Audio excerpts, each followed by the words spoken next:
Green-Eyed Demon by Jaye Wells. Chapter 17. An hour later, I found out the hard way that digging graves was far preferable to exhuming them. When Zenobia led me into the cemetery, I'd been expecting another one of New Orleans's famous cities of the dead with stately mausoleums and tombs. Instead, Holt Cemetery was a collection of graves dug into the soggy Louisiana earth. Dilapidated wooden and pitted marble headstones jutted from the ground at odd angles like rotten teeth. Our footsteps crunched on seashell and gravel walkways overgrown with weeds. As I trudged along, I mentally cursed Adam. Talk about pulling the short straw. He and Giguhl got to have all the fun while I was stuck on grave-robbing duty. I tripped on a grave marker. The movement jostled Strike's cage, which sent the owl into another tizzy of rage. I held the cage as far from my torso as possible to avoid the swiping talons and beak. "What's the deal with this place?" I called over the owl's racket. His annoying ass, combined with the buzzing in my head, did nothing to improve my mood. Just like at the cemetery Adam and I chased Strikes into the other night, a low-level vibration hummed here. I popped my jaw to release the pressure building up in my head. I considered asking Zen if she felt it too, but she didn't show any signs of being affected by the pressure. She just marched ahead like a woman on a mission.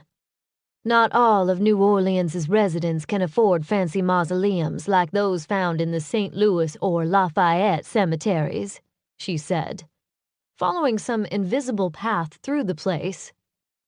"So the poor get buried in potter's fields like this." I listened and followed her toward a row of graves near the back. Drooping oaks weighed down by Spanish moss slumped over the pitiful mementos left by mourners. Everything from matted teddy bears to Mardi Gras beads and plastic flowers to whiskey bottles decorated the pitiful mounds. "Families get one plot," she continued. "They have to pile the coffins on top of each other, and when the water table rises, bones pop up from the soil." She kicked at something on the ground. I blinked at the femur that rolled from the overgrown brush. She finally stopped at an unmarked mound under a low-hanging oak branch. She pointed to a spot under the tree. As I set the cage down in the shadows, I surveyed the grave. Unlike most of the other plots we'd passed, this one wasn't covered in weeds or mementos. For some reason, the sight of bare soil seemed even more depressing. Maybe it was because the freshly turned earth indicated a recent death. Or maybe it was the lack of anything signifying that someone cared enough about the grave's resident to leave flowers, or even a plank of wood indicating his or her identity. Zen sat down her leather satchel and withdrew a small shovel with a retractable handle.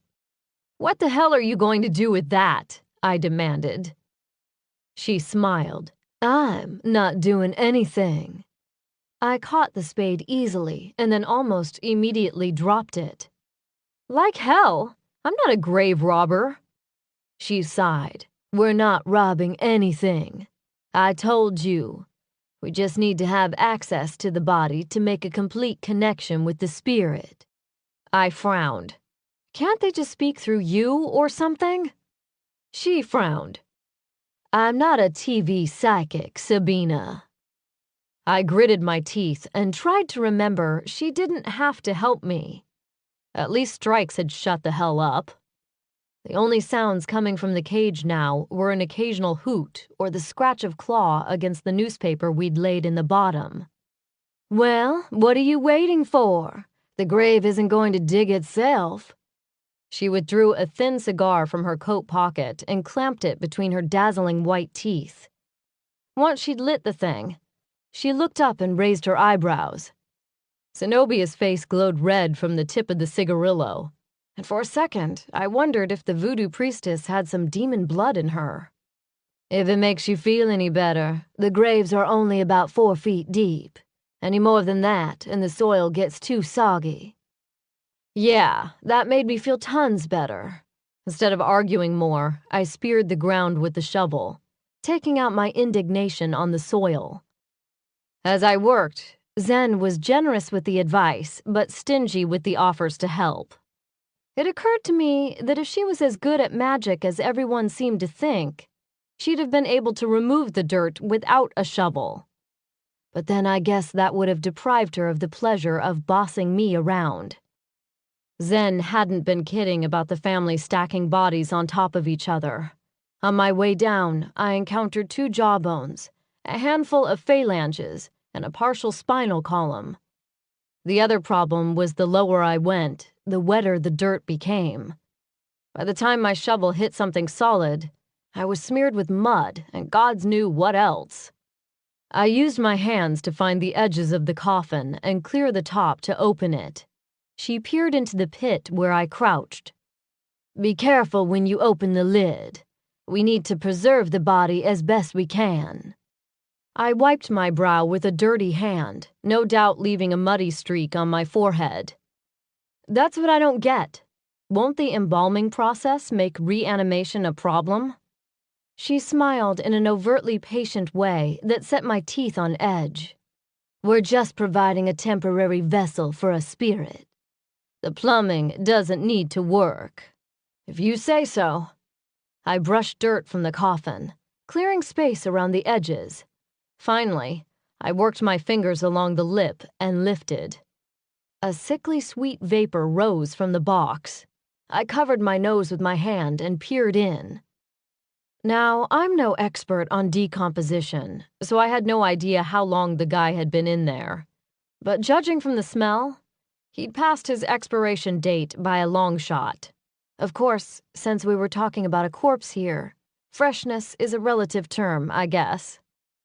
The powder blue suit and ruffled shirt implied a disco-era burial, but for all I knew, the choice could have been motivated by lack of money or taste. As for the state of the corpse, well, it wasn't pretty. If the mortuary had bothered to apply funeral putty to this dude, it was long gone. Instead, greenish veins webbed across bloated gray skin, which created a gruesome marbling effect. "How long has he been dead?" I asked. She shrugged. "According to the obit I found online, Kevin Johnson was buried 4 days ago. That's perfect for our uses, since Nam resides in the soil near the body for 9 days before it ascends." At my look, she explained. "Nam is his animating spirit." I nodded that I understood. "Well, he smells pretty rank for only 4 days in the ground." "Sabina," she intoned. "A little respect, please." Gritting my teeth, I hefted his stiff bulk over my shoulder. Something squished ominously. "I swear to the gods, if his dead guy juices get on my jacket, you're buying me a new one." She rolled her eyes and held her hands out. "Hand him up to me so you can climb out." I shook my head. "That's okay, I got it." She raised an eyebrow, the only clue I'd nicked her pride, but she backed away, allowing me room to shove the body onto the lip of the grave. Easy work, given my head and shoulder loomed above the ground. Once I climbed out and brushed the worst of the funk off my jeans, she pointed. "Set him by the bird." I complied, laying him out on his back under a branch draped with lacy Spanish moss. Zen grabbed her bag and came to join us. From it, she withdrew a glass vial and pulled the cork lid. She poured brittle herbs from the tube into a clay pot of sorts. It kind of looked like one of those incense burners hippies buy at head shops. "What are you doing?" I asked. "This," Zen explained in a businesslike tone, "is an incense made from sage, juniper, and rosemary." She bent down to light the incense with a thin shaft of wood she'd lit with a match. From the scent, I guessed cedar, but I wasn't sure. A few seconds later, a thin tendril of smoke wafted up from the cone of herbs.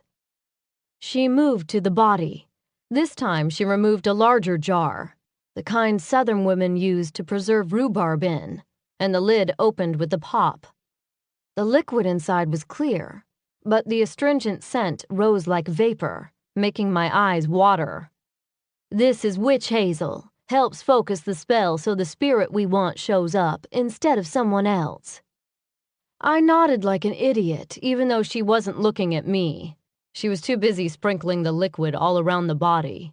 I had a fleeting moment of pity for the dead man. I imagine few people anticipate that their bodies will end up half naked under a tree while a voodoo lady sprinkles them with astringent toner. Despite my dislike of humans in general, the whole thing felt disrespectful, and I began to wonder if there might be a better way to find the answers I was seeking. "And this," she pulled another cigar from her pocket. This one was thicker than the last, like a huge brown phallus, "is a macanudo." She raised another lit cedar scrap to the stogie. She sucked at it so hard her cheeks went concave, and a cloud of tobacco-scented smoke swirled around us. I waved a hand in front of my face to clear the smoke. Just when I was trying to figure out how the cigar fit into this whole thing, she knelt next to the body. "Hey, help me pry open his lips," she said over her shoulder. "Just be gentle. We need the jaw intact." "What are you going to do?" I said, eyeing the cigar with suspicion. She sighed and glared back at me over her shoulder. "The smoke is a conduit for the spirit.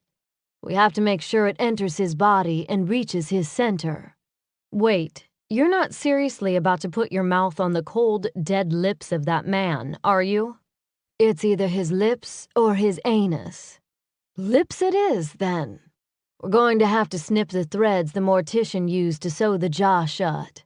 There's a pair of scissors in my bag." She nodded to the head. "And make it quick." I dug through the bag until I found a small pair of nail scissors. What I didn't find in the bag was a pair of rubber gloves.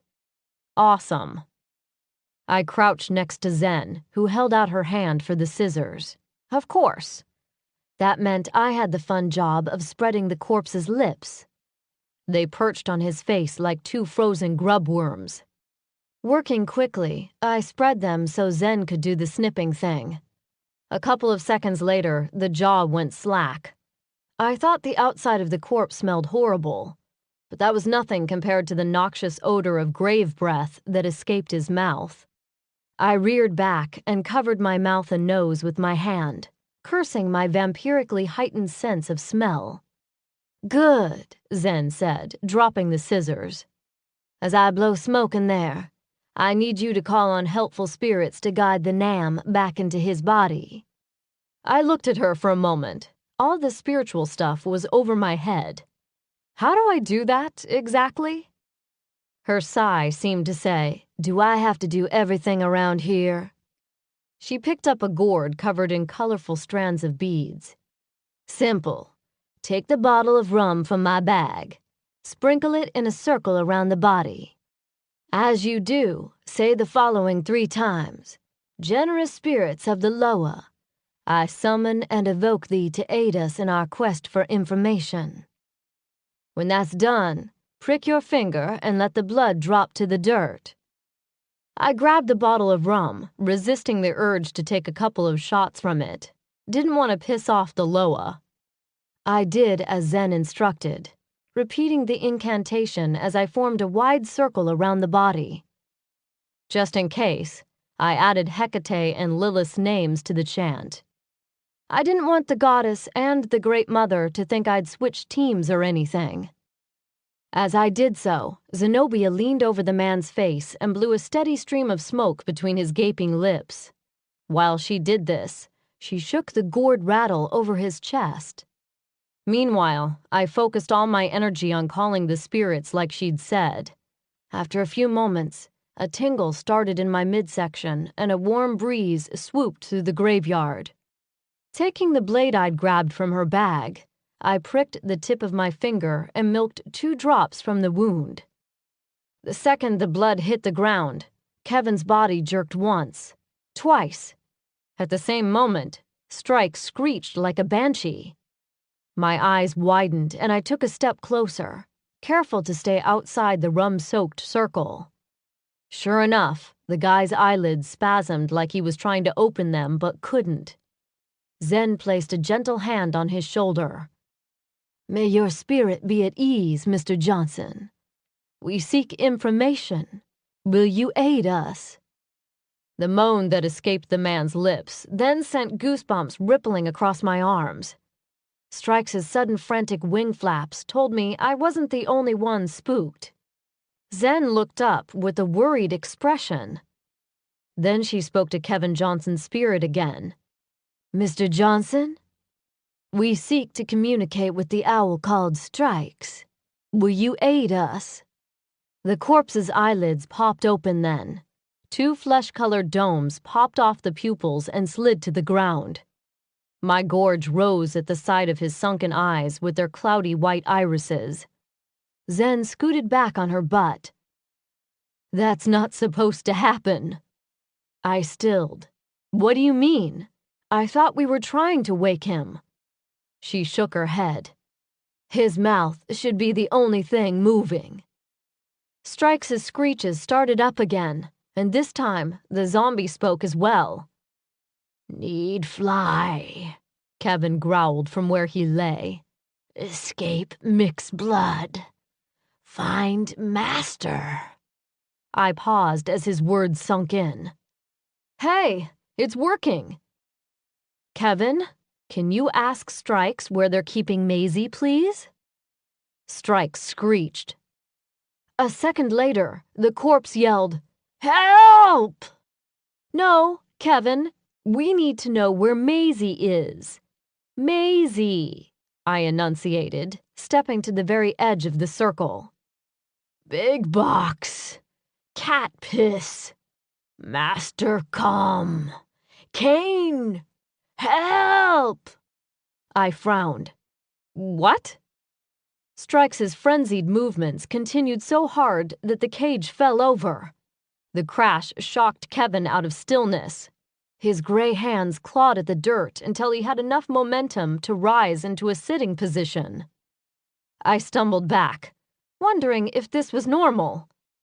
I had my answer when Zen freaked the fuck out and ran out of the circle screaming.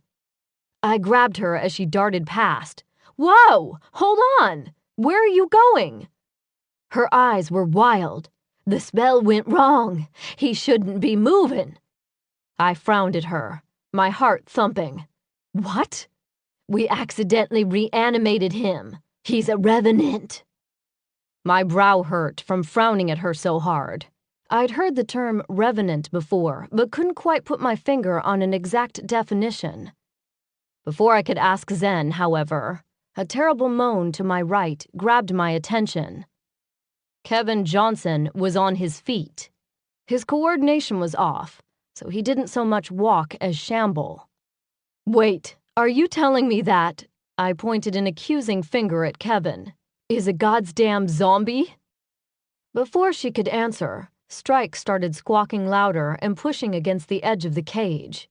His frantic movements rattled the cage so hard it rolled. Fortunately, the ruckus distracted the zombie, and he stopped moving toward us like a drunken toddler. Kevin was still tuned in to the owl's thoughts, so he provided a running commentary. "Fly. Must fly. Need master."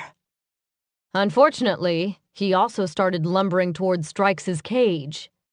"Shit," I whispered. "I don't suppose you have any zombie be gone in that bag of yours." Zen's rapidly retreating voice reached me from halfway across the cemetery. "Screw the owl. It's every man for himself. Some voodoo priestess you are," I yelled after her. I wanted to drag her back and make her deal with this, but I didn't have time. Because at that moment, Kevin the zombie was grabbing at Strikes' cage. The owl's shrieks of alarm only seemed to egg the revenant on. He also continued to scream Strikes' thoughts. "Danger! Fly! Master! Help!" In between screams, Kevin smacked his lips like a fat man at an all-you-can-eat buffet.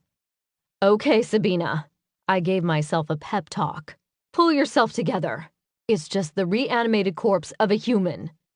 Louder, I yelled, "Hey, zombie boy!" "Garg?"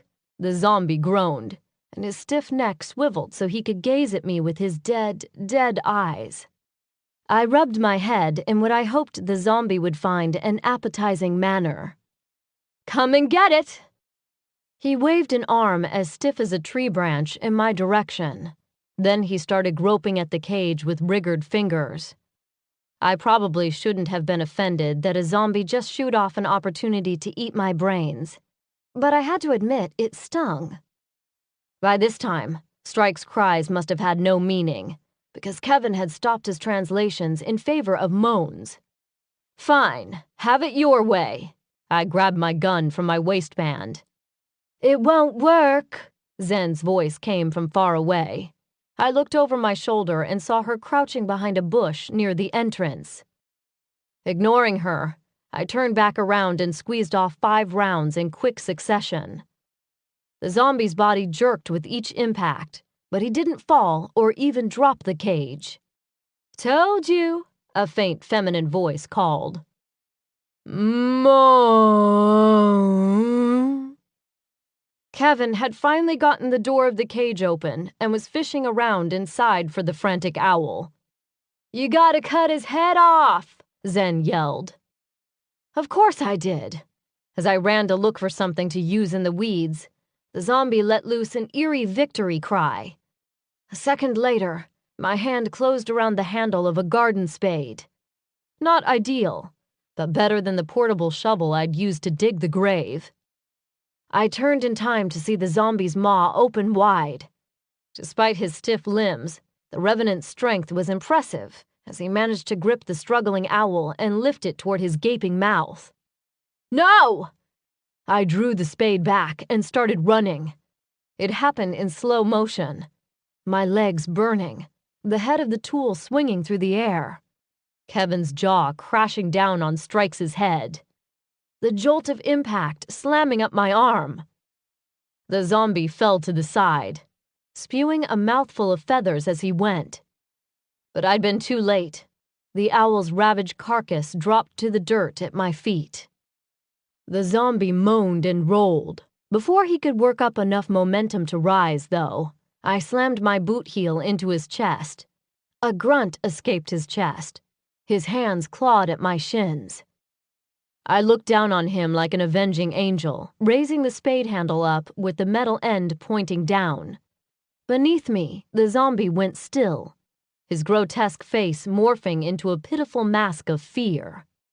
"Mother?" I slammed the spade down with all my might.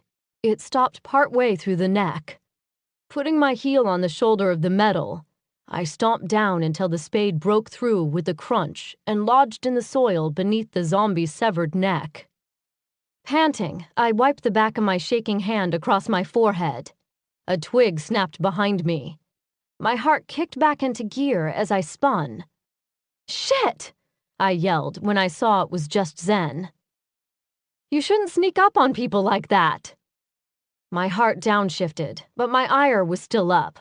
I glared at the human. "Thanks for all your help, by the way." She crossed her arm.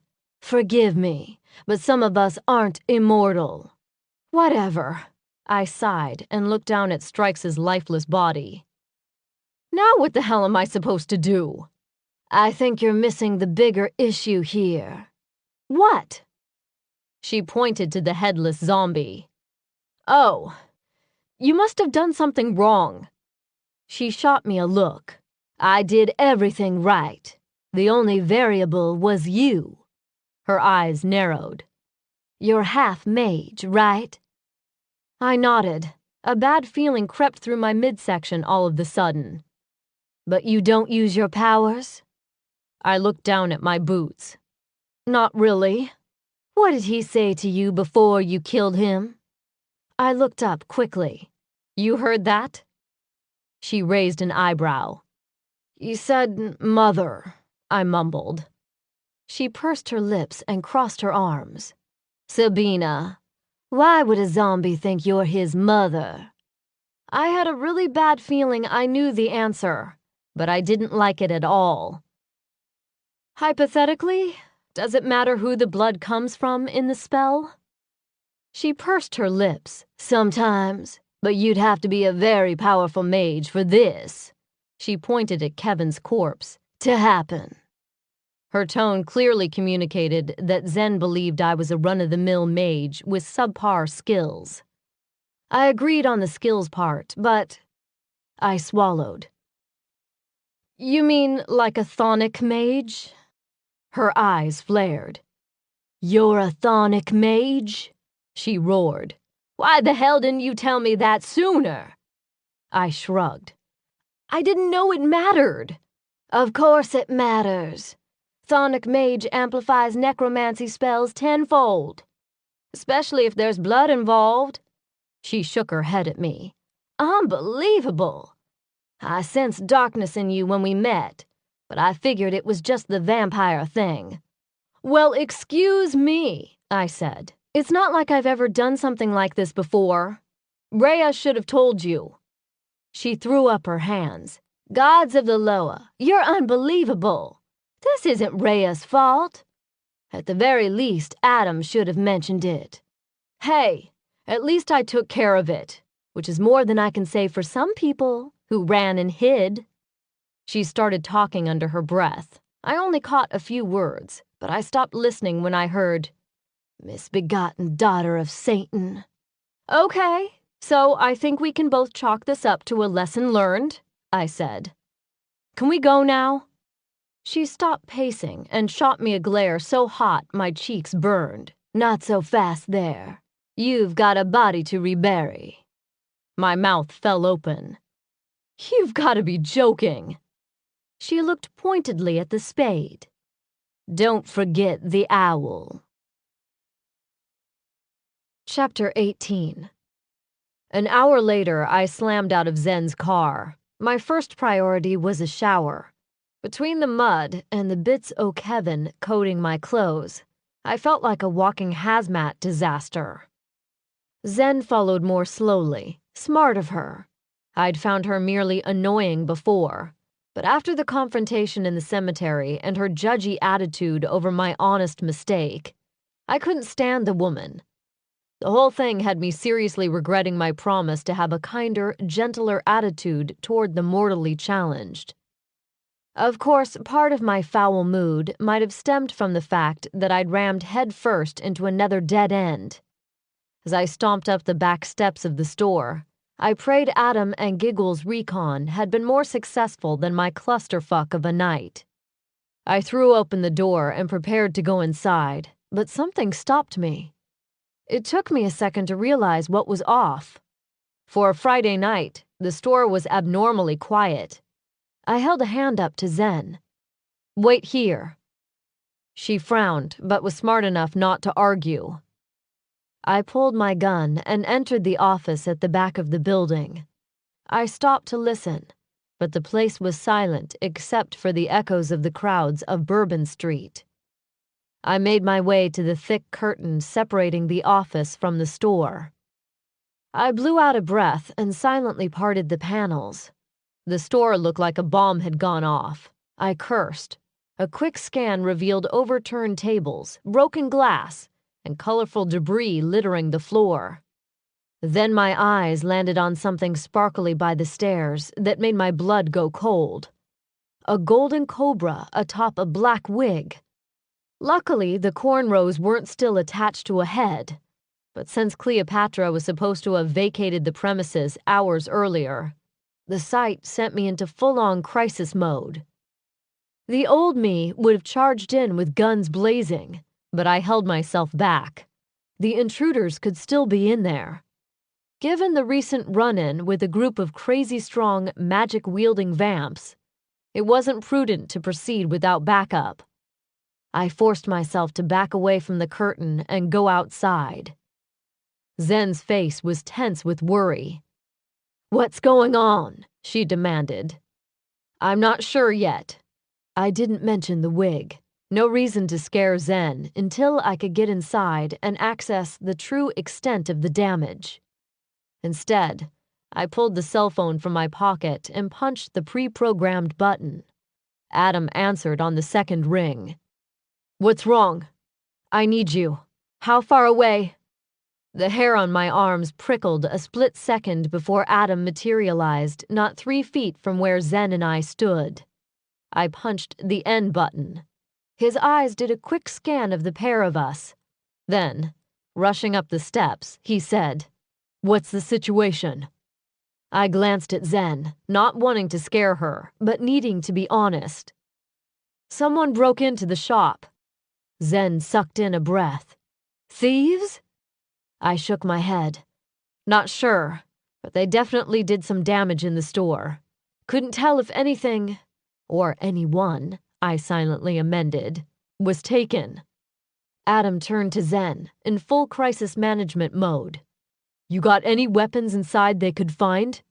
"Upstairs in my apartment. A shotgun." "Shit," I said.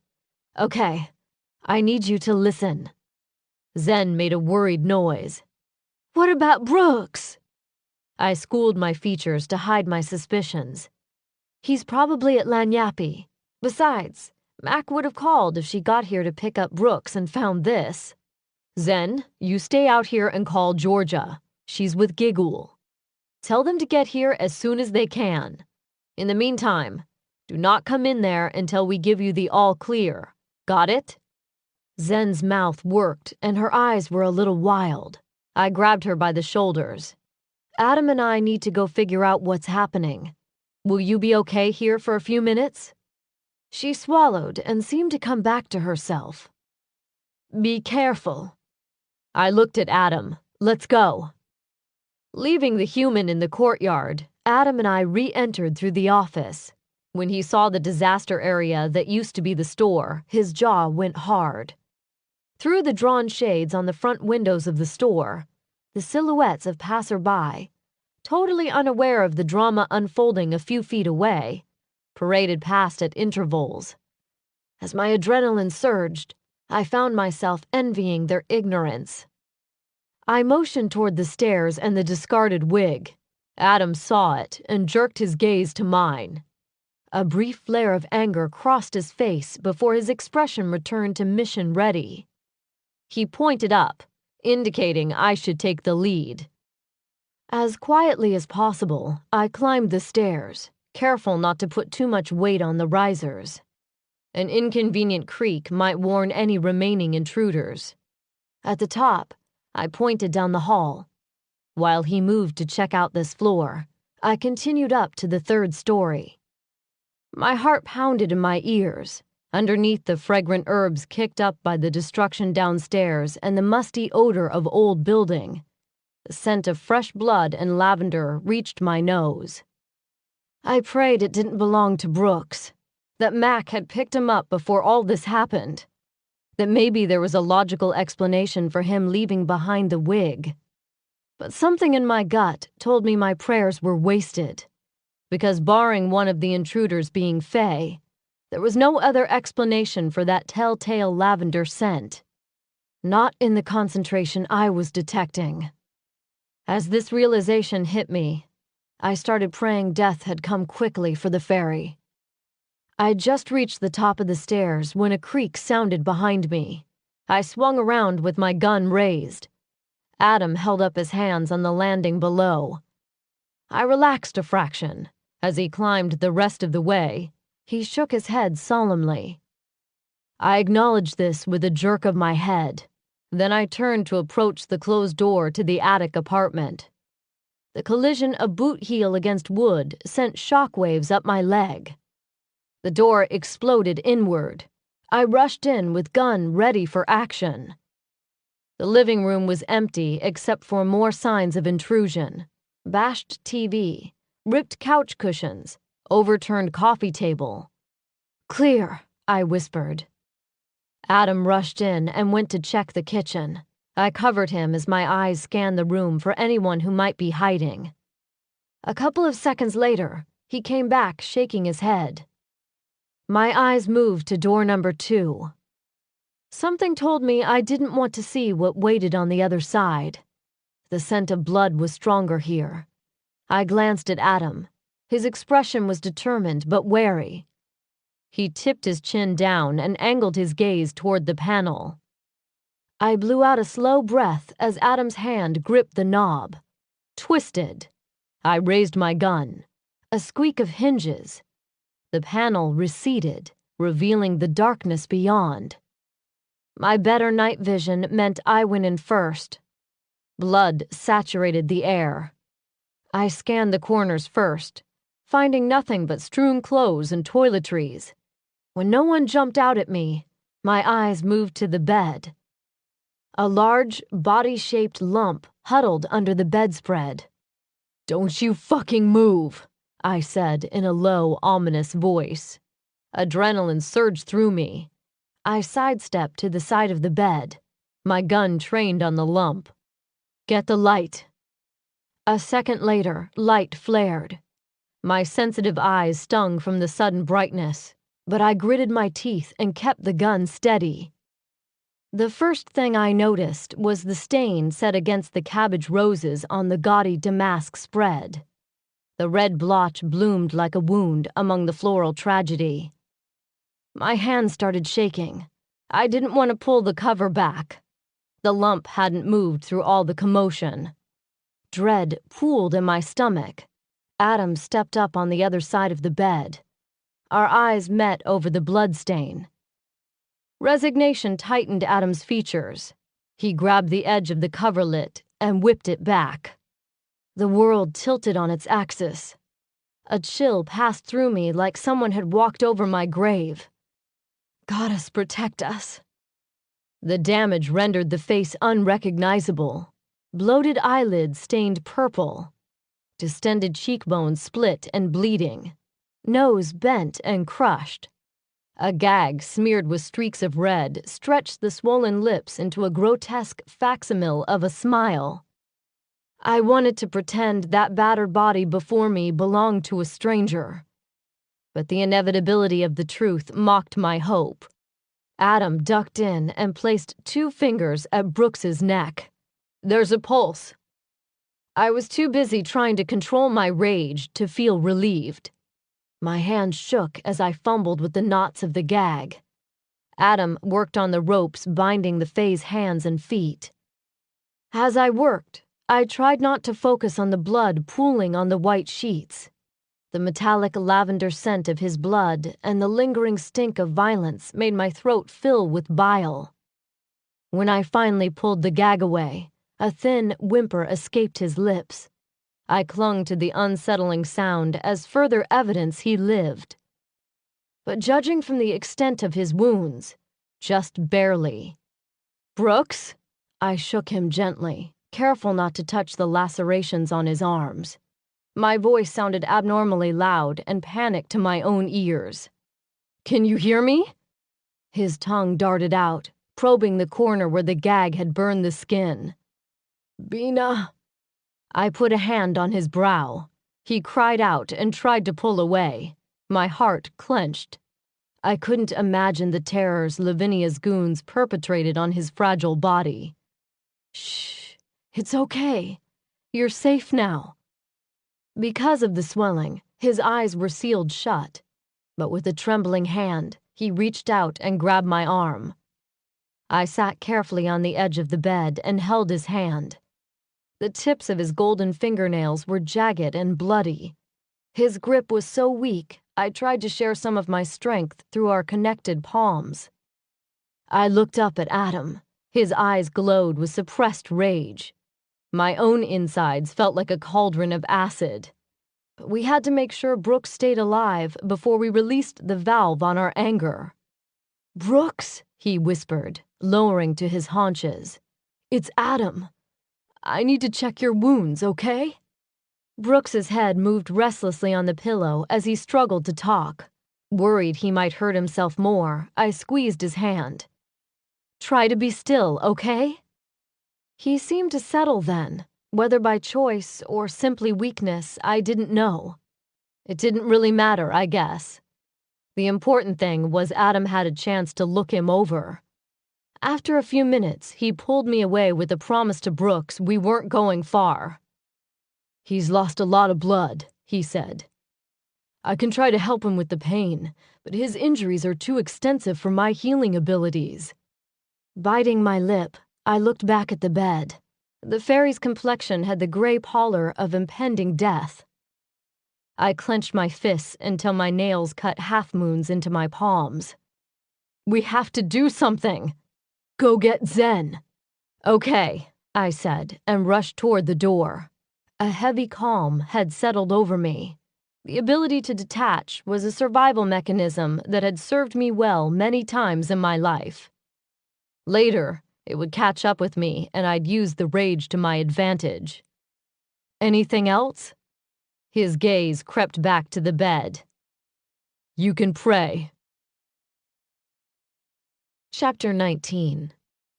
An hour later, I sat on a picnic table in the courtyard behind the store, praying to every god and goddess from every pantheon I knew. Giguhl sat in a nearby chair, his claws clasped between his legs as he joined me in silent vigil. Acidic guilt added fuel to my cosmic pleas. I'd been so wrapped up in the mission and my own drama, I never considered the risk Zen and Brooks were taking to help us. But now Zen's shop was destroyed, and Brooks's life hung in the balance. I clenched my fist against the dark stew of emotions simmering in my gut. Inevitably, my thoughts drifted back to another fae, my old roommate, Vinka. Her funeral had been the first I ever attended. Not because I hadn't known anyone else who died, but because all the others had died by my hand. Vinka was also the first female friend I'd ever had, and she'd paid for that friendship with her life. In the time that had passed since her death, I'd reached a stalemate with my guilt. My logical side maintained that Vinka knew the dangers when she'd insisted she be included in the raid on the vineyard where my first showdown with Lavinia had occurred. But my conscience constantly reminded me that if I'd only been smarter, faster, better, I could have prevented her death. Just as earlier tonight, I could have stayed with Brooks instead of leaving him alone and vulnerable while I pursued my own goals. Unlike Vinka, he hadn't been fully briefed about the real dangers we all faced.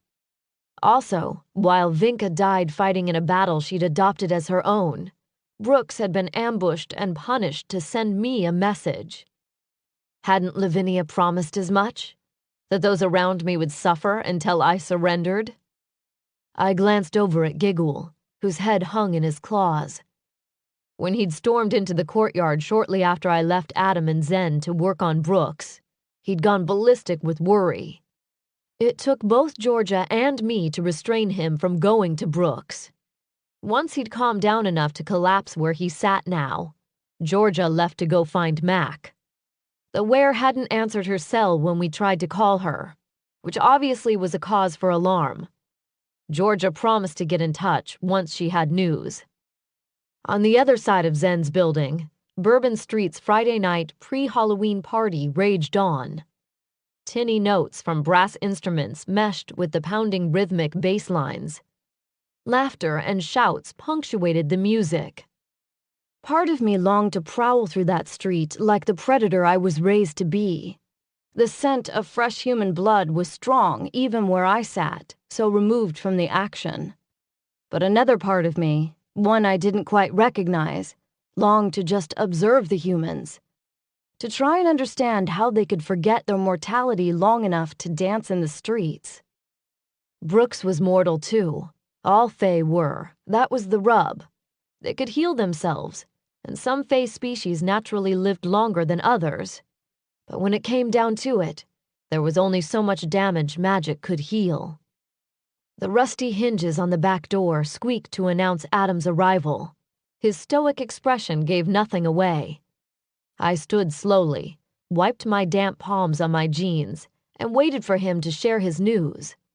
Giguhl came to join us, his face tight with worry.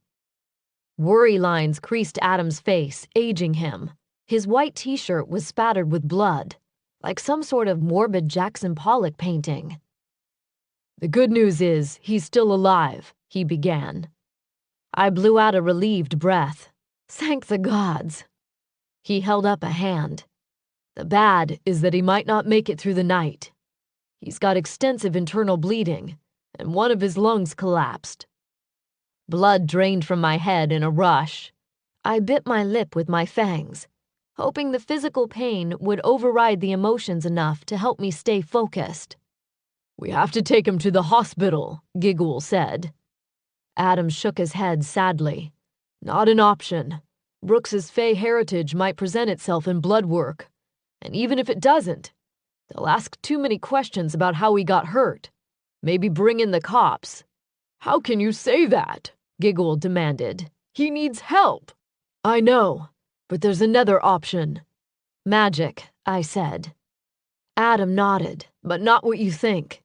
My healing powers are too rudimentary for this sort of work." "Voodoo?" Giguhl offered. "Nope.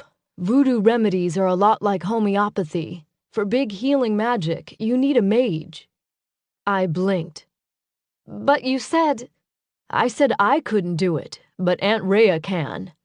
He jerked a thumb toward the building. "Just called Orpheus before I came out. Rhea's in Chicago, trying to convince the mages there to join the others at the Queen's court. It took some fast talking, but I convinced him to send her here." "How soon?" I asked. Just then, the air shifted. A window on the second floor lit up with a sudden flash. Without another word, the three of us hauled ass inside. Adam's silver-haired aunt wasted no time in getting down to business. No warm greetings or demands for explanations. By the time we made our way into the room, she'd already taken the situation in hand. "I need dried sage, fresh sprigs of lavender, a bag of salt, sea salt, not iodized, and a pair of blue and purple candles, pillars, not tapers." Zen nodded. "Got it." "Adam, tell me what you've tried so far." While he relayed the herbs and spells they'd tried, I stood beside Giguhl, holding his claw. A groan came from the table as Brooks drifted back into consciousness. Rhea stopped mid-sentence and bent over him. She placed a hand on his forehead and whispered something too low for me to hear. He settled immediately. Turning back to Adam, she said, "We have to hurry. You and Sabina will assist." My mouth fell open. "What? None of that. Get over here and help us heal your friend." One thing about Rhea, she may have looked like an Earth Mother, but when it came to giving orders, she'd have given Patton a run for his money. I released Giggles's claw with a wan smile and went to stand next to Adam. Zen rushed back in with her arms full. "I found everything you needed." With an economy of movements, Rhea made quick work of placing the candles at the four corners of the table. "I'll be in the hall if you need me," Zen said quietly. Obviously, she didn't want to be in the way. Rhea didn't argue. Instead, she shot her friend a distracted but appreciative glance as she sprinkled Brooks' body with lavender. "Take the demon with you, please." Giguhl obviously heard her, but instead of leaving, he crossed his arms and glared at us with a mullish expression. "Giguhl, it's okay," I said. "We'll call you back in as soon as it's done." He crossed his arms. "No way." Rhea spoke up then. "Okay, but you stay out of the way and don't make a sound. And whatever you do, don't break the circle." He zipped his fingers across his lips and tried to be as invisible as possible. Naturally, it didn't work at all, given it's hard to miss a 7-foot-tall demon in sweatpants and a hot pink shirt that read, "Leza le bon ta roulé." I shot my minion an encouraging smile before giving Rhea my full attention. "Now what? Pour the salt to make the circle. Make it wide enough so we can both move around the table." She turned to Adam. "The second circle is poured. Light the candles, blue first and then purple." While I cast the circle and Adam prepared to light the wicks, Rhea gathered the bundle of dried sage. She whispered something. The tip of the bundle sparked, and then tendrils of smoke curled up toward the ceiling. She walked clockwise around the table before turning and going in the opposite direction. Sage clears out the bad energy and purifies the ritual space. Her tone was the same one she'd used when she gave me my lessons in New York. The circle was finished, so I set the bag under the table, careful not to inadvertently smudge the line. Adam quickly lit the candles as instructed. Then he took a spot across the table from me. Rhea stepped up to stand over Brooks's head. "We're going to invoke a cone of power. If you're ever alone, you can do this by yourself. But we're going to combine our energies for more potency." Adam closed his eyes and breathed deeply of the sage-scented air. His hands rose, and his left hand grasped my right. Rhea took my left and joined her left with Adam's right. Together we formed a triangle inside the circle, which I remembered from my lessons lent even more power to the circle. "Now," Rhea whispered, "do you remember how I taught you to call on your powers?" I did, of course, but I had a question. "Yeah, but aren't my talents the exact opposite of what we need here?" Frown lines formed on her forehead. "What do you mean? Sonic powers are mostly about death and destruction." Adam's eyes popped open. I felt his gaze on me even as I continued to look at his aunt for explanation. She shook her head emphatically. "On the contrary, my dear, your sonic powers also give you an immense capacity for healing." "But how do I access that?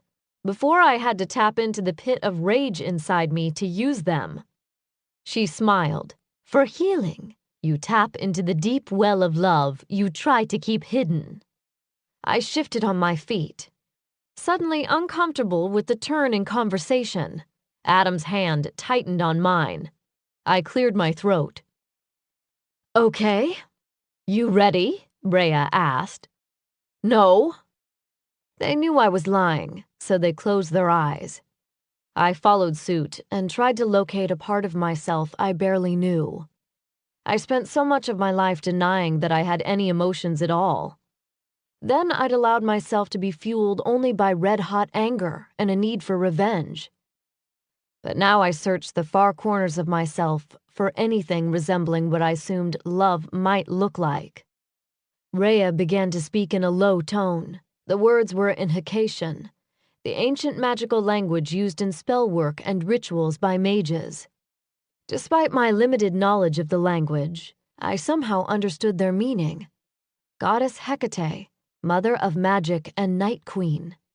Raise your torch, that your light may illuminate the path toward healing. Goddess Diana, moon maiden and mother of the Fae, open our vision and protect your humble servant so he may live to carry out your will.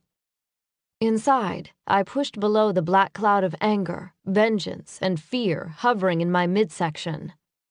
Farther down, I found a deep pool. With a trembling touch, I brushed the surface, causing a ripple. When the waters calmed again, I recognized the faces just below the surface. Adam and Rhea were there, but so were Giguhl and Vinka. Brooks, too. Something shifted, and the waters rose up over me like a tide. Instead of the fiery power I called upon to destroy, this surge swelled gently, warm instead of hot. The emotions here were deep purple instead of angry red. My chest filled, diaphragm swelling and ribs expanding, pushed outward and up, through my ribs and into my fingers, rose in my throat like a primal call. My eyes flew open as the power surged from me. My skin tingled where it touched Adam and Rhea. Their eyes were open too, and glowing with their own energies. Our powers met and mingled, rising up in a swirling vortex of color shot through with sparks of light. Rhea's voice sounded far away, echoed. "We three unite to pour the healing into this broken vessel. We three unite to absorb his pain. We three." Adam caught on first, his deep voice joining in. "To pour healing into this broken vessel. We three." My own voice picked up the chant. Unite to absorb his pain. The cone of power at the center of our triangle condensed and began to stream into Brooks's body, His shoulders lifted from the table as his body rose to receive the healing energy. At the same time, a second ribbon of energy, darker, thicker, and tinged greenish-black, rose from him and split into 3 streams. Now I finally understood why Rhea needed Adam and me to assist. I only received 1/3 of the negative energy, but it was so intense my teeth gritted and cold sweat covered my skin. My stomach roiled with nausea as the borrowed pain tried to dig its claws into me. Breathing deeply through my nose, I struggled to balance the 2 opposing flows of energy. Adam's pupils were now full black. Rhea's hand tightened on mine. I expanded my focus until I could see all of us through my 3rd eye. 3 sets of hands joined in common purpose. 3 pairs of lips chanting the same invocation. Dark and light energy flowed through us, around us, between us, until finally, a single clean stream of energy ran through Brooks. Then 3 streams of power rushed back into their sources and were absorbed. But only one mage collapsed to the ground. Chapter 20. My head pounded like hellfire. My limbs felt weighed down with lead. I opened my eyes and immediately regretted the decision. The room spun like a drunken dervish. I slammed my lid shut again until my stomach quieted its protests. Breathing through my nose, I chanced another peek. The world had stilled while my eyes were closed. Even better, Adam's face came into focus above me. Dark smudges under his eyes and worry lines aged his handsome face. "Welcome back." "Hi," I croaked. His lips spread into a slow, relieved smile. "Hi." I swallowed again to wet my dry throat. "What happened?" Now that the world had stilled, I realized we were on the living room couch. My head rested on Adam's lap, and his hands stroked my hair, helping restore my equilibrium. "You passed out." His finger brushed a spot on my forehead, making me flinch. "Hit the table on your way down." That certainly explained the headache. I jerked as memory of the healing ritual returned. "Brooks?" I struggled to sit up, but Adam pushed me back down with a firm hand. "Is sleeping. But you need to take it easy. Your body needs time to recover." "Why are you fine? You did the ritual too." "Actually, you and Rhea did most of the heavy lifting energy-wise. Besides, she and I have more experience controlling the power surges. In time, you'll learn how to harness it without sapping your strength." That made sense, but I didn't like lying there like an infant. Well, I'm fine now. The look he gave me would have withered lesser women. "You're fine when I say you are. In the meantime, it's rest for you. Doctor's orders." My eyes narrowed. "Are you trying to play doctor with me, Mancy?" The corner of his mouth lifted. "Absolutely." "Bales balls," a grumpy voice said from somewhere nearby. "Will you two get a room already?"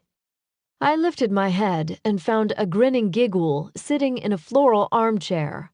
"Hey, G." "Hey yourself. I'd ask how you're feeling, but I know your stubborn self will just lie." I grinned at the demon. "You're probably right. But if you ever scare me like that again, I'm going to kick your ass." I laughed. Even unconscious, I could still take you, demon. Giguhl's black lips spread into a smile. "I'm glad you're okay, Red." "That makes 2 of us," Adam said. Warmth in my midsection burned away the lingering fog. I laughed uneasily. "Jeez, you guys make it sound like I was on the brink of death or something. I just fainted." Adam shot me a fierce frown. Obviously, my flippant attitude toward their concern hadn't gone over well with either male. "Sorry, but I'm good." 2 dubious glares greeted my declaration. "Really?" Yeah, Giguhl said. "Regardless, you're going to relax even if we have to tie you down." He rose and walked to the bedroom, presumably to check on Brooks. With him gone, The room felt emptier of more than just his big body. I sighed and looked up at Adam. He rubbed a thumb across my cheek. "You wasn't lying, you know." I frowned. "What do you mean?" His head tilted toward the door. "We're allowed to care about you." My stomach flip-flopped. "I know," I said uneasily. "Do you really? Because whether you like it or not, you're stuck with us." When he said us, I got the distinct impression he really meant to say me. "Can you handle that?" I licked my lips and tried to tamp down the sizzle of awareness. My throat suddenly felt dry again. So instead of responding, I just nodded. His hand moved down to caress my arm. "Actually, now that I think about it, I don't think the word care covers it." "You don't?" I whispered. Oh shit. Was this the moment Giguhl had predicted? His eyes glistened curiously as he shook his head. When he didn't continue, I raised a hand and cupped his face. He lowered his forehead to mine. Swallowing hard, he whispered, "You scare me, Red. You dropped like a boulder and I couldn't get to you fast enough." I didn't think about what I was doing, didn't try to rationalize it, didn't second guess. I just raised my lips to his and allowed my kiss to tell him what I was really feeling. And when his hands gripped my arms and he returned the kiss with a fierceness that should have scared me, I didn't pull away. Adam and I had kissed before, passionate kisses that left both of us wanting more. But this kiss wasn't a lusty tangle of tongues and lips like the others. Instead, it was an unfurling of emotions denied for too long. And for the first time, being in Adam's arms didn't spark the fear that normally made me want to run from what he offered. After I don't know how long, Adam pulled away a fraction. My lips spread into a self-conscious smile. "Wow," I said, brilliant as always. He chuckled. "Understatement of the millennium." I raised my face for another kiss. He hesitated. "What?" I asked. "Not that I'm complaining, but isn't this the part where you usually try to convince me how bad of an idea this is? About how we can't afford distractions?" I cringed inwardly, remembering the last time we discussed the distraction issue. "Let's just say I could use a little more distraction in my life." He laughed out loud, then rewarded me with another kiss. "Would it be presumptuous of me to say that I looked forward to repeatedly distracting you as soon as possible?" Guys?" Giguhl's voice came from the doorway. "Sorry to interrupt your special moment, but you need to see this." Adam pulled away with a groan. "Speaking of distractions," he said under his breath. To Giguhl, he said, "This better be good." I wasn't too thrilled by the interruption either, but something in Giguhl's voice cut through the pleasant haze. "What's wrong?" "A severely pissed off werebitch is calling you out downstairs." 10 minutes later, 5 of which were spent arguing with the mage and demon, I made my way out into the courtyard. Before my doting caretakers allowed me to leave the living room, they made me chug 2 pints of blood. Now they flanked me like bodyguards. As much as I appreciated their support, it annoyed me too. Even weak, the day I couldn't defeat a stinking werewolf was the day I handed in my fangs. Mac prowled through the courtyard like a caged animal. Nearby, Georgia paced and bit her nails.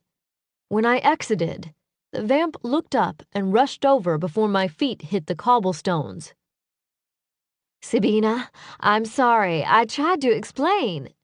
"No, Georgia," Max snapped. "This is between the Trampire and me." I stepped down into the courtyard and crossed my arms. "That's Miss Trampire to you, werepuppy." "Sabina." Adam's voice held a clear rebuke, but I ignored it. Mac was a werewolf. Her instinctive need for hierarchy meant I needed to establish dominance early, or things would get out of control. "What's going on, Mac?" I said, keeping my voice casual. Her eyes narrowed. This is your fault. I didn't bother dragging it out or playing coy. She blamed me for what happened to Brooks, and sarcasm would only add fuel to this potential fire. I know. She faltered, tilted her head, and flared her nostrils as if trying to smell a trick. However, I continued, I'm not the only guilty party here. She cocked her chin. What does that mean? Where were you last night? Mac's eyes skittered to the left. Something came up. Had to cancel the show. I called Brooks to tell him. When? Around 8:30. About 10 minutes after we left, but that didn't let her off the hook by a long shot. Why did you cancel? She puffed up. That's none of your fucking business. Mac, Georgia said quietly. Tell her. Mac glared at the vamp like she wanted to throttle her. Georgia received it with the placid expression. Finally, the were sighed deeply. One of my employees was found dead last night. Who and how? A vamp queen who went by the name Elvira Bathory. Mac's voice cracked. Last night was going to be her final show. Georgia walked up to put an arm around Mac's shoulders. Elvira was one of the locals who decided they didn't want trouble with the cast or your grandmother. But I guess trouble found her first. Wait a second, Adam said. How do you know she was killed? Vamps burn to ash when they die. Georgia rubbed Mac's back when the were shook her head like she couldn't speak. Elvira always wore a necklace. Mac dug into her pocket and removed a simple gold chain with a fleur-de-lis pendant, a symbol sacred to both New Orleans and vampires due to its association with the goddess Lilith, and a crumpled piece of paper. We found them stabbed into Elvira's door with a dagger.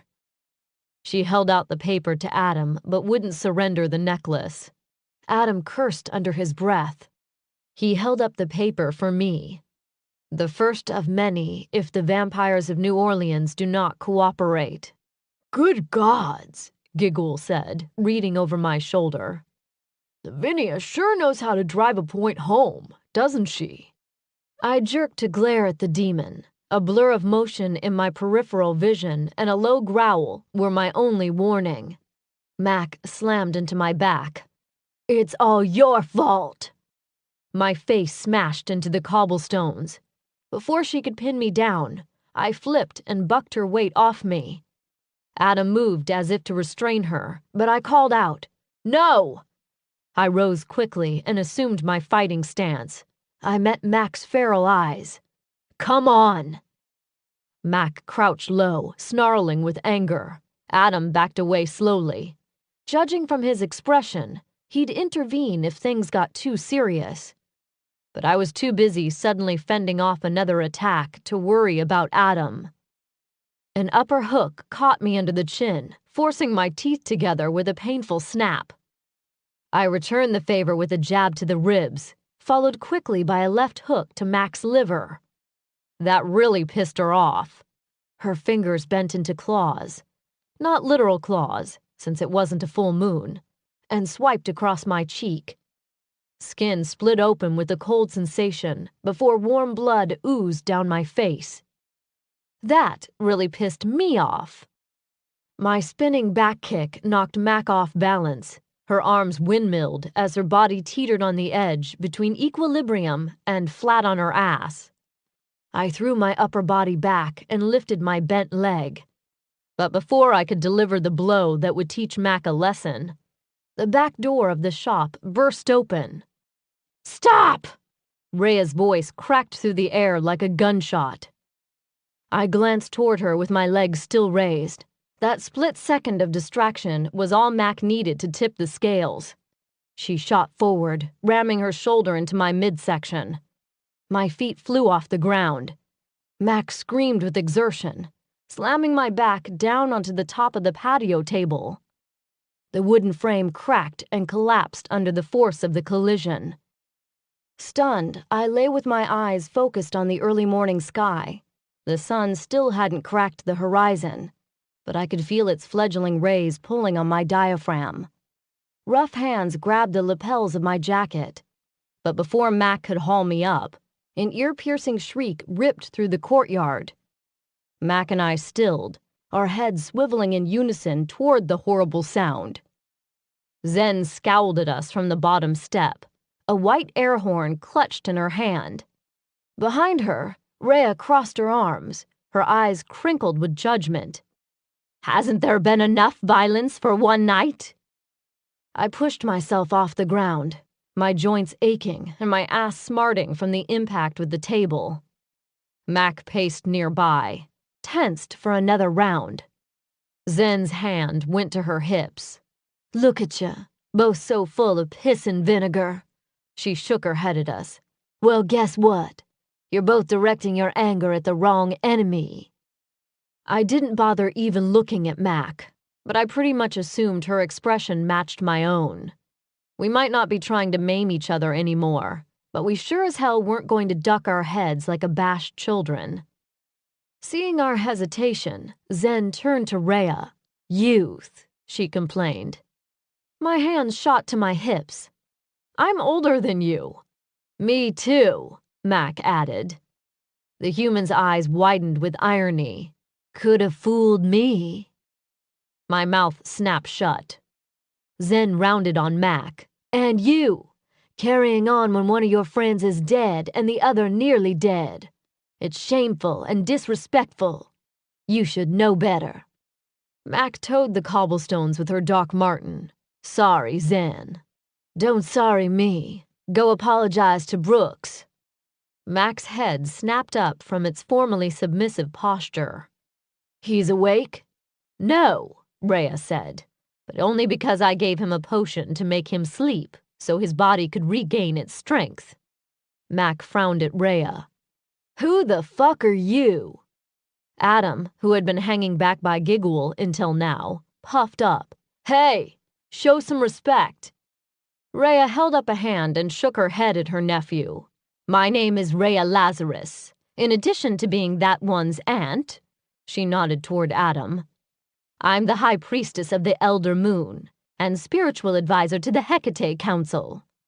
I'm also the one who helped Adam and Sabina save your friend's life last night. Who the hell are you?" Mac didn't like that little dose of her own attitude. "I'm Mac Romulus." "She's Michael's niece," Adam added. Rhea's eyes widened in recognition of the name of an ally. "Now that we've established we're all on the same side," Rhea said pointedly, "I'll let you go check on your friend, as long as you understand I will not hesitate to zap your ass if you cause that fae any unnecessary stress." Mac didn't need to be told twice. She ran off, brushing between the elder mage and the voodoo priestess. Georgia followed at a more sedate pace, muttering apologies for Mac's rudeness. The werewolf's departure dispelled some of the heavy vapor of tension hanging over our group. Adam and Giguhl reached the ladies before I did, but we all formed a loose circle. Rhea looked at me. "Shall I assume you don't need any healing?" I touched the back of my hand to the wounds on my cheek. When I pulled it away, only a few small drops of blood smeared my skin. Luckily, the blood I'd chugged on my way down made fast work of the minor injuries I'd sustained from the scuffle. "Yeah, I'm fine." "Good," Zen said, picking up the conversation. "Because we have something to show you." I frowned at the females. To say I didn't like Zen's tone would be an understatement. More like it sent warning bells off in my head. "What is it?" Adam stood next to me, and his palm slipped through mine in a sort of preemptive comforting maneuver. "You're going to want to sit down," Rhea said. My stomach sank like an anvil in a pool. "I'll stand, thanks." Zen and Rhea exchanged a worried glance. Then the voodooine grimaced at me. She reached into the pocket of her work apron. It looked like a wrinkled piece of paper at first. I found this on the shrine in my parlor.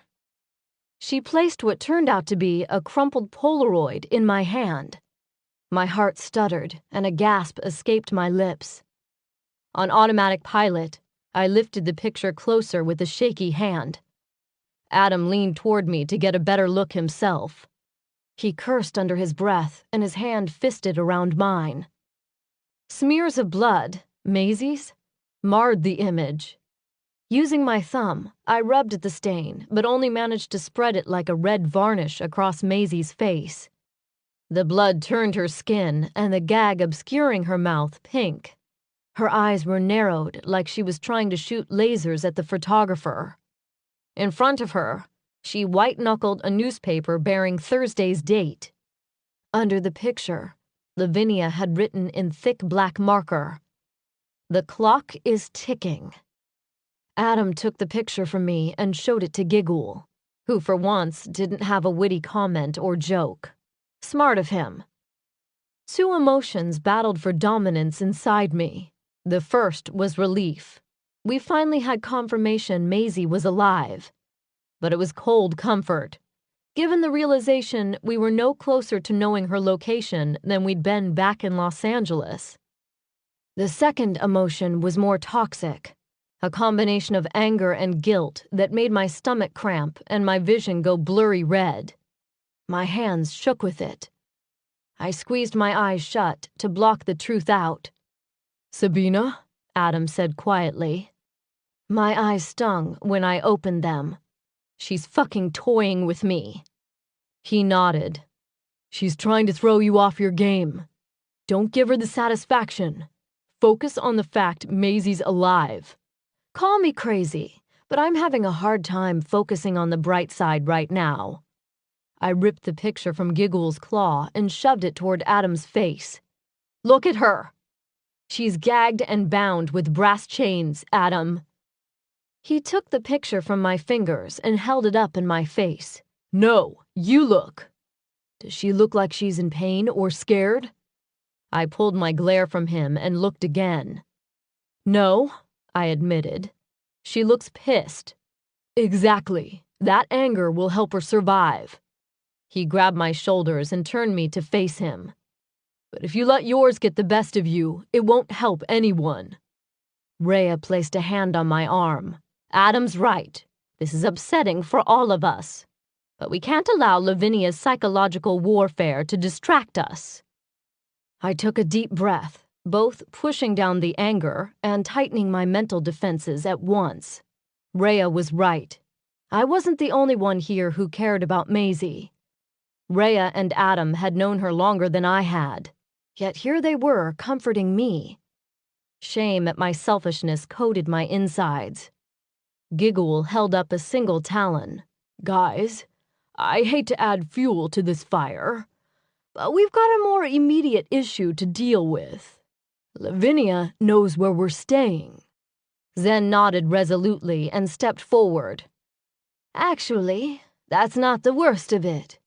We all looked at her, bracing ourselves for whatever her verdict was going to be. "Until we figure out who's been spying on us, finding a safer place to stay will be impossible."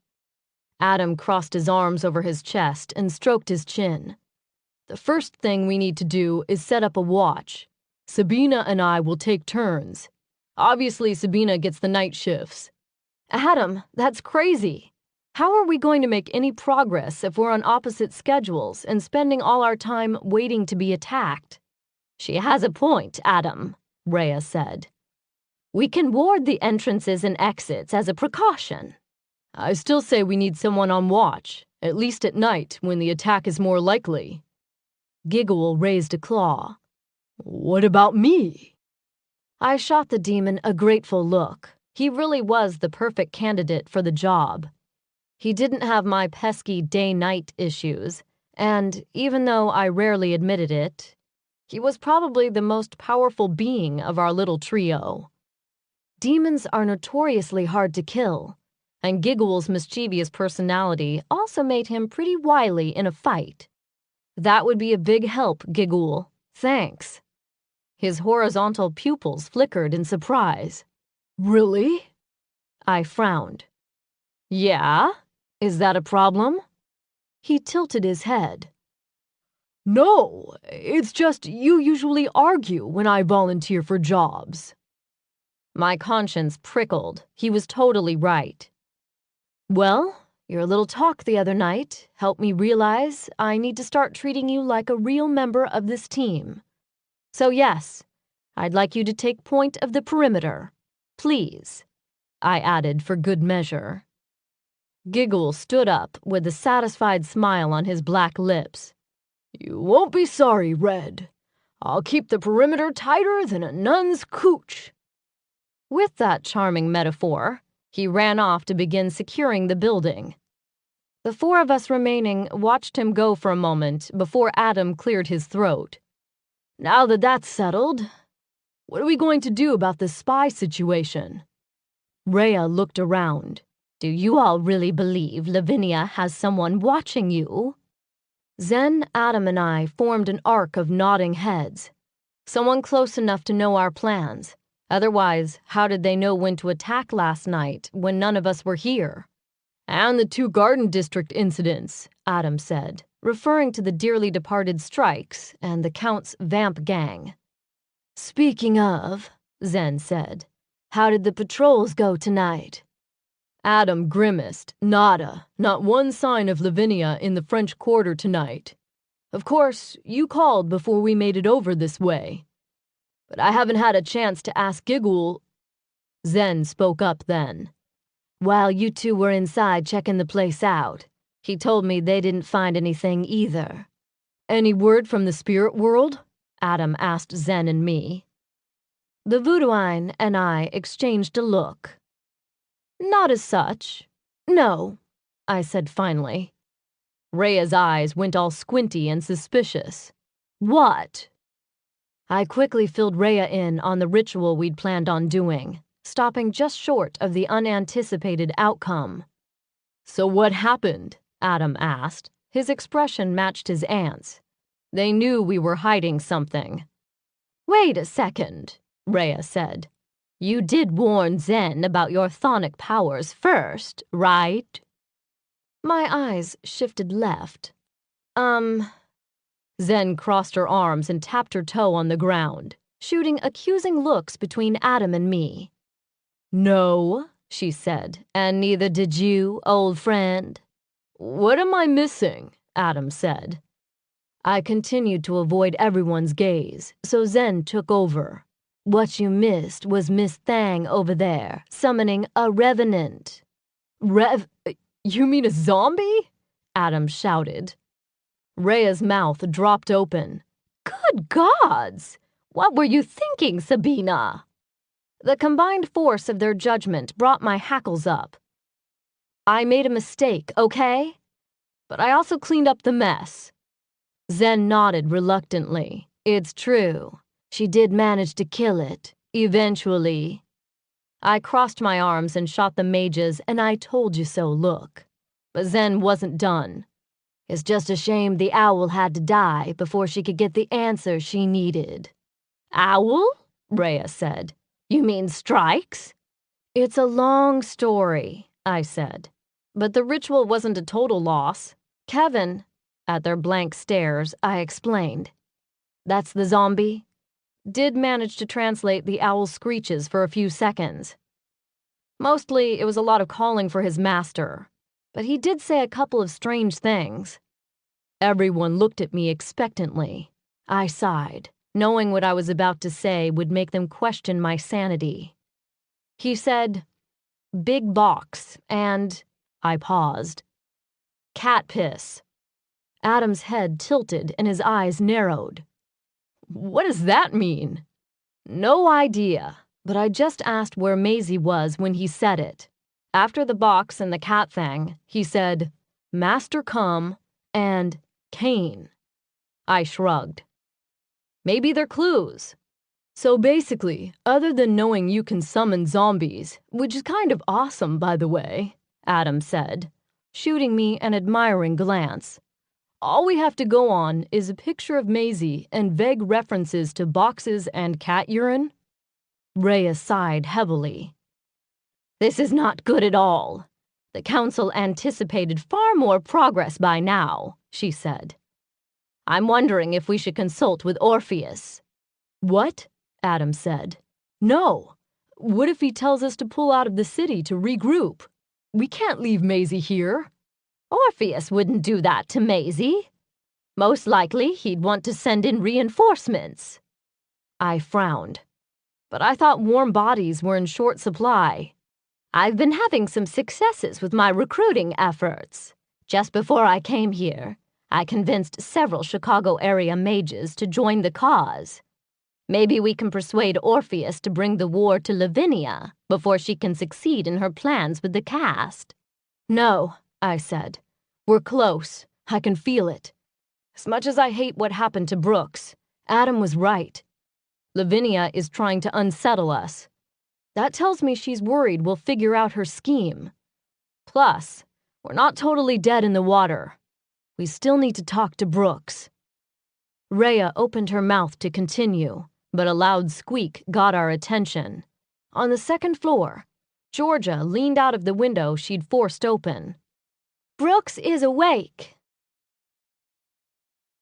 Chapter 21. Rhea and Zen entered first, leaving Adam and me to linger in the doorway of the crowded room.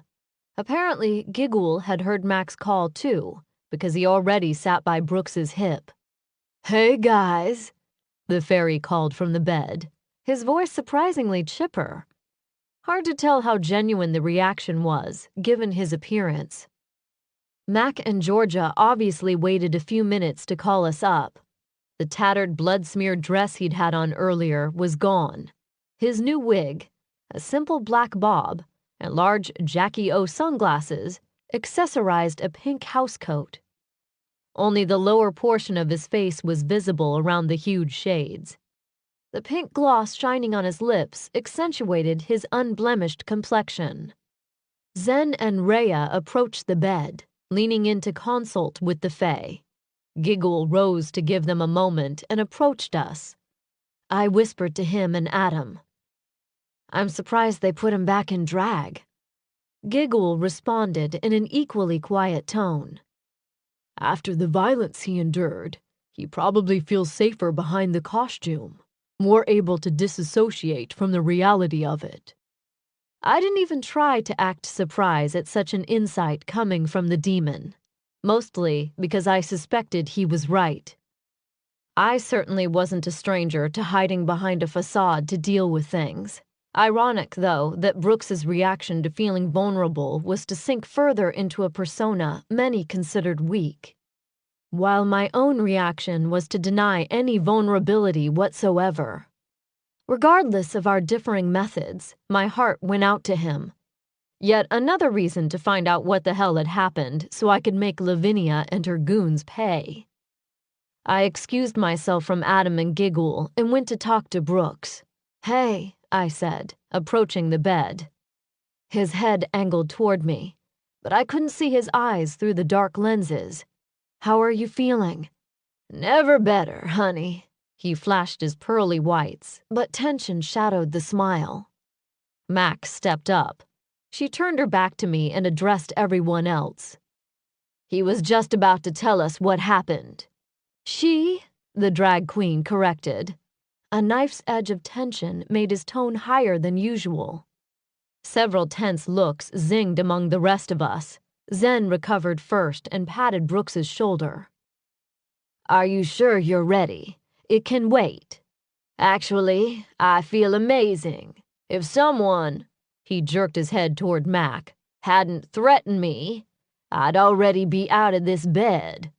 You're gonna stay put, and that's that, the were said, crossing her arms. Brooks looked around for an ally in his bid to rise, but found none. Instead of arguing further, he lay back against the pillows with a huffy breath. Fine, he said. The truth is, I don't remember much. Giguhl patted his arm. Just tell us what you do remember. Start with what happened right after we left. Mac called about 10 minutes later and told me she was calling off the show. I was worried because she wouldn't give me any details, but her voice sounded real strained and angry. He looked up at Mac. "What happened?" "I'll give Mac this. She's got a convincing poker face. It's not important right now. Keep talking." Brooks's lips puckered up. "Fine, be that way." Obviously, he thought Mac was hiding some juicy gossip. "Anyway, I'm ashamed to admit I threw a bit of a diva fit after I got off the phone. There I was, all dressed up and no place to go. So I decided to fix myself a martini and call some of my girls to see if they were free to go out." Up until that point, his tone was breezy and bitchy, like Pussy Willow. But when he continued, the snark was gone. "I was on the second step when I heard the crash at the back door." He swallowed hard. "At first I thought it might be you guys, but then I saw the hoods." I stepped forward. "What do you mean?" "I mean some KKK shit." He mimicked pulling a hood over his face. "Only these were red, except for one dude who wore black. Before I could figure out what the hell was going on, about a dozen of the assholes swarmed me. I tried to run, but my Cleopatra costume was designed for lounging on a settee, not running from robed madmen. Anyway, I tripped, lost my wig." His voice cracked. I imagined if he'd removed the glasses, his pupils would be dilated with remembered fear. "A few split off and started tearing shit up in the store, while the rest carried my livid ass up to the 3rd floor. I fought them hard as I could, but—" He trailed off. "Was there a female vampire with them? Lavinia?" I asked. Brooks shook his head. "No, just the dudes. At least I think they were all dudes. Hard to tell with the hoods and the no-talking thing." I frowned. "No talking?" "Yeah, from the minute they came in until they finally stopped hurting me, none of the bastards said anything. The guy in the black robe, he seemed to be in charge, but he just stood to the side chanting something. Never spoke to the others. The ones who beat me, they didn't look at him either. Just moved real methodical, like they were programmed or something." Brooks shivered. "Creepy." "I hate to ask this," I said, trying to keep my tone even. "But did any of them bite you?" Another shake. "They weren't vamps, I don't think. No magic either." "You said that one guy chanted. Were they doing some sort of ritual?" Adam asked. The Fae hesitated, swallowing hard, paler than when we'd come in. I wasn't sure if it was the emotional stress of rehashing things, or the physical toll of everything catching up, but I knew pretty soon Zen and Rhea would kick us out. Before that happened, I needed to know whose ass I needed to go medieval on. I grabbed his clammy hand and gave him a reassuring smile. "I know this is hard, but it's important. What exactly did they do to you?" Mac lurched forward, her expression confrontational, but Rhea grabbed the ware's arm and shook her head. Brooks missed the exchange because his gaze was on me. At least I think it was. Hard to tell with the sunglasses. "After they hit me for a while," he began, pausing to collect himself, "they tied me to the bed. I couldn't see much because of the blindfold." He swallowed hard as the first tears spilled from under the glasses and onto his cheeks. "They cut me. Deliberate, shallow slashes. It was the Black Hood guy. I recognized the voice, and each time he cut, he'd say, 'Master Mahan, accept this sacrifice.'" The tears flowed freely now. I placed my other hand on his, trying to lend some of my strength. "Who is Master Mahan?" Georgia asked. "He's the leader of the caste of Nod," Adam said. "Did they say anything else?" Brooks sniffed and managed to get a hold of himself. "Just after they tied me up, one of the others came in and told the leader he couldn't find the owl." I blinked. "They were trying to find Strikes?" He nodded. "Black Hood seemed pretty pissed the owl wasn't here. Knocked me around some more until I admitted you'd taken him with you. Then he seemed almost scared, like he was going to be in big trouble." My stomach clenched. If the robed terrorists were that worried about losing the owl, I couldn't imagine Master Mahan would be too thrilled to learn I'd gotten his owl eaten by a zombie. But something else bothered me too.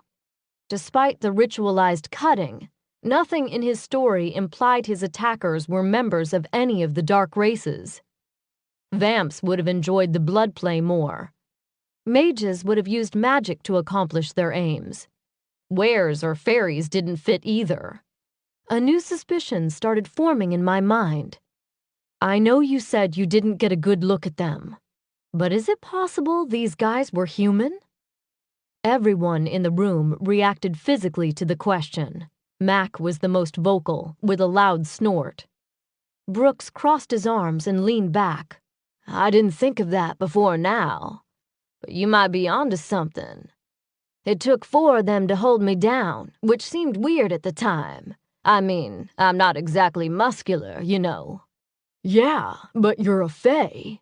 That means you're still stronger than an average human male," Giguhl observed. "Here's what I don't get. Lavinia has access to magical vampires," Georgia said. "Why would she bother with humans?" Zen cleared her throat. The vamp cringed. "No offense." The voodoo queen nodded and turned her attention back to the conversation.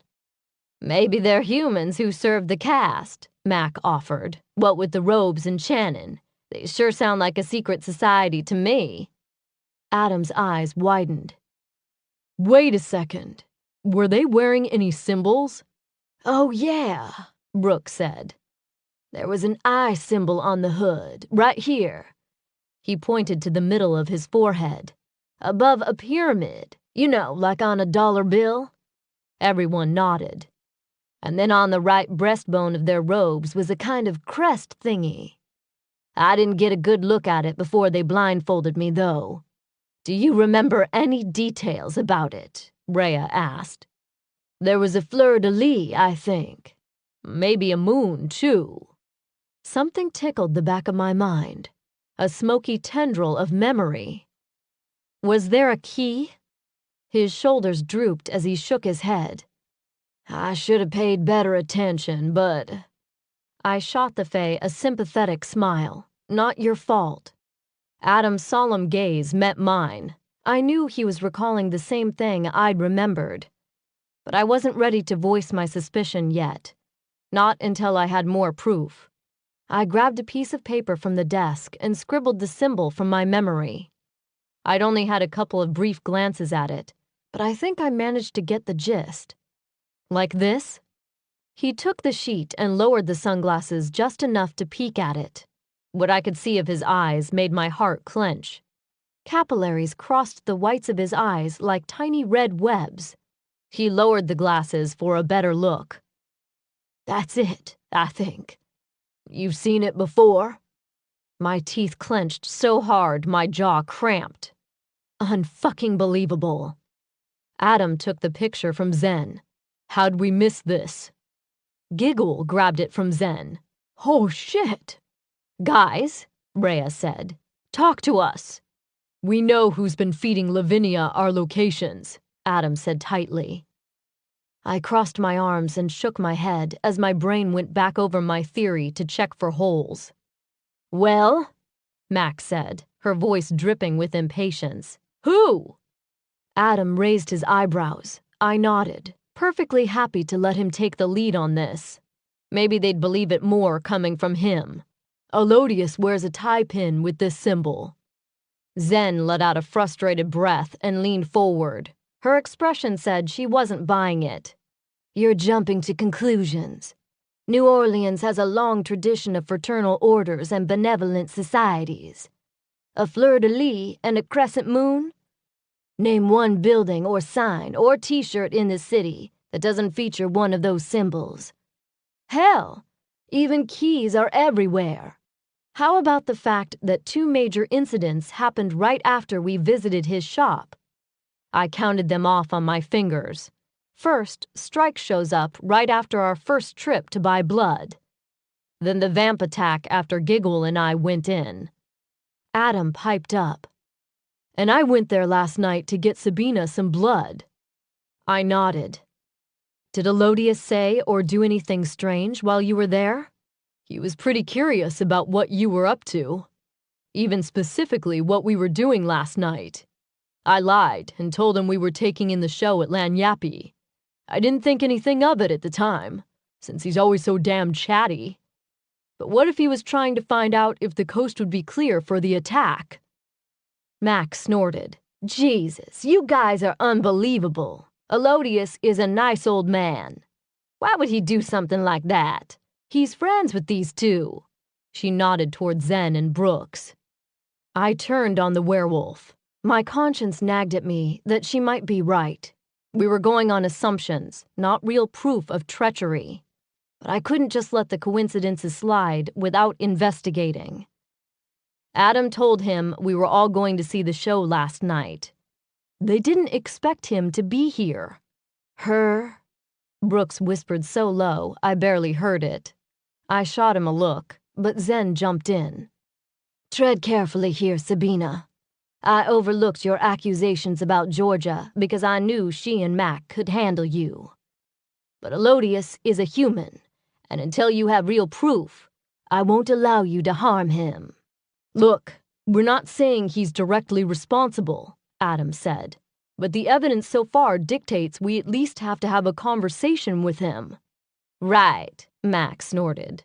I've been on the receiving end of one of your conversations, and I'd put cash money on your chat with Elodius getting physical real fast. I speared her with my gaze. What do you want us to do, Mac? Ignore this? Overlook what happened to Brooks and Elvira? Both attacks were ordered by the same person, Sabina Kane. How long do you think it'll be before she sends someone after Georgia, or you, for that matter? What? Brooks shouted. What happened to Elvira? Mac shot me a glare that promised a slow, painful death. She was attacked too, honey. Mac swallowed hard. She didn't make it. Brooks's head fell into his hands as the dam broke. Mac's chin raised and her eyes hardened as she looked at me. I take care of my own. My conscience prickled for upsetting Brooks, but now wasn't the time to go soft. I crossed my arms and nodded toward Brooks. You can't be everywhere, Mac. They were attacked at the same time. She tensed to lunge at me. Maybe I should save your grandbitch the trouble. Her body froze mid-spring. Oh, hell no! Giguhl's voice cracked like a whip. Mac dangled from one of his claws like a puppy from his mother's teeth. Someone needs to teach you some manners, werebitch. Giguhl, I snapped. Put her down, now. The demon sighed and released her. Back on her feet, the were stared me down for a moment. Fuck all of you. She jumped into motion, grabbing Georgia by the arm before storming toward the door. Brooks called after them, but Mac stomped out with Georgia in her wake without another word. I'll just show them out and do another perimeter check, Giguhl said. I nodded and dismissed Mac from my mind. Look, I said to Zen. I'm not looking to hurt the guy if he's innocent, but human or not, we can't take the chance he's working against us. Zen sighed heavily, looking torn. Rhea placed a hand on her arm. There's an easy way to find out if he was involved without beating it out of him. I perked up, hoping Rhea's solution might offer a compromise to end the stalemate. Rhea nodded toward Brooks. Take Brooks with you. If Elodius was involved, he'll be surprised to see the Fae healthy. Absolutely not, Zen all but shouted. The drag queen perked up in the bed. Actually, I'd love to see the expression on his face when he sees me looking fabulous again. If he's guilty, that is, he amended. Are you sure? I know you're feeling physically better, but I don't want to upset you any more than necessary. In response, Brooks threw back the covers. Just give me 5 to fix my face and throw on something a little less comfortable. No, Zen said, moving toward the determined Fae. It's too risky. Brooke stood and took Zen's hand. I appreciate your concern, darling, but I'm not going to spend the rest of my life hiding because some assholes decided to send a message. If my presence will help Sabina and Adam get answers, then I'm all in. I added, we'll be safe. Zen's eyes jumped from Brooks to me as she weighed whether to keep arguing. I think we all suspected this wouldn't end well for the Cajun, but I couldn't blame her for trying to protect Brooks from further distress. Finally, Zen nodded and forced a smile for her friend. What are you going to wear? Brooks laughed and took the woman by the arm, leading her out of the room to discuss wardrobe choices. I blew out a breath and turned toward Rhea. Giguhl's on watch. If you need anything, or if anything odd happens while we're gone, make sure he knows. Rhea nodded, but clearly had something else on her mind. While you're gone, I'm going to call Orpheus and fill him in. I think it might be a good idea to have a couple of Pythian guards here to back you up. Not yet, Adam said. When she opened her mouth to argue, he held up a hand. Until we have a chance to sort out this human angle, we don't need the complication. Plus, if the building is being watched, someone's bound to notice them arriving. I agree, I said. Right now, the situation is too volatile to involve any other lives. Rhea sighed and thought about it for a moment. All right, but I'm still going to check in and tell him I'm staying for the time being. Adam paused. I'm not sure that's a good idea either. Why not? I jumped in to add my 2 cents. Because everyone has a target on their head now. Adam and Brooks have already been injured. Adam stepped forward. If something happened to you... His voice cracked. I shifted and swallowed against the unexpected emotion that tightened my throat. Rhea grabbed Adam's hand and shot me an affectionate but determined smile. I'm well aware of the risks. And I might be old, but I'm stubborn. No one's taking me down without a fight. Next to me, Adam smiled proudly at his aunt. It's true.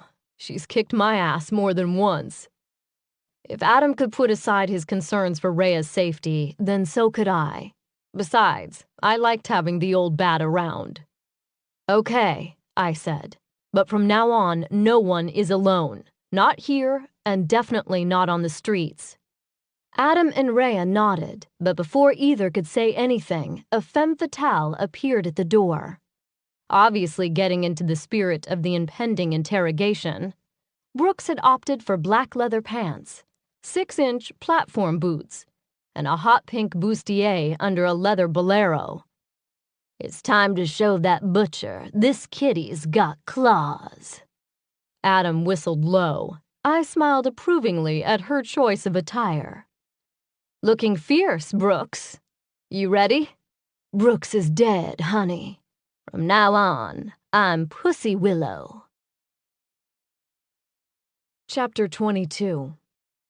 Instead of taking Zen's voodoo mobile again, Adam opted for just flashing us to the neighborhood near Elodius's shop. Pussy Willow, who insisted we use that name, as well as feminine pronouns for her from now on, seemed so eager for our mission that she didn't balk at the unconventional mode of travel. As for me, the magical transportation limited my exposure to the bright morning sun, so I was all for it. Therefore, a couple of minutes after walking out of Zen's shop, we stood on the front stoop of Cajun Sausage Fest. Luckily, the hour was so early that no tourists or locals saw our arrival. Unluckily, it also meant Elodius's shop was closed. In deference to Halloween's arrival, shit, how had it already gotten to be Saturday? He'd pasted cardboard decorations of cackling witches with striped socks and vampires with big, fangy smiles in the darkened windows. Cute, I said, leaning to the window for a peek inside. I can't tell if he's in here. What are the chances he's in the back? Adam peered up to the second floor of the building. I say we give him a call and find out. He pulled his knapsack around and dug in it, finally coming up with the magnet Elodius had given me the other night. I'd totally forgotten about passing it to the mancy then. Luckily, Adam never seemed to throw anything away from his trusty portable magic kit. Thanks. I smiled at him and took the phone he offered. Elodius answered on the third ring. Yellow. Hey, Elodius, it's Sabina. I hate to call so early, but... I cut off dramatically, hoping he'd take the bait. After a pause, he bit. Is everything okay, Cher? I put a little wobble in my voice. No, I need some blood really bad. Is there any way you could meet me at the store? I'm already here. Normally I wouldn't ask, but it's an emergency. Now, darling, don't you worry your pretty self. Elodius lives right upstairs. Be down in a jiff. Really? Thank you so much. However... Yes? Seeing how as it's after business hours, we're going to have to charge a tad extra. I pursed my lips. I'd like to show him a tad extra myself, the opportunistic ass. That's fine. Please hurry. I clicked off the phone and turned to Adam and Pussy Willow. You guys stand around the corner. Follow me in 2 minutes later. Adam nodded. Got it. Be careful. Then he took Pussy's arm and the two jogged past the next door to wait out of sight. I reached back to touch my gun, more to reassure myself than out of any real fear I'd forgotten it. The light came on then in the store, signaling Elodius's arrival. He must have used a back staircase from his living quarters. I attempted to look defeated as he waved and came to unlock the door. Sabina, darling, you look like death warmed over. Come on in and tell old Elodius what's wrong. I hesitated. Despite his welcoming smile and concerned demeanor, it'd be a mistake to underestimate Elodius. Gods only knew what nasty surprises he could have waiting in the shop. Casting a quick glance to my right, I didn't see Adam or Pussy Willow, but I felt their presence and knew they'd have my back if the crazy Cajun tried anything. Besides, he might be a traitor, but he was still a human, and the day I couldn't hold my own against a mortal was the day I took up sunbathing as a hobby. I swallowed and lowered my head meekly. At least I assumed that was the vibe I was giving off. I didn't have a lot of experience with meekness. Oh, Elodius, it was horrible. I brushed past him. Inside, I moved the counter and leaned against it forlornly. This position was chosen strategically, so he had his back to the front door. It also meant my back wasn't exposed in case any of his robed buddies were hiding in the storeroom. I don't know where to begin. Start at the beginning, Cher. Impatience crept into his tone now. My friend Brooks he was murdered last night. What? Elodius shouted. I paused. Did you know him? He worked for Madame Zenobia. Elodius's face had turned an interesting shade of red. He sputtered for a moment. I couldn't tell if he'd realized he'd given something away, or if it was genuine shock. He came here a time or two for Madame Z. Are you sure he's dead? I nodded sadly. But that's not all. Whoever killed him also destroyed Zen's shop. This seemed to shock him less than hearing about Brooks's pretend death. That's a shame, he paused. But back to the Fae. You're absolutely positive he died? I'm afraid so. I shook my head, keeping my eyes on the Cajun. Who would do such a terrible thing, Elodius? Elodius punched a fist into his palm. Those sons of bitches! I moved in closer. Which sons of bitches? He choked and kicked his feet. What? I just meant whoever's responsible should pay. He looked away with wild eyes. I got in his face, grabbed his collars. Who? His mouth worked like a hungry carp's. They were just going to scare y'all a little. I tightened my fists on his ring around the collar and lifted. His doughy body struggled against the reverse of gravity. Exposing my fangs, I hissed, "Names, now!" The bell over the door announced the arrival of Adam and Pussy Willow. "You better have confessed to something, Red," Adam said by way of greeting, "because we agreed no violence until we had proof." I dropped Elodius. His ass hit the linoleum with a crack. Probably broke his tailbone, judging from the moans of pain. We were getting to that. Elodius was just about to tell me everything he knows. I nudged him with my boot. "Right?" Elodius cringed and looked up at the 6-foot-tall diva in heels towering over him. "Brooks!" His voice cracked. "You're alive!" Then he paused and swiveled his gaze to me. "Wait a second. What the hell's going on here? Why did you say he died?" Pussy Willow crossed her arms and glared down at the man. "Brooks did die, darlin'. I'm his better, bitchier half." Elodius shook himself, clearly lost. "What the Sam hell's going on?" Adam knelt down and looked into the human's eyes. "Here's a clue. Next time you want to hide your involvement in attempted murder, make sure to take off the tacky tie pin that links you to the crime." Adam flicked the pin in question with his fingernail. The man blanched but raised his chin. "You're grasping at straws. A tie pin don't prove nothing." "Bullshit," I barked. "Are you telling me if I go upstairs I won't find a red hood in your closet?" He swallowed so hard his Adam's apple bobbed frantically among his jowls. "Elodius wasn't there. The shop was open. You can ask anyone." "Fine. Maybe you weren't there," I said. "But you're involved. And you're going to tell us everything you know." He shook his head and tightened his fat lips. Maybe a professional interrogator would have kept trying to get the man to admit his involvement. Me? I preferred a more direct route. I hauled the Cajun up by his armpits. "Adam, get the butcher knife. I'm going to cut the truth out of him." The Cajun's eyes went wide with fear. "No!" Spittle flew from his fat lips and landed on my face. I'd had no real intention of cutting the sad little man, but if he kept spitting on me, I might change my mind. "Start talking then." I carried him over to a chair and tossed him down in the seat. He groaned and rubbed his backside. "Ouch!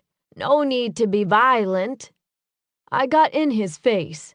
On the contrary, there is every need to get violent. This isn't a game, Elodius. It's as fucking serious as it gets. I grabbed the picture of Maisie from my pocket. This shit here makes me want to inflict some major pain on someone. Unless you start giving us something we can use to find my sister, that someone will be you. The space between us filled with the tang of urine. I glanced down at the rapidly spreading wet spot on the front of Elodius's trousers. A shudder racked the human's body as he tried to collect himself. His eyes welled with tears and his face went red. I dropped him to escape the bodily fluids. He slumped on the floor and openly wept. "I'll give you something to cry about, you miserable piece of shit." "Sabina," Adam said quietly. Snot bubbled from his nose. "They'll never induct me now," he wailed. I stepped back with a sigh and crossed my arms. "Who won't?" "The benevolent brotherhood of the Eastern Mystery." Frowning, I looked at Adam, who shrugged and shook his head. Pussy Willow looked equally lost. "Who the hell are they?" Elodius snorted and swiped at his tears. "They're only the most powerful secret society in human history." I pressed my lips together. If they're so powerful, why haven't we heard of them? Elodius looked up at me like I'd said something ridiculous. "You hard of hearing, Cher? It's called a secret society for a reason." Adam crossed his arms. Please, most people have heard the names of lots of secret societies. The Rosicrucians, the Illuminati. The mortal made a rude noise. Those guys are pussies. The Brotherhood has the true power. Such as? I prompted. He pressed his lips together and twisted his fingers in a knot. Then he crossed his arms and leaned back. Well now, look who suddenly rediscovered his sack. I placed the ball of my foot on the edge of his chair and pushed. The chair fell back with a clatter and a flurry of curses from the sprawled Cajun. You no good bloodsucker! See if the Brotherhood don't teach you a thing or two. You're testing my patience. I stood over him with my boot heel on his fat belly. Why did the Brotherhood attack Zenobia's store? The spiked point of my heel ground into his midsection. Jesus, watch the pancreas, will ya? He groaned. I'll talk. The sudden shift to first person told me I'd won. With a smile, I delivered one more jab of my spiked heel before jerking my head at Adam. The mage rolled his eyes and righted the chair before helping the man back into it. Now, I said, putting an extra dose of menace into my voice. Start at the beginning. Elodius ran a hand over his sweaty forehead, smoothing the flap of hair back over his pate. It all started a week ago, at the monthly meeting. The big brothers informed us initiates that we needed to keep our eyes out for a mage pyre, and... I held up a hand. Hold up. Mage pyre? Adam snickered behind me. I shot him a glare before turning it on the mortal. Yeah, that's what you are, right? Half and half. I pursed my lips together and rolled a hand for him to continue. Anyway, they said you'd have a mage and maybe a demon with you. If we saw any of you, we were to call in immediately. Imagine Elodius's delight when you strolled right into the shop a few days later. Why did they want to know about our movements? Adam asked. He shrugged. Don't know. You didn't ask? I said, my voice heavy with disbelief. Are you kidding? Initiates don't ask questions. We follow orders. So you called them each time after we left the shop, Adam said. That still doesn't explain how that information got back to Lavinia. Who? I rolled my eyes. This guy was a bigger idiot than I'd given him credit for. Lavinia Kane? The leader of the vampire race? The one who's been sending her goons after us based on the information you've been giving your stupid secret society? Hey! The benevolent Brotherhood of the Eastern Mystery isn't stupid. We raise lots of money for literacy at our annual crawfish boil. I threw up my hands and turned to Adam. You better take over before I kill him. The mage moved in, pulling a chair up next to the frustrating butcher. Elodius, I need you to focus, okay? We understand you were just following orders. I snorted and rolled my eyes. As I did so, I looked at Pussy Willow. Every muscle in her body tensed, including her fists, which clenched and unclenched like they wanted to get busy. As Elodius waxed poetic to the mage about honor and patriotic duty and a bunch of other bullshit, I sidled up to the fairy. Hey, I whispered, you doing okay? A muscle worked in her jaw. Her eyes never left the butcher. Mm-hmm. Don't worry, Adam will get to the bottom of this. He gives a great good cop. Pussy Willow's head nodded slowly to acknowledge my statement, but I had the feeling she wasn't all there. I couldn't blame her for her anger over Elodius's involvement. Now wasn't the time for a heart-to-heart, though, so I patted her stiff arm and focused on Adam's progress, or lack thereof. No, I didn't know that Nostradamus was a member of the Brotherhood, but I really need you to focus. Did you see anything odd when you went to the temple recently? Like what? Adam gritted his teeth. Like vampires? Elodius waved a wave. Oh, them, yeah. This one fella was at our last meeting. Big Brother Devereaux introduced him as Rupert. Seemed kind of sissy with the cane and cape and all. Adam looked up at me. The Count? I nodded. Did you speak to him? The butcher shook his head. Nope. He just kind of sat in back, listening. Seemed odd, since only members of the Brotherhood are allowed in the ceremonial room. But, he shrugged. B.B. Devereaux explained the vamp belonged to a group that funded a lot of our activities. Did he mention the name Cast of Nod? Adam asked. Elodius pursed his lips. Don't think so, but it was kind of hard to hear, what with being in the back of the room and the goat's constant bleating. Adam made a face at the goat comment and then leaned back in the chair. Why did the Brotherhood go after Brooks? Elodius's face went hard. You told me about the drag show, remember? They expected the store to be empty.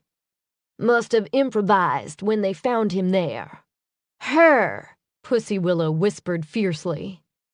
Did the Brotherhood let you in on their original plan? Adam asked.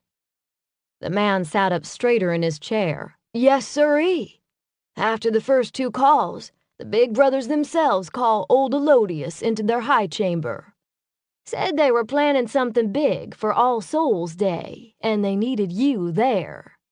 He looked at me when he said this. Only they had to be real careful about it, because you couldn't know you were being set up. They said next time you showed up, we had to ask you about your plans. They needed to know when you'd be gone so they could set the plan in motion. What was this plan exactly? Adam said.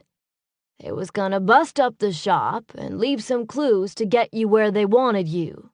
Where did they want me? They didn't tell me. All they'd say is they were gonna summon Master Mahan at just after midnight on All Souls Day. Summon him?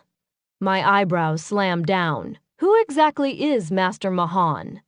He's the almighty power behind the Brotherhood. I craned my neck, waiting for more, but he was done. That's it? He raised his palms. They don't tell the pledges details. Supposedly, all the secrets are revealed at initiation. He paused.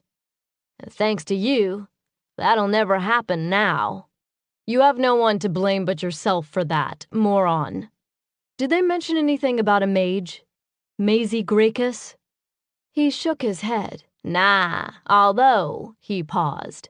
Now that you mention it, they said something about once you were there, they could finally kill the other one. My heart kicked up a notch.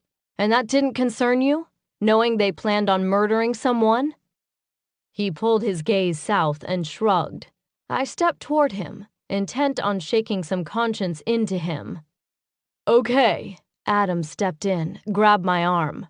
He shot me a meaningful look that clearly commanded me to chill. I forced myself to relax and crossed my arms. So to review, Elodius knows jack shit about what's happening, except that the Brotherhood's goal was to plant evidence at the shop to make sure you show up to a ritual to summon the leader of the cast.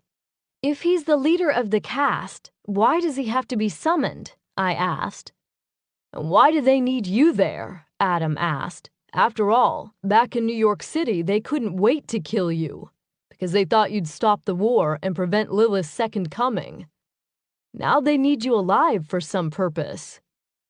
My head ached as I tried to follow the serpentine paths of fact versus prophecy. Basically, the cast believed that a war between the dark races would result in Lilith returning to the earth from the underworld. The cast believed their role in assisting the goddess in her return would earn them a special place with her. In addition, they, and a few others, believed I was a prophesized chosen who'd stop the war and usher in a period of peace between the races. That's why the cast tried to kill me in New York. But just like Adam, I couldn't figure out why they suddenly decided I would be useful. I don't have a fucking clue what's going on, I said. But I do know one thing. We're going to find out where this ritual is going down and ambush the shit out of them. Not that I disagree with that plan, but I really don't like the idea of strolling in there without knowing more about this summoning, Adam said. And how are we supposed to find out where it's happening? Weren't you listening? Elodius said. They left clues in the shop. My head swiveled in his direction. Shut up. I've already seen what passes for clues to your brotherhood, and they suck. Just trying to help. My mouth fell open, and I sputtered at him for a second before Adam spoke for me. Why in the hell would you try to help us? You're the one who told them when to attack the shop. He shrugged. Figure helping might convince y'all not to kill old Elodius. Unbelievable, I breathed. We're not going to kill you, Adam said. I hit his arm. What? He didn't do anything but give them information. As I reeled from that, the mage turned back to Elodius. But I do have one question. How could you help the Brotherhood when you knew they planned on destroying your friend's business? The man shrugged. Weren't no skin off this nose. They promised Big Papa would finally be initiated as a reward. Plus, Zen ain't exactly family, and her mumbo-jumbo goes against all of God's commandments. Adam frowned at the man. That's interesting, coming from a member of a secret society that ignores the whole thou shall not kill thing. Already told you the Fae wasn't supposed to get hurt. They said they was just gonna knock over a few things. Besides, that boy don't look like he got one scratch on hisself. Pussy Willow exploded forward. Girl, she, and herself. I twisted around to stare at her in shock. Easy now. Pussy Willow pointed a long red nail at the man. Not until he says it. Elodius's expression became bullish. Darlin', you got a nice rack, but dollars to donuts, you're packing some meat in your drawers. He leaned back and crossed his arms. That makes you a he. It happened fast then. Pussy Willow drew, aimed, and cocked the gun before I could wrap my mind around what was happening. No! Adam shouted, lunging. But it was too late. The gun exploded. The recoil sent Pussy Willow stumbling back, her heels squeaking against the slick linoleum. The bullet hit Elodius in the forehead. A single line of blood dripped from the blackened hole. The Cajun gasped just before his body went slack and slid to the floor. In the aftermath, the shop was silent, but my heart hammered in my ears. Adam grabbed the weapon from Pussy. Her hands shook, and rage made her eyes glow with hatred as she stared down at the body. What the hell were you thinking? Adam shouted. He disrespected me. She said the words like they were a simple statement of fact. Brooks, I began. Pussy Willow!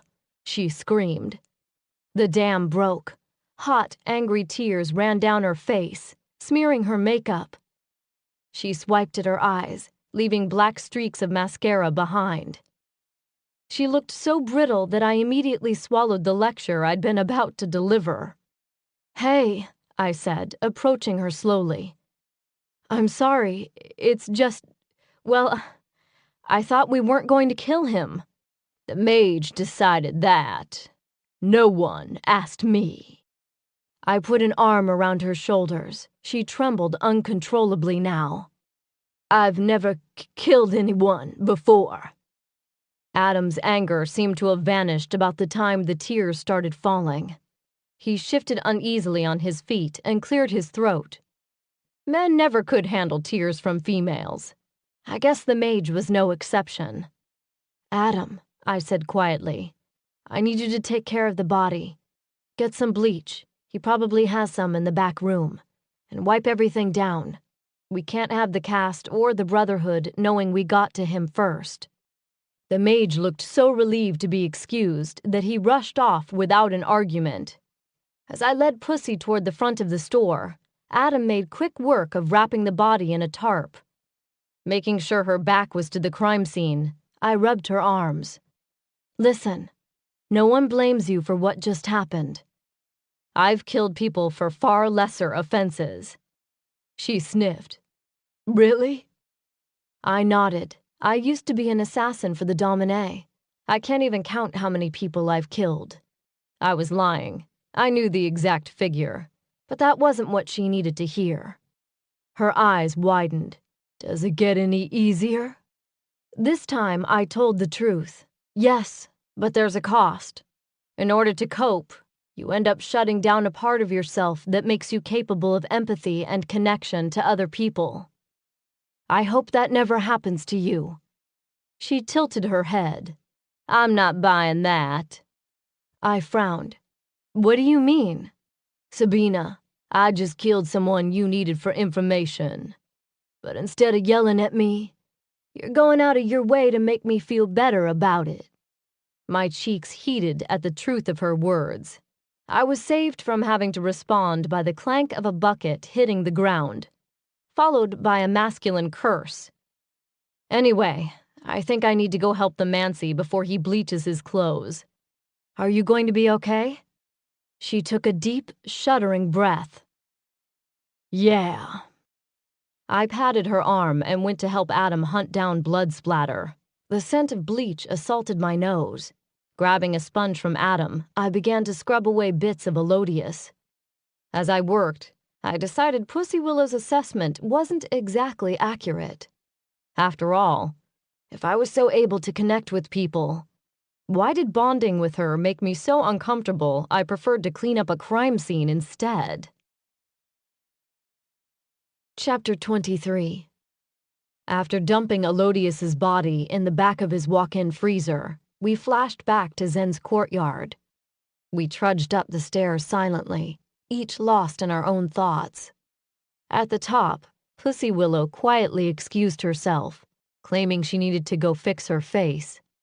I suspected she really just needed some alone time to process everything.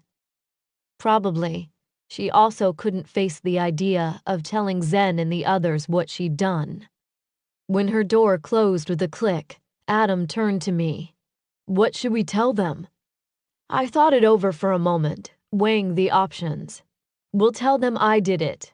When he opened his mouth to protest, I shook my head. It'll be easier. They won't be surprised if I claim responsibility, and it'll avoid the additional drama being thrown at PW. He smirked. PW? I shrugged. I'm cool switching to she and all, but that name is a mouthful. Besides, everyone needs a nickname. Right, Mancy? He blew out a breath. Okay, let's get this over with so we can focus on coming up with a plan. I nodded and led the way toward the sound of voices coming from Zen's workroom. As we got closer, Giguhl's animated voice drifted through the door. Then the incubus said, "Rectum? I damn near killed him." I paused just outside the door, turning to Adam. What if we don't find her in time? The idea of facing everyone down and admitting we'd failed to get Maisie's location again made my stomach cramp. At least we knew when. We just needed to figure out where. Adam grabbed my hand. Hey, he said quietly. I looked up into his familiar warm eyes. We're close.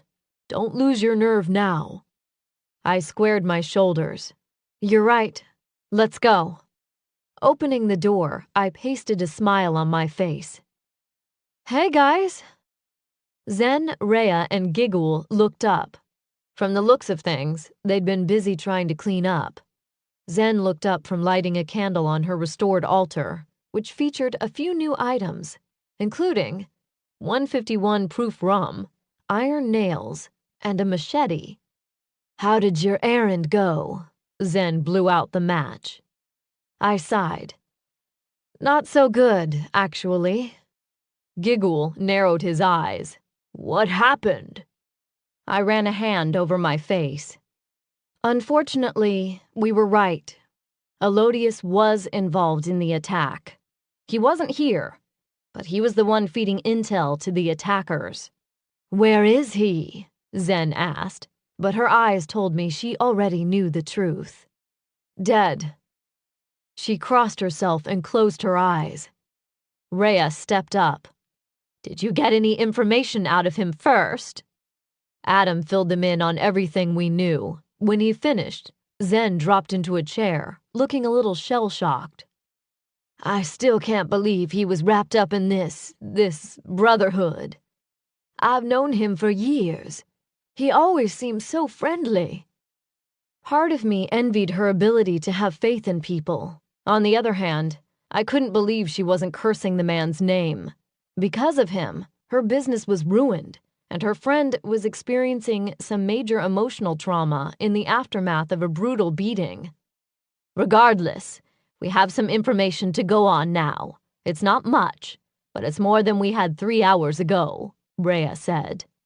"We should pay Aaron Zorn another visit," Adam said. "Now that we know Lavinia and the Brotherhood are planning on summoning Master Mahan, any info he can give us about the cast might help." I sighed deeply. Once again, time was working against us. Zen looked up. "We didn't find any other clues while we were cleaning. That must mean the picture of Maisie is the key to finding the location." I reached into my jacket and held up the photo. Zen took it from me, and we all gathered around her. "Okay, here's the plan," she said. "You and Adam pay the recreant a visit and find out what you can about the cast. Rhea and I will scan the photo into my computer and analyze it for clues." I felt torn, wanting to be both places at once. "You'll call the minute you find something?" Zen and Rhea nodded. "Absolutely." "What about Pussy Willow?" I asked. "She's pretty shaken up after everything." Giguhl stepped forward. "I'll go check on her before I do my rounds." I smiled at the demon. "Thanks, G." I turned to Adam. "Let's go." The demon's sun was high in the sky by the time we finally found Aaron. The delay in locating him was due to a brief detour to his house. A surly little person, who turns out wasn't a hooker at all, but Aaron's hairdresser, greeted us at the front door and informed us, after 5 minutes of arguing, that we'd find him at City Park doing his sound check. With everything else going on, I'd almost forgotten it was already Halloween and that Aaron was playing Voodoo Fest. When we finally found him in the huge park, Aaron stood at the foot of a large stage overlooking an empty grassy area.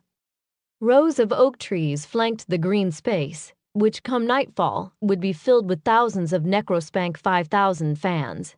In the meantime, the sun beat down on us like a drunken stepfather. Luckily, in addition to the pints I'd chugged at Elodius's shop, I'd had the forethought to toss a couple of extra in Adam's backpack, because otherwise I'd have been useless for the rest of the day. In contrast to the idyllic park setting, the air filled with the metallic, thrusting beat of industrial music. Aaron stood at the foot of the stage, hugging a microphone like a security blanket, rocking back and forth in a trance. Then suddenly, his voice rose over the music like a rusty nail down a chalkboard. Other than a few fucks, he might as well have been screaming in tongues. I leaned toward Adam. "Someone's got anger issues." A smile lifted the corner of Adam's mouth, but he kept his eyes on the recreant. "Let's hope he's gotten it out of his system enough to chat." We moved forward then to climb the stage's steps. That move gained us the attention of festival workers in yellow windbreakers who wielded walkie-talkies like weapons. The commotion with the workers was loud enough to distract the keyboardist, who missed a couple of notes. I know that because a beat later, Aaron Zorn, who until that time had been lost in his song, stopped screaming and spoke in a deadly calm voice. "Nicodemus?" He didn't turn around to address his bandmate. "Do we have a problem?" "Aaron!" Adam called. The lead singer's head tilted up and slowly turned. His eyes narrowed into an icy stare. "I'm in the middle of a sound check." He said it like he fully expected us to apologize and back away slowly. "We need your help," Adam said. Aaron smiled humorlessly. "The last time I helped you, that one," he jerked his head toward me, "thanked me for my efforts with insults. And now you interrupt my sound check and expect me to drop everything because you have a problem? Not bloody likely." He nodded to the band. A split second later, the stage filled with the ear-splitting music again. Aaron turned his back to us and started singing again as if nothing happened. Adam nudged me with an elbow. I shot him a glare. His eyebrows rose, and he pointed towards the recreant's back. I set my jaw and looked at the sky for patience, only to find the sun's cornea-searing light instead. I blinked back the tears of pain and sighed. Time to grovel. Again. "Aaron!" I yelled. My voice evaporated into the wall of sound. Gods, I did not have time for this shit. So I pulled my gun from my waistband, pointed it to the sun, and pulled the trigger 5 times. The music cut off abruptly as band members dove to the stage. Only Ziggy, the deaf mage drummer, remained at his station behind the drum kit. He shook his head and rolled his eyes in judgment. Meanwhile, Adam cast a freeze spell on the bouncers, who were about to tackle me from behind. Aaron's scream trailed off as he turned slowly. I'd expected another glare.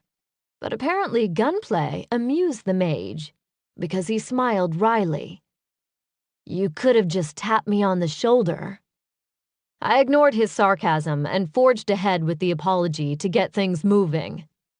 "Look, I'm sorry if I insulted you the other night. I wasn't aware of your limitations. Someone I care about was injured, and you refused to help him. But perhaps I could have been a tad more diplomatic with my delivery." I paused for a breath. "Now, since your band is already distracted, would you please take a break and speak to us for a few moments?" Aaron watched me, as if pondering whether saying no would result in more gunfire. I raised an eyebrow and tapped the gun on my thigh to let him know it would. Finally, he nodded. "Take 5, he said to the band. To me, he said, "Let's go to my dressing room." 2 minutes later, Adam, Aaron, and I sat on stained couches in the recreant's dressing room. Serving trays on the coffee table offered an assortment of deli meats, cheeses, and quaaludes. After Adam and I each refused his offer of drinks, he opened a bottle of top-shelf vodka he pulled from an ice bucket. "So what's up?" Aaron propped his booted feet up on the coffee table. His raven hair was expertly mussed, and he wore his trademark aviators. "We need you to tell us everything you know about the cast of Nod." Aaron slowly swallowed his mouthful of liquor. "How much time you got?" "Not much," Adam said. "How about the Cliff Notes version?" The recreant leaned forward and set the bottle on the table. "I think you two better tell me what the hell you've got yourself mixed up in first." "We don't have time for all that," I said. "We have it on good authority that some members of the cast, a secret society of humans, and the leader of the vampire race are trying to summon Master Mahan here tomorrow night. So anything you can tell us that will help us defeat them and him would be great." Aaron threw his head back and laughed. Then he raised the bottle of vodka in a mocking salute. "If that's the case, I suggest you two have a drink after all." I frowned at him. "Why?" "Because you might as well get drunk until it's time to kiss your asses goodbye." "You know who he is?" Adam asked. Aaron took another sip and nodded.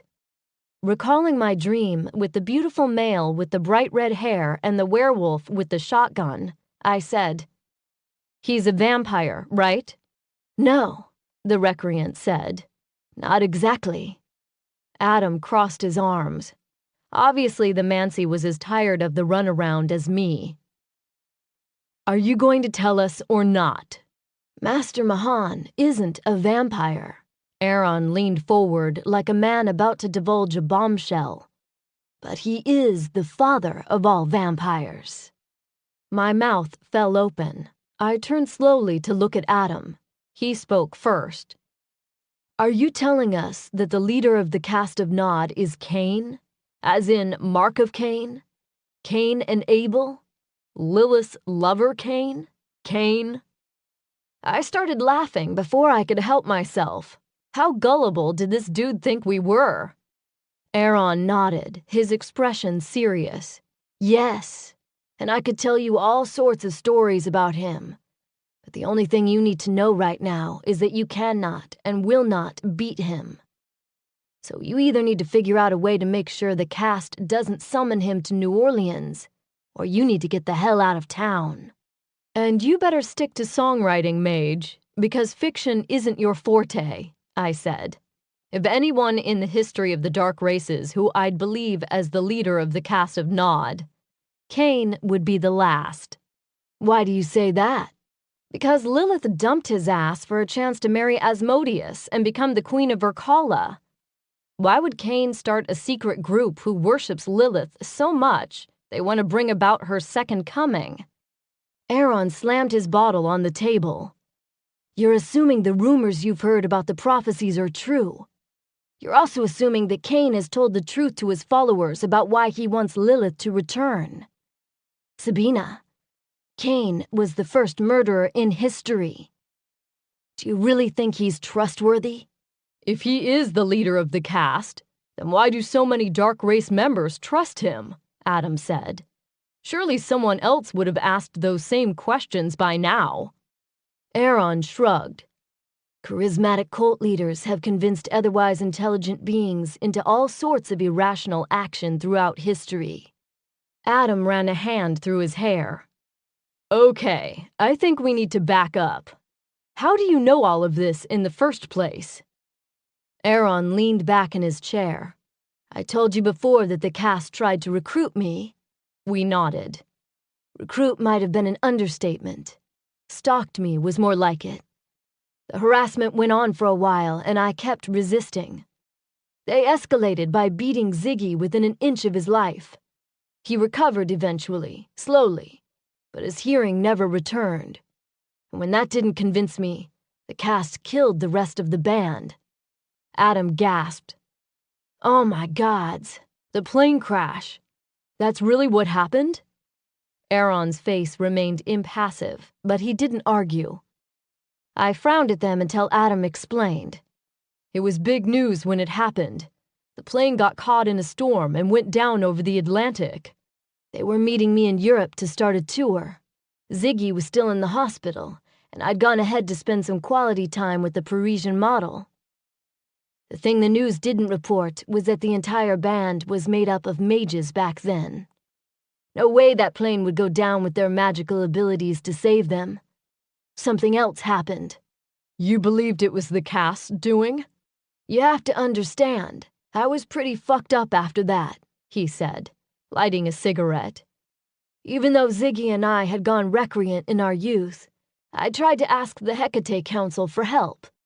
Of course they denied me, not surprising. I had already lost half my mind. The newspapers said it was exhaustion, but I had a complete nervous breakdown. Anyway, long story short, once I got my mind back, I made it my mission to make the cast pay for what it had done. Used every resource at my disposal. He exhaled a long stream of gray smoke. Eventually, I found a group in Europe that had been documenting the cast's supposed activities. With their help, I spent years trying to find out who their leader was. Eventually, I found him. Kane. Back then, his base of operations was a penthouse in Tokyo's Roppongi district. As I stood over his bed with a gun to his temple, he calmly said he was impressed with my dedication. Said killing my band was regrettable, but it was my own fault for being so stubborn. That did it. He paused, rubbing at his forehead. I just snapped, put a gun to his head, and pulled the trigger. When he paused for another drag, I realized I hadn't taken a breath since he began his story. I swallowed in some air and breathed. What happened? Nothing. Aaron laughed, the sound filled with acid. He lifted a finger to his forehead like a gun. Apple cider bullet to the brain, and the fucker just laughed at me. After that, I was so scared I flashed the fuck out of there before he could retaliate or kidnap me or whatever. Aaron took a long swig of vodka. as if the alcohol could cleanse away the lingering bitterness of the memories. I didn't sleep for 6 months after that, worried he'd show up and kill me. But eventually, I realized he was done with me. It took a couple more years to get my shit together enough for a comeback tour with a new all-human band. Except for Ziggy, of course. So Kane is immortal, Adam said. I don't accept that, I said. Vampires are immortal too, but we can still be killed. The forbidden fruit might not weaken him, but he wouldn't get very far without his head. But that's the rub, Aaron said. Have you read the legends about Kane? I scoffed. My grandmother is the head of the vampire race. Of course I know the Kane legends. Not the vampire legends, Sabina. The human ones. From the Bible. I laughed. Of course not. When God punished Cain, he marked him with red hair, a symbol of his immortality. But then God took it a step further and said that anyone who managed to kill Cain would be punished 7-fold. What the hell does that mean? I demanded. You can't die 7 times. No, Aaron said, but you and 6 of the people you love most can be killed, and your soul's doomed to eternal punishment. I crossed my arms. This is bullshit. We came to you for fact, not human fucking folklore. Sabina, Aaron said, Cain killed everyone I care about because I turned down an invitation to his club. I don't know what you've done to gain his interest, but you need to take this threat seriously. And if I were you, I'd spend less time doubting his power and more time trying to figure out how to stop the cast from summoning him tomorrow. Why would Lavinia and the cast need to summon him? Adam asked. Obviously, the Mancy bought Aaron's story, or was much better at humoring psychos than me. Aaron shrugged. Beats me. He tossed the cigarette into a half-empty beer bottle and rose. Now your 5 minutes are up. At that moment, Adam's cell rang. Bursting into the shocked silence of an alarm, Adam jerked to grab it, walking a few steps away to listen. I jumped up to intercede Aaron. Just hold on a second. Adam flipped the phone shut. Zen said they need us to come back. Did they figure out where Maisie is? He shook his head. She didn't elaborate, but she sounded excited. We need to go. Now. With my adrenaline surging with hope, I turned to convince Aaron to help us. Listen, we need your help. He cut me off. No, don't waste your breath trying to convince me to join your cause. I've faced this foe before and got my ass kicked. It's taken me too long to rebuild my life and throw it away again on a suicide mission. That didn't stop you the other night, Adam said, his voice low and angry. Aaron looked at him. A fistfight with a few cast vamps is a schoolyard rumble compared to the massacre you're courting if you don't stop this summoning. Now, I wish you the best of luck, but I have a sound check to do. With that, Aaron Zorn walked away. Fucking recreants, Adam muttered. Then he flashed us out of the dressing room and back to Zen's office. Chapter 24. Zen punched a couple of buttons and clicked the mouse until the picture of Maisie appeared on the large monitor. I took a deep breath and tried to focus on the periphery instead of at my sister's ravaged body. Rhea pointed to a sliver of stone in the upper corner of the shot. At first we thought that might be nothing, but then we realized it's the bottom of a stone wing. My eyes started to sting from the squinting, but the shape was indeed vaguely wingish. I pulled back a bit to get a new perspective. And there's a foot, I think. A statue, maybe?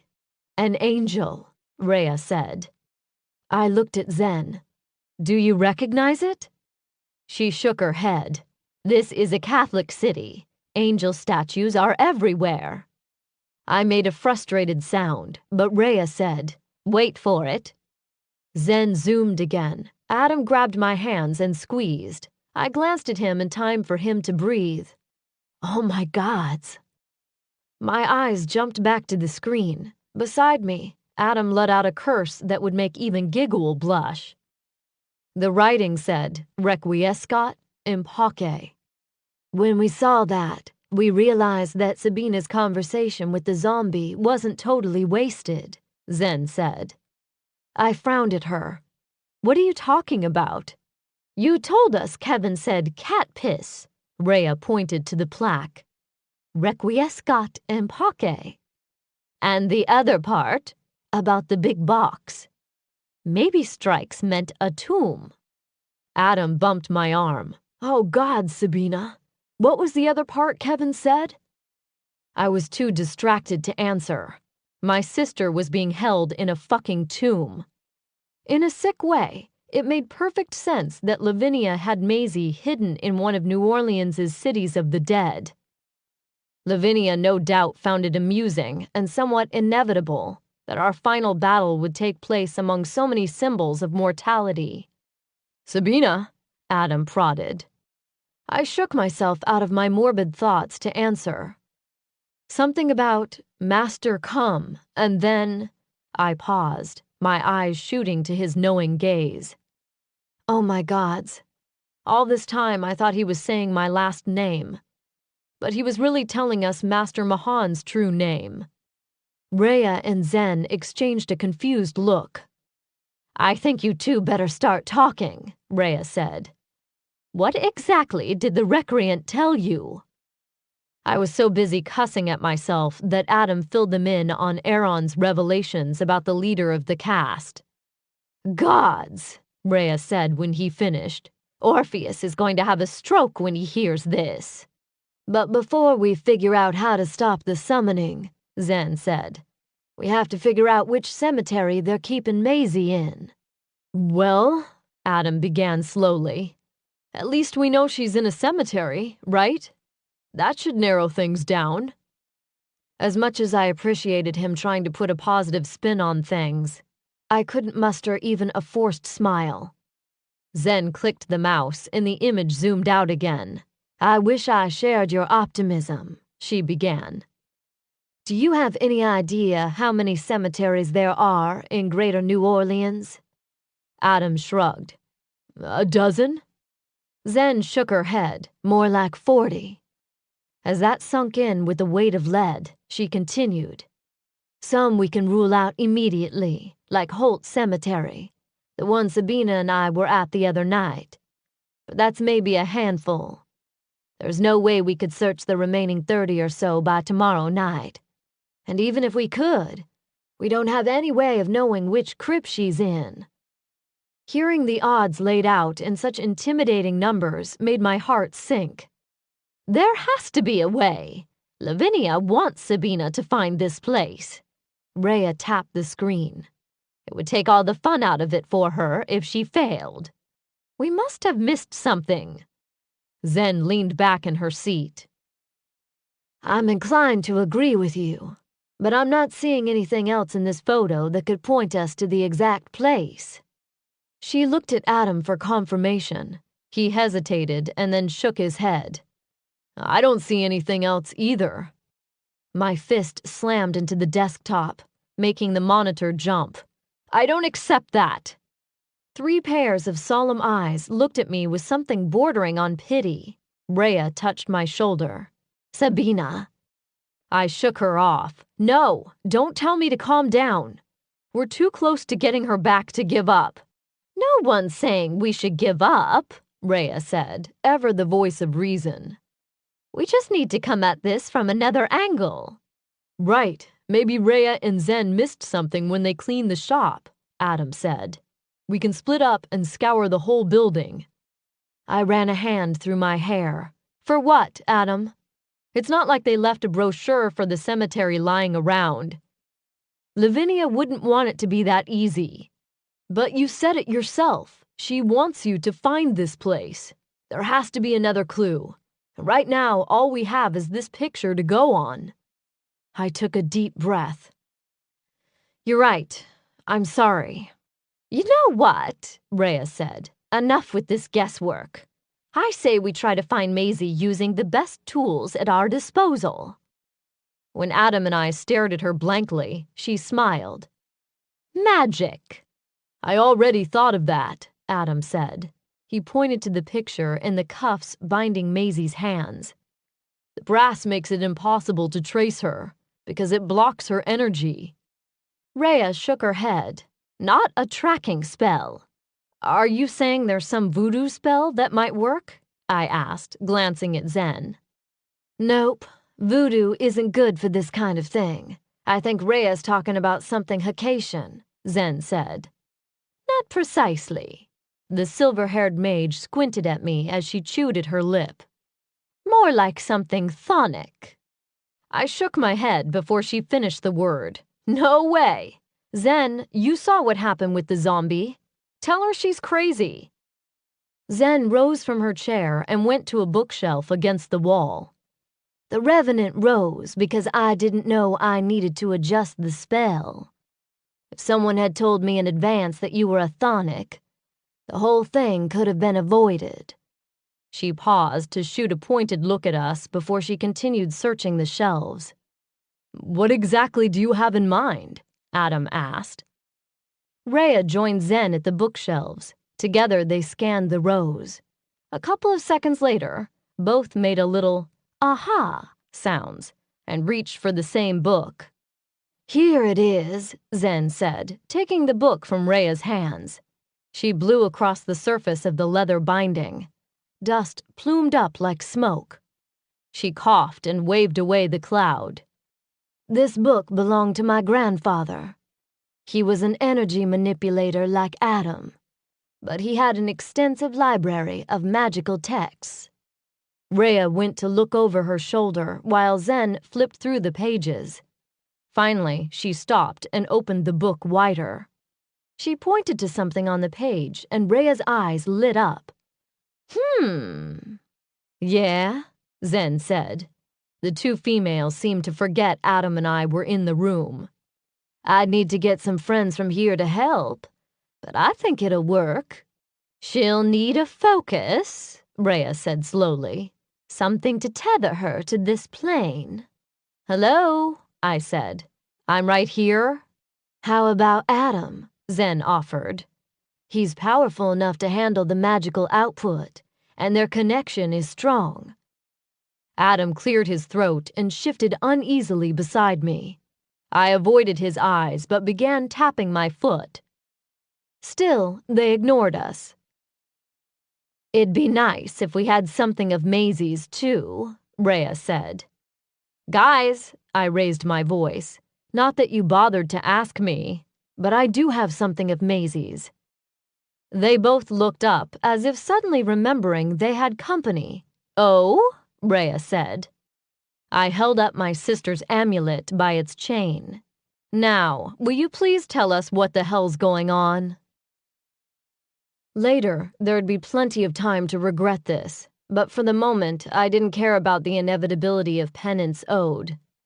Zen and Rhea promised this would work, and I trusted them. Adam leaned in close, setting off a flurry of flapping wings in my stomach. A halo of candlelight glowed around his head. I swallowed and tried to focus on the soothing drums from outside the circle. The beat braided through the small room, surrounding us with its own kind of magic. Zen's friends had arrived half an hour earlier.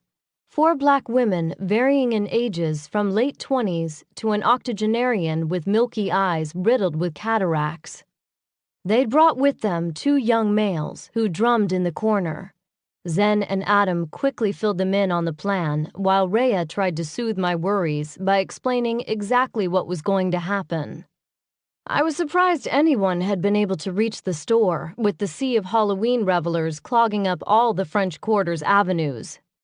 This ritual must be something special for all of them to miss one of the biggest holidays New Orleans had to offer. The plan was for me to astral project, using Maisie's necklace as a homing beacon to track down her location. Or more specifically, the smear of her blood on the box in the picture. Rhea explained it wasn't so different from interspatial travel, except my physical body would remain fixed while my soul made the trek.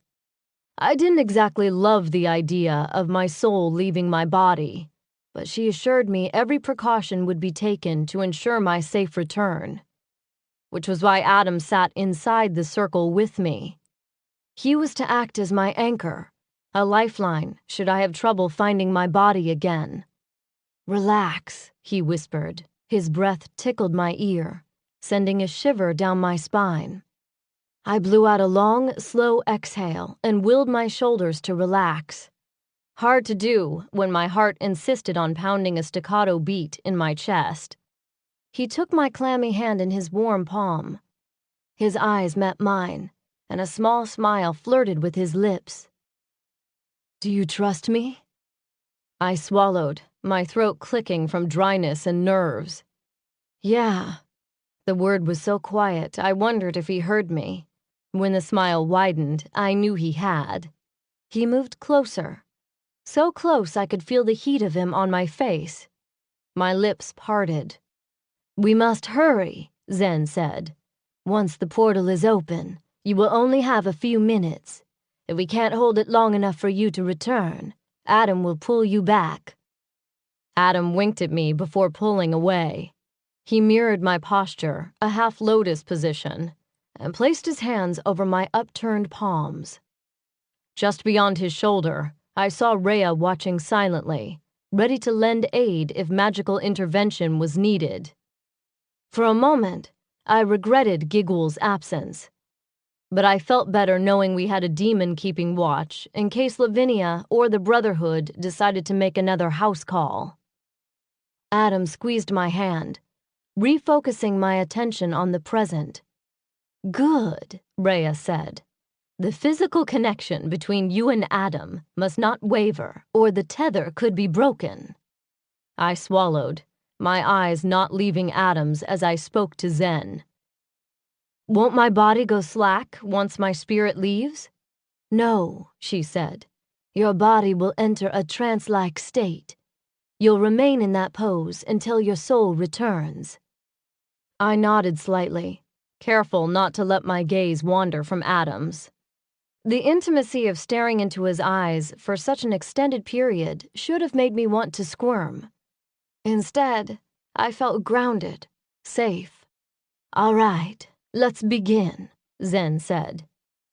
The women in the circle began swaying, chanting.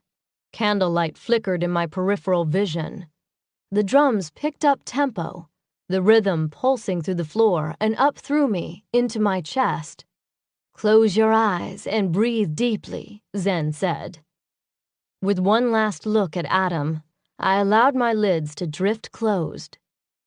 My breath came in on long, slow inhales. The scent of herb-infused smoke spiced the air. It filled my belly, rounding it, before I pushed it back up and out to the count of 5. The hair on the back of my neck tingled, signaling a rise of power. Unlike a magical circle cast to protect or bind those inside it, this one felt more like a door had opened.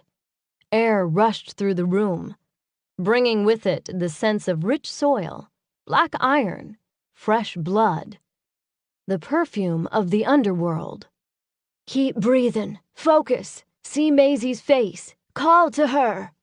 Zen's voice rose above the increasingly frenetic chants of her comrades. I blocked out everything but the whoosh of air into my nose, the deep, vibrating rush of exhalation. Maisie's image appeared in my mind. She wore ceremonial robes, the traditional Greek chiton she wore for Hecate Council meetings and rituals. Her red and black hair was pulled back into an elegant chignon at the nape of her neck. "Maisie, can you hear me?" A few more breaths. The vision in my head smiled and beckoned me with a raised hand. A faint sensation tickled the edge of my brain. My pulse quickened, but I kept my breathing even. "Maisie, show me where you are. Help me find you." My body swayed in circles, like a compass trying to find true north. In my head, the image of Maisie shifted, morphed. Now her hair stuck out wildly around her head. Smudges of dirt and blood marred her face, her chitin. I knew on some level I was now seeing Maisie as she was the night Lavinia took her. The specter in my head raised a hand, beckoning me to follow. A deep hum pulsed through me, tugged gently at my cells. The image in my head wavered. I knew if I surrendered, I'd lose her for good. My breaths were incredibly deep now, and after the next exhalation, I released my soul to the air. A faint pop, a contraction, and then, like mist, I rose from my body. I looked around, through the iridescent shimmer of the portal, and saw my body surrounded by a deep red aura. Adam still sat across from me, his eyes open and staring intently at my absolutely still form. His aura glowed dark blue, shot through with tendrils of gold. Where our hands met, our energies combined and rose into sparkling ribbons of deep purple and gold. All around us, bodies undulated in hypnotic movements, their mouths moving in sync as they chanted, and their auras flashing every color of the rainbow. Zen's energy ring stood out among the hues, a flashy silver.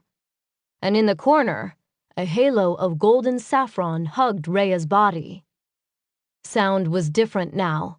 The chants and drums reached my ears slowly, distorted as if filtered through water. Sabina. The weak call gained my full attention.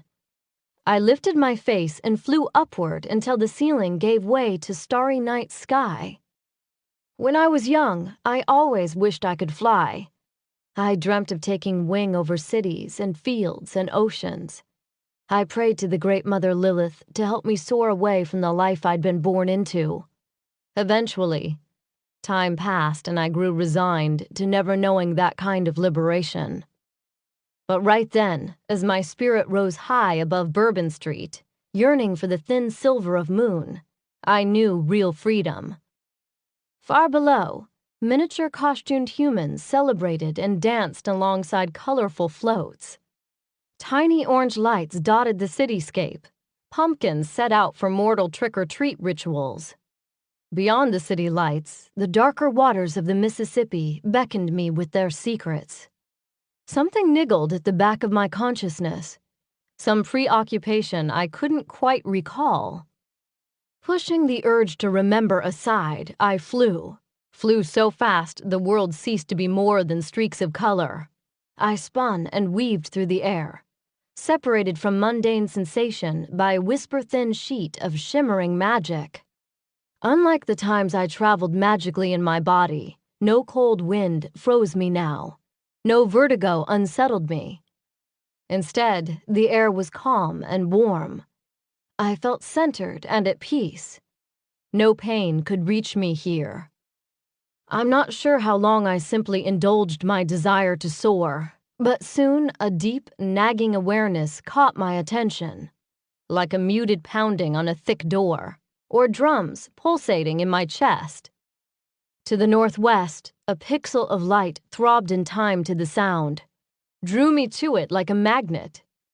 Almost as soon as I set my thoughts on discovering the source of the light, I flew toward it, as if thought alone had willed me toward the destination. And when I saw the patch of green punctuated with rectangles of gray, my purpose rushed back to me. Maisie. I looked around, trying to recognize landmarks or signposts that might clue me into the location. Just beyond the cemetery was a large expanse of green space. A park? Spotlights swung wildly through a canyon formed between tall oaks. Thousands of tiny human shapes undulated far below to music I couldn't hear. But if I had to guess, the song sounded a lot like rusty nails and bitterness. Ironic that we'd been so close to the cemetery just a few short hours earlier. Pulling my thoughts from Aaron Zorn and missed opportunities, I focused on taking note of landmarks. At the far end of the cemetery, a large stone building capped with a colorful dome loomed. A major road ran in front of the building. while residential streets bordered the 3 remaining sides of the cemetery. The light below tugged at me, drawing me down toward the earth. My spectral feet touched grass, but the sheer magic kept me from registering any sensation. Now the vaults I'd viewed from above rose above me, and straight ahead, as if someone had held a black light to a splotch of white paint, my sister's blood glowed brightly on a slab of stone. More a box than a tomb, the structure rose only hip height, just large enough to accommodate a single coffin. Until that moment, I'd held out hope that we'd been wrong, that even Lavinia wasn't sadistic enough to imprison Maisie in a crypt. But now I understood my grandmother's cruelty knew no bounds. Instead of running, my feet swished just above the ground as I moved swiftly toward the light source. Finally, I stood before the tomb and reached out with my transparent hands. Only, instead of grasping the stone, they passed through it. I tried again, focusing this time. Still useless. I cried out, "Maisie!" I bent over the tomb and listened, called out again. No response. Then I realized that if my hands had passed through the solid form, then maybe my voice also passed through visceral reality, like a ghost. If I'd been in my corporeal form, my chest would have tightened with pain. To be so close to Maisie, yet unable to free her, was torture. Since I couldn't cry from the pain of it, my spirit contracted, grew heavier. "Maisie," I said, my face bent over the lid.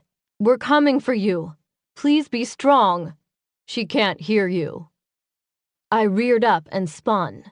Out of instinct, my hand reached for a weapon that wasn't there. An orb floated several feet away, pulsating hotly. Every instinct in my body told me to turn and get as far away from it as quickly as possible. I tensed for flight when it spoke again. "You've never been a coward. Why start now?" My heart turned to ice, and my feet suddenly felt encased in concrete. Slowly, knowing beyond reason I hadn't imagined the familiar voice, I turned. Instead of the radiant orb, the silhouette of a man materialized. He leaned against the wall of a crypt. I say leaned, but he was far from solid. His body shimmered with translucence, but I would have recognized that frown anywhere. "David?" I breathed. "What's wrong, Sabina? Aren't you happy to see me again?" I've seen lots of fucked up shit in my life.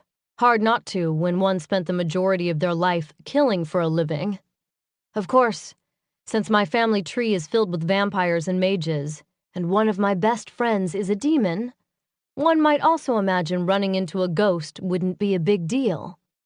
But considering this particular specter was the ghost of a friend I'd murdered, I was having some trouble not pissing myself, metaphorically speaking. "David?" I repeated stupidly. He spread his arms wide. "In the flesh, so to speak." Thinking I was wading through oatmeal, I looked around for some sort of clue about what I was supposed to say or do, but the silent crypts weren't offering up any etiquette tips. "How? Why?" The apparition crossed his arms. "The how doesn't matter. Not really. And the why?" My voice sounded thick. A smile quirked on the corner of his lips, an odd sight on a nearly transparent man. "Before I tell you why I'm here, we need to get a few things straight. I'm listening." He moved closer. His legs didn't move, though. His body just kind of glided above the grass. I clenched my jaw against the instinct to run again. Then I remembered I wasn't in my body, and my astral form probably looked a lot like his right then. He finally stopped a couple of feet away. "First, you need to know that I'm not here because I want to be. You're the last person I'd be helping if I had a choice." Not a surprise, really. I swallowed the fear clogging my throat and nodded. And don't ask who sent me. You wouldn't believe me anyway. I might be confused and shocked, but I wasn't an idiot. Tell me anyway, just for kicks. The corner of his mouth twitched. She said you'd demand to know. He shrugged in a suit-yourself gesture. Lilith sends her regards. My mouth fell open, but he continued on as if he hadn't just dropped an epic bombshell on my ass. Second, this is really happening. Your sister is inside that box. Wait a second, I interrupted. Lilith sent you? He nodded impatiently in a yes, we've covered this way. Why? He rolled his eyes. Sabina, she's the queen of Urkala. We don't question her motives without serious repercussions. No, I mean, why send you? He crossed his arms. Instead of Vinka, you mean? That stopped me. David died before I'd ever met Vinka. If they'd met in Urkala, I highly doubted it was just a coincidence. Lilith thought you'd spend too much time blubbering to the nymph about being sorry you got her killed to listen. I tried to sort through the flurry of questions, scrambling to get out. But before I could choose one, he interrupted. Look, we really don't have time to play 20 questions right now. Soon, that mage of yours is going to panic and pull you back. I'm so confused right now. He shot me a look. All you have to do is listen. Can you handle that? He paused until I nodded. Then he smiled at me, like he was going to enjoy sharing his message. Lavinia is really going to summon Kane here tomorrow. I squinted at him. That's your news? He grimaced. Let me finish. You're going to have to make some tough choices tomorrow night. Choose unwisely, and all will be lost. My stomach cramped. What are the right choices? He shrugged. That's the wrong question. I clenched my fists in frustration. What's the right one? The correct question is, can you have it both ways? God damn it, David. Enough with this cryptic bullshit. There's something else, he said, ignoring my growing agitation. The human told you the summoning would happen at midnight. I didn't bother questioning how he knew what Elodius told me. Yeah, he was wrong. That's what they told him to tell you. Lavinia knew you were smart enough to figure out his involvement. If you show up at midnight, Kane will already be here, and all will be lost. I sighed from so deep in my chest that it took a good 5 seconds to clear all the air. What exactly is Kane's plan for me? Sorry, babe, I can't tell you that. There's rules about these things. But I can tell you there will be repercussions for years from your choices tomorrow night. And more battles to come before this all plays out. That is, if you survive, which, let's face it, would take a miracle at this point. Pushed past the limits of patience, I threw my fist at his nose. Only instead of making contact, it passed through his face with a sickening frigid sensation. His mocking laughter was one insult too many. You're an asshole. Nice. You killed me, but I'm the asshole. I sighed. Look, David, you have to know that if I had to do it all over again, a slow smile spread across his lips, you'd have done the same thing. I frowned and opened my mouth to argue, but he held up a hand. Let's not bullshit each other, Sabina. There's powerful forces at play right now. Things bigger than the both of us. Whether you'd killed me or not, you'd still be in the middle of it. I shook my head. I didn't deserve to be let off the hook. You don't know that. He tilted his head and regarded me with a mixture of pity and regret. Actually, I know it for a fact. Like it or not, we're all just fate's pawns. He looked up at the sky for a moment. Wind rushed through the clearing, too chill for even October. A tunnel of shimmering magic formed over us. It's time to go. Wait, I have more questions." He shook his head. "I'm all out of answers. Bye, Sabina." I opened my mouth to call out, but suddenly the wind reversed direction, creating a vacuum. The force sucked my soul up and into the tunnel. I screamed, struggling to stay, to demand David give me more answers, but the pull was too strong. Color swirled and danced around me and fast forward. Warp sound assaulted my ears. Then before I knew it, my soul crashed back into my body like a comet. The impact forced a gasp from my lungs. My eyes flew open. A scream ripped from my chest. "David!" Chapter 25. Cool liquid splashed over my raw vocal cords, soothing the heat left from my impression of a B-grade horror actress. With each breath, the herbal fresh purple scent of the lavender oil Rhea had applied to my temples slowed my pulse. But as much as I appreciated the aromatherapy and the water, what I really wanted was to be alone, to have some time to gather my thoughts and weigh options, to collect myself before I had to talk. But judging from the eager stares pressing in on me and the tension thickening the air, privacy was a luxury I couldn't afford. When the final drop of water hit my tongue, Rhea took the glass away. Before the meager mouthful worked its way to the back of my throat, the questions had begun. I tried to keep my tone even and relay everything I remembered with cool detachment. It wasn't easy, though, and before long the strain of little sleep, exposure to the sun earlier that day, astral projection, emotional upheaval, and good old-fashioned stress caught up with me. By the time I finished, my throat was hoarse and clogged with unshed tears. Adam took my palm and squeezed it. "She's going to be all right, Sabina. We'll get her back." Giguhl patted my back. He'd come in after Zen asked her voodoo pals to give us some privacy. "You did good, Red." Pussy Willow walked in with the map Zen asked her to fetch. She handed it to me with a small smile. Shadows under her eyes hinted at fatigue, but I was glad to see she'd emerged from her rooms. I unfolded the map with clumsy, shaking hands. Finally, I managed to spread it across the floor between Adam and me. "The cemetery is right next to City Park." I ran my finger over the map, trying to retrace my path in 2 dimensions. I circled an area. "Somewhere in here." Zen lifted the map to get a closer look. "There are 6 cemeteries within a mile of the park." She pointed to a spot on the map. "We can rule out Metairie Cemetery, because that's across the interstate.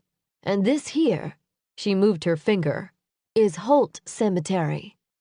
Remembering the name from our visit there, I shook my head. Definitely wasn't that place. All the tombs were above ground. Then I remembered the detail I'd forgotten to mention. There's a large building set at one end. Like it's connected somehow. Looked like kind of a government building. PW frowned. "Did it have a dome?" "Yes." "I'll be damned," Zen breathed. "What is it?" Rhea asked. Everyone leaned in, eager to hear Zen's answer. She waved the map in the air triumphantly. "They've got her in the Guild Society Cemetery." On the heels of that announcement, several different reactions filtered through the room. Giguhl and PW high-fived each other. Zen crossed herself, and Adam and I shared a confused look. "I hate to be a downer, but are you sure?" Adam asked. Zen nodded eagerly. "Yes, the Guild Temple of Philosophy and Art has a cemetery behind it for members and their families." "Why would the Brotherhood use a cemetery owned by another secret society to hide a prisoner?" he continued. "Elodius acted like they didn't think too highly of other fraternal orders." "Unless," Giguhl said, "the BBEM and this guild society are one and the same." The room fell silent as we all pondered the possibility. "But I know some members of that lodge," Zen said finally. "They do all sorts of charity work. After Katrina hit, they raised a ton of money for displaced families." Yeah, and Elodius seemed like a great guy on the surface, I said. Face it, Zen, people have all sorts of secrets. Especially, I would imagine, people who join secret societies. Look, Zen said, that might be true, but does it really matter? We know where Maisie is now. Actually, it matters a lot if guild society sects throughout the world are all working with the cast, Adam replied. You sound like one of those wacko conspiracy theorists, Zen said. Zenobia, a secret brotherhood trashed your property and almost killed your friend. Do you really deny that some serious conspiracy is afoot here? She pursed her lips. You have a point. Okay, I think it's time to table the theories for now and focus on next steps, Rhea said. We need to take all this information to Orpheus and the Queen. I'd known this moment would come, but that didn't make it any easier to swallow. There's no time. We need to go in tonight. Adam's gaze shot toward me. Why tonight? David said that Lavinia wanted us to show up after she'd summoned Kane. If we wait too long, he'll already be here when we go in. Rhea shook her head. Not possible. Too many logistics need to be sorted out first. And as much as I know you hate asking for permission, Orpheus and the Queen deserve to have a say in the decision. Besides, Giguhl said, no offense, Red, but you look like warmed over death. I frowned at my minion. Thanks, G. Just saying, he shrugged. The stubborn set into Zen's chin told me that arguing would only make her dig in more, so I switched tactics. Is there any way to talk to them without going back to court? Some sort of magical conference call that would speed this up? PW spoke up. Or we could, use computers like the good Lord intended. Adam stood and helped me up. Rhea, call Orpheus and tell him to get himself and the Queen in front of a computer, stat. 30 minutes later, Rhea wrapped up her debriefing of the situation to Orpheus and the Queen. Adam sat next to his aunt, occasionally clarifying points or answering questions. I stood behind Adam like a spectator. We'd agreed, given the Queen's dislike of me, that it would be best for the mages to take point on the discussion. Judging from the evidence you've presented, Orpheus began. He stood next to the Queen, who sat in a throne at the head of a conference table made from burled wood. Apparently, the Treehouse Court had state-of-the-art conferencing and computer systems, because it took no time for them to pop up on Zen's computer. The best course of action would be for you to sit tight tonight. We will send a contingent of Pythian guards and Fey Knights to assist you in the attack tomorrow at midnight. I tensed but kept my mouth shut. Adam shifted uneasily. Sir, with all due respect, I feel that any delay on our part would not be advisable. Lavinia is expecting us at midnight. Why not attack tomorrow afternoon or at sundown at the latest? Zen spoke up from her position next to me. Actually, during the day won't work either. Tomorrow is November 1st, Day of the Dead. The cemeteries will be full of families leaving flowers on the graves of their relatives. Some cemeteries even host masses completed with brass band parades, second lines, and picnics. If you try to attack before the cemetery closes at sundown, you'll risk human casualties and/or police intervention. Which means Orpheus's plan is still the best option, Queen Maeve said. Draw up a list of supplies you'll need, and we'll send them with the team tomorrow. As soon as she stopped talking, Adam was ready with the rebuttal. While I agree that waiting until dark is probably the best option, I really think we— Who asked you to think? The Queen snapped. We have made our decision. My gut clenched for Adam. How dare that bitch belittle him like that? I jumped in. It's the wrong decision, I said in a loud, clear voice. The Queen's eyes widened. You dare? Sabina, Adam said. No, this is bullshit. We told you what David said. David? You mean the ghost you supposedly saw who claimed he was sent by the goddess Lilith? The Queen snorted. Surely you don't expect us to make battle plans based on a hallucination. My mouth fell open. You'd rather make plans based on the lies of a human who conspired against us, then? Sabina, Orpheus said, stand down. No, Sabina, Adam gritted out. The tension in his tone told me I was only making things worse. On screen, the Queen's expression went permafrost. With a tight jaw, Adam spoke quickly. She meant no offense, Your Magnificence. We're all a little tense. Yes, well, I'm sorely tempted to demand she be taken off the mission altogether for her insolence, the Queen said. I tensed to speak again, but Zen grabbed my hand in warning. I looked up at her and she shook her head, hard.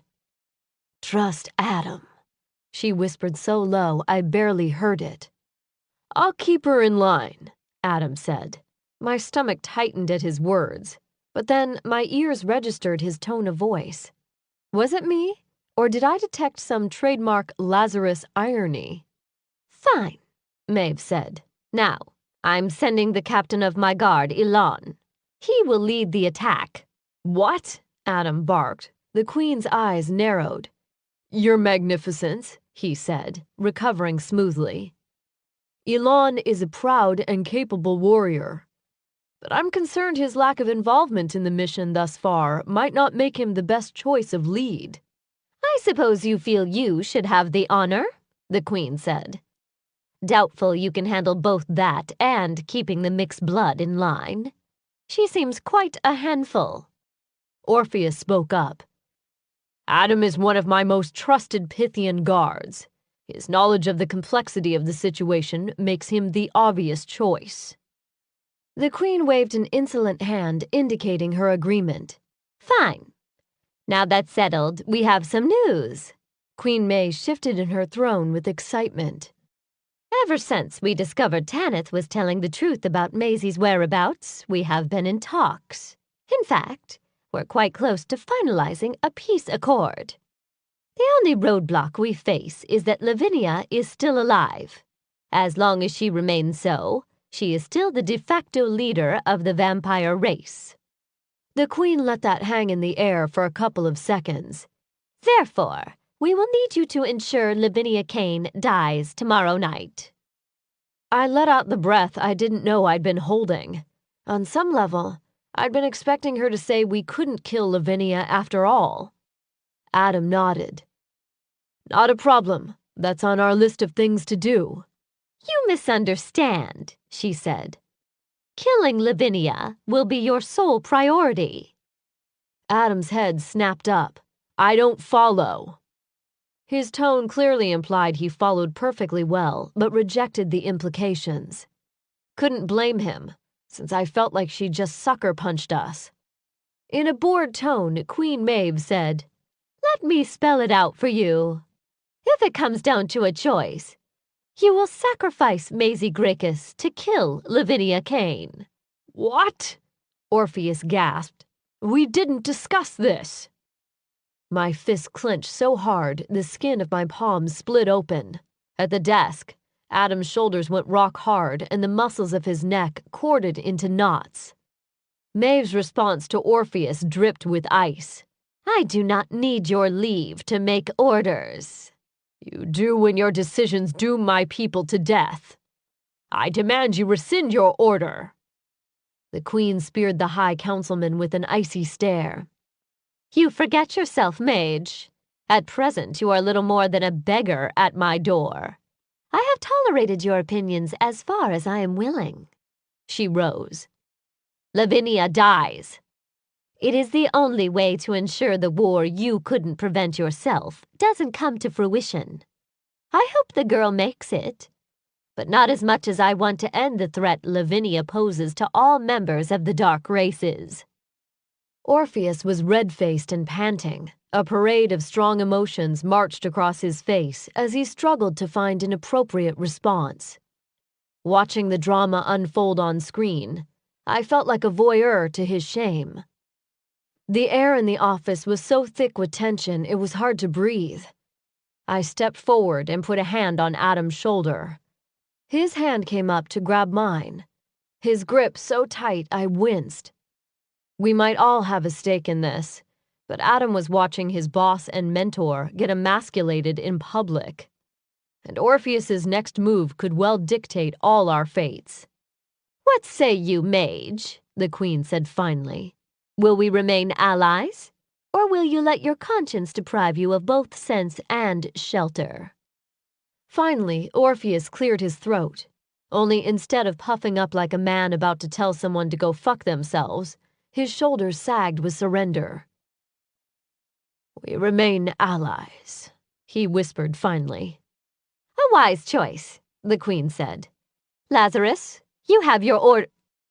It happened fast. Adam leapt from the chair with a roar. By the time I pulled him away, his fist was a bloody mess, and the computer screen lay smoking and mangled on the floor, along with his illusions. Chapter 26. The Halloween party on Bourbon Street raged late into the night.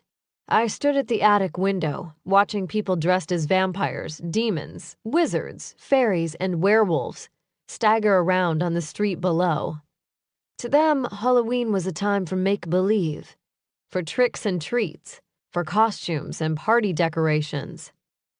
Little did they know the beings they pretended to be weren't just the stuff of myths, folklore, or fiction, and the reality of our world was a far cry from silly masquerades and street parties. In fact, this Halloween in particular marked either the dawn of our salvation or the eve of our destruction. I snorted at my maudlin thoughts and turned away from the window. Staring out windows was no way to make life decisions, so I went to clean my guns instead. After Adam's freakout, I'd allowed Rhea to take him away for a chat. Part of me wanted to fight her for that role, but given my own brittle state of mind at the time, I was in no position to help Adam calm down. I scrubbed a hand over my face and pulled out my cleaning supplies. I laid out my weapons on the table. My specially made handgun with a handful of vampire-killing apple bullets, 2 mundane Glocks, a couple of daggers with applewood handles.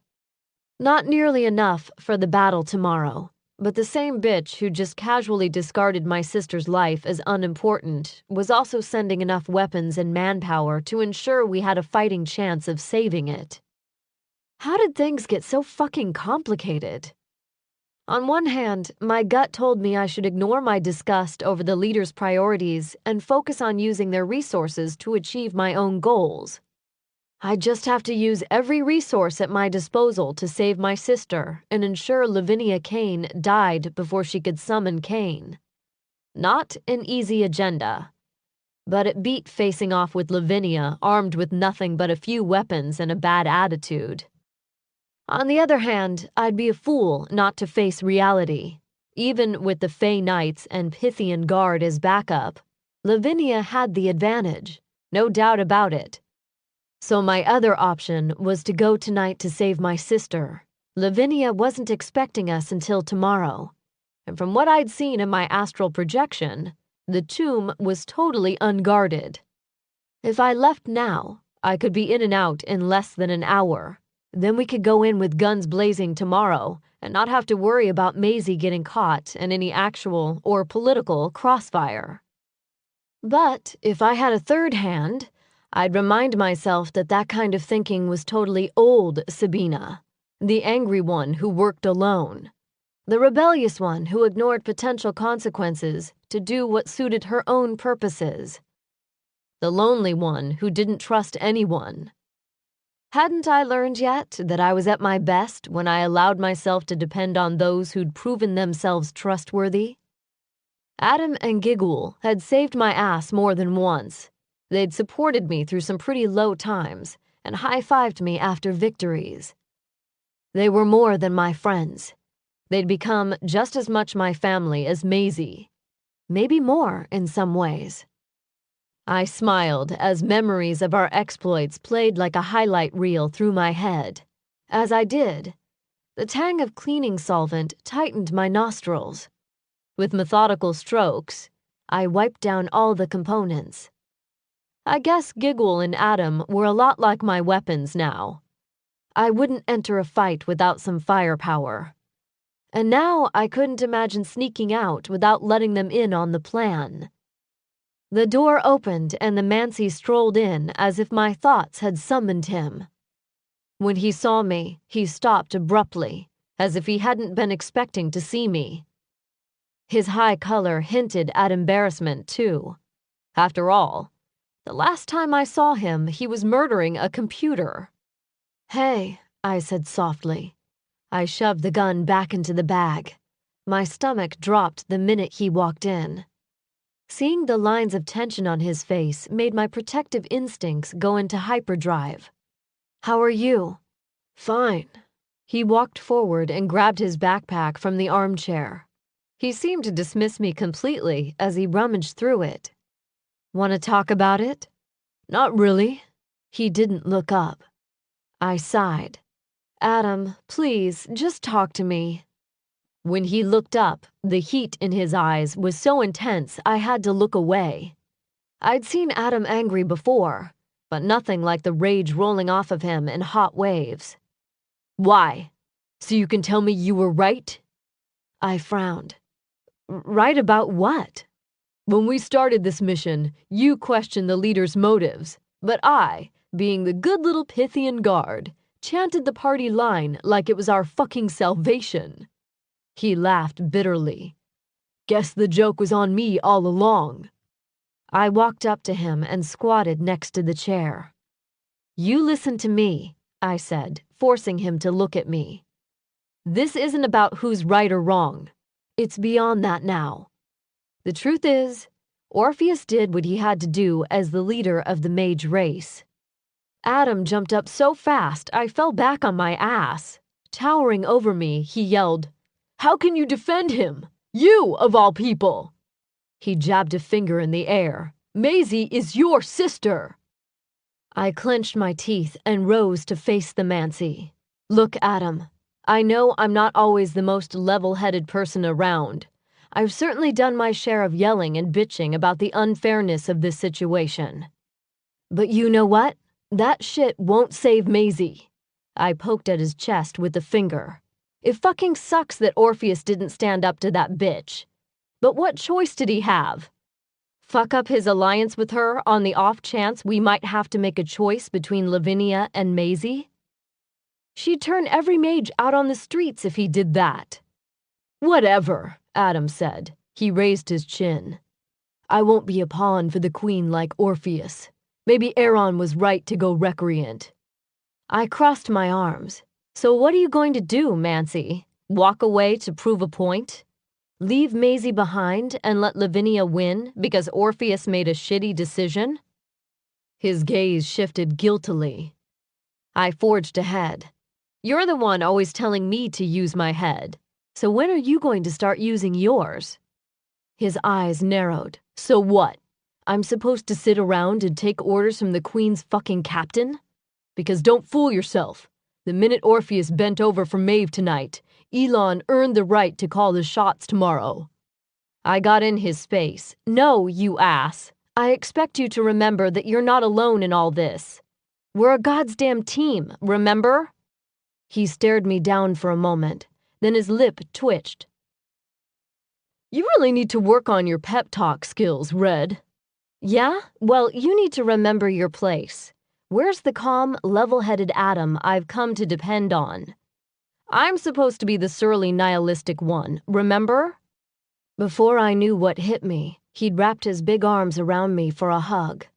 I embraced him back for a few moments, savoring the feel of him, offering him the comfort he needed but wouldn't ask for outright. Finally, he whispered, "I don't know how we're going to win this one, Red." My mind chose that moment to offer up the image of Adam lying still and pale as he bled in the cemetery after the cast vamp attack. The cold fist of remembered panic clenching my throat, I swallowed hard. "Me neither." It was one thing to talk about logic and bravery and spout trite motivational speeches.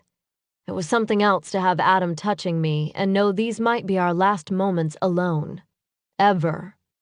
There was time to discuss plans tomorrow, but now I had something more important to discuss with him. "Adam," I began, my voice hoarse. "I need you to promise me something." He held my gaze, his thumb stroking my cheek.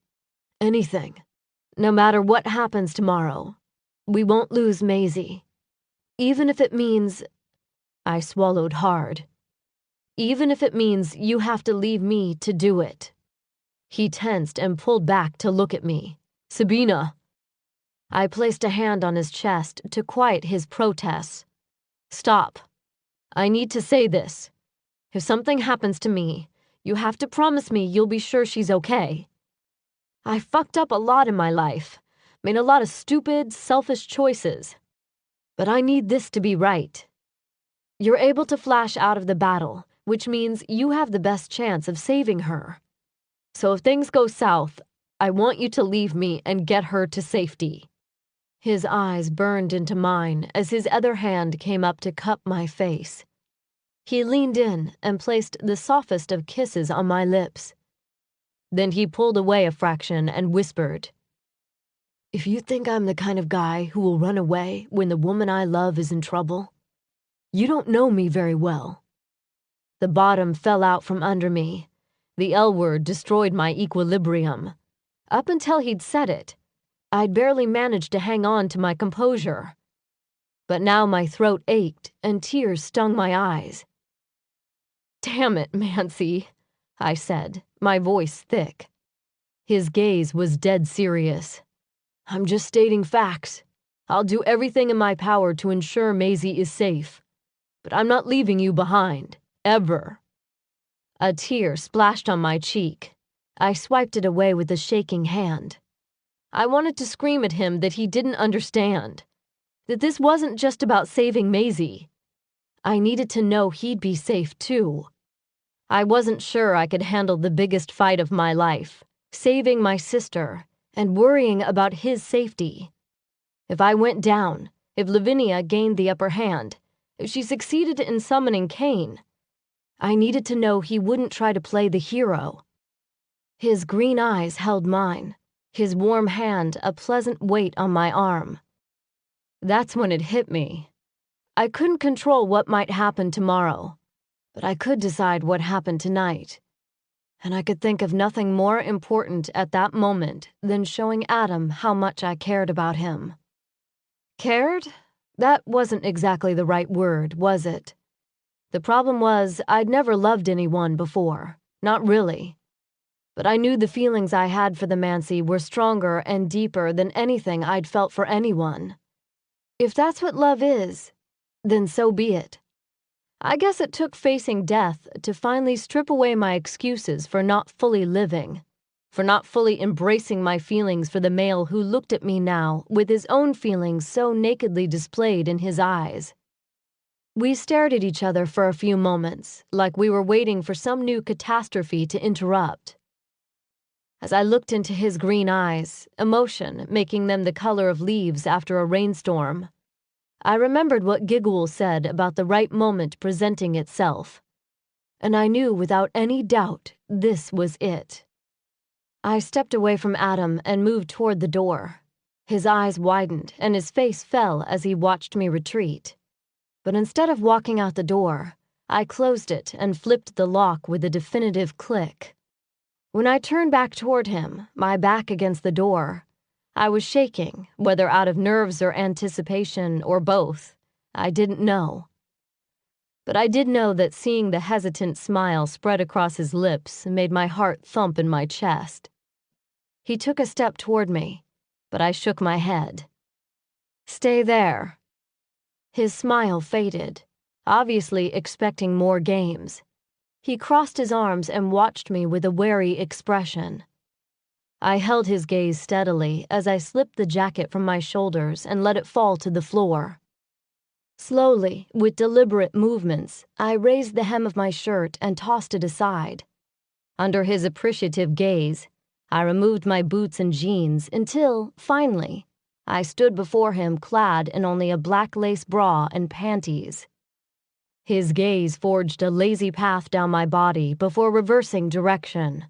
When his eyes met mine again, he arched an eyebrow in approval. After weeks of foreplay, part of me wanted to shred his clothes off and mount him without preamble. Instead, I slowly walked toward him, taking my time, savoring the anticipation. When I finally stood before him, he reached for me, his hot hand sliding against my hips. But when he went in for a kiss, I shook my head, grabbed the hem of his shirt. The movement forced his hands to release me so he could raise his arms. My gaze dipped to the muscled expanse of his chest, down the ridges of his stomach to the Hecate's wheel peeking from the waistband of his jeans. I traced the labyrinthine design with the tip of my finger. His muscles danced at my touch. I bit my lip and looked at him from beneath my lashes as I used 2 fingers to release the button at the top of his fly. His breath quickened to match my own. Our eyes met, and the air shifted as the knee dug in its claws. The game was over. No more seduction required. Our mouths met, wet and hot, twining. Busy hands made quick work of my bra. Every sense filled with Adam, his sandalwood scent, the hot feel of his skin, the taste of his tongue.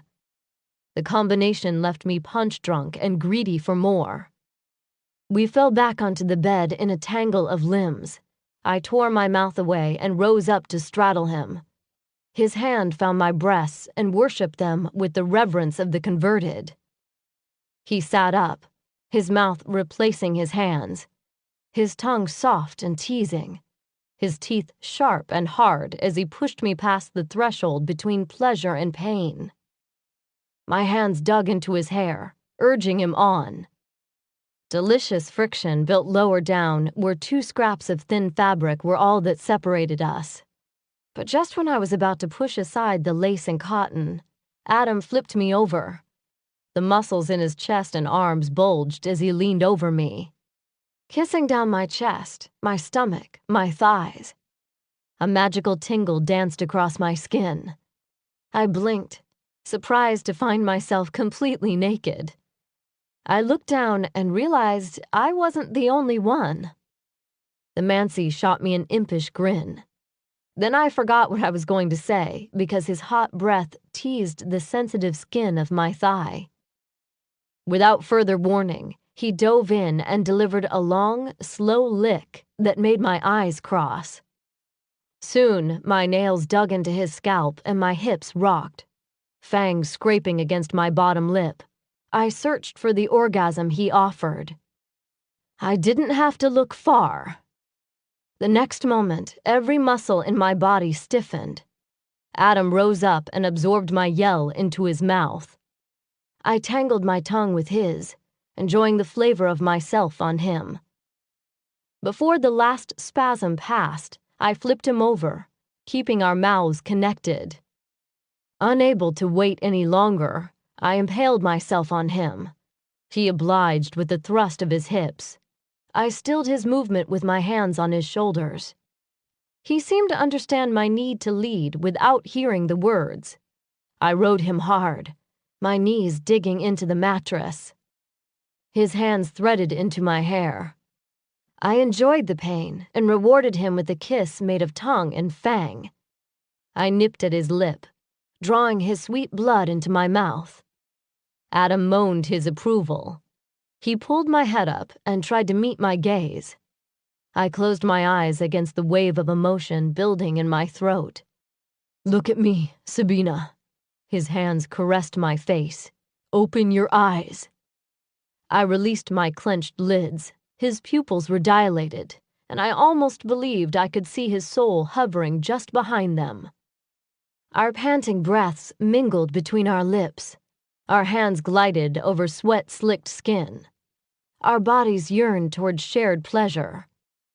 The visual connection, the physical one, the taste of his blood on my tongue morphed into a powerful yearning for his blood and something else. Something even more primal. It snaked up through me, and, judging from the light in Adam's eyes, through him too. Sparks of light rose around us like frenzied fireflies. "Do you feel it?" he whispered. I swallowed and nodded, intrigued and not a little afraid of the power we created, the magic we made, literally and figuratively, together. I pulled away before I could give in to my baser temptation, but Adam's hands wrapped around my neck and pulled me down. In his eyes, I saw the permission I sought, but wasn't sure I was ready to accept. "Do it," he whispered, his head tilted to the side, exposing the corded column of his throat with its seductive vein throbbing beneath golden skin. I'd like to say I overcame my instincts and refused, that I was too strong to indulge that particular desire. In the light of day, it's easy to say you'll never do something. But when the moon rises and passions are high, well, that's another matter. I hesitated, giving him a chance to change his mind, but he urged me on with his hands. To ease the way, I licked the salt from his skin, suckling it until he was moaning and his thrusts picked up speed. Then, when I was sure he was distracted, I bit down. Adam gasped and went totally still. I pulled away instantly, afraid I'd hurt him or that he might push me away. Instead, his hands pushed my face back to his neck. His blood flowed into my mouth freely. Tentatively at first, I lapped at the spot. Only when he began thrusting again did I allow myself to fully indulge.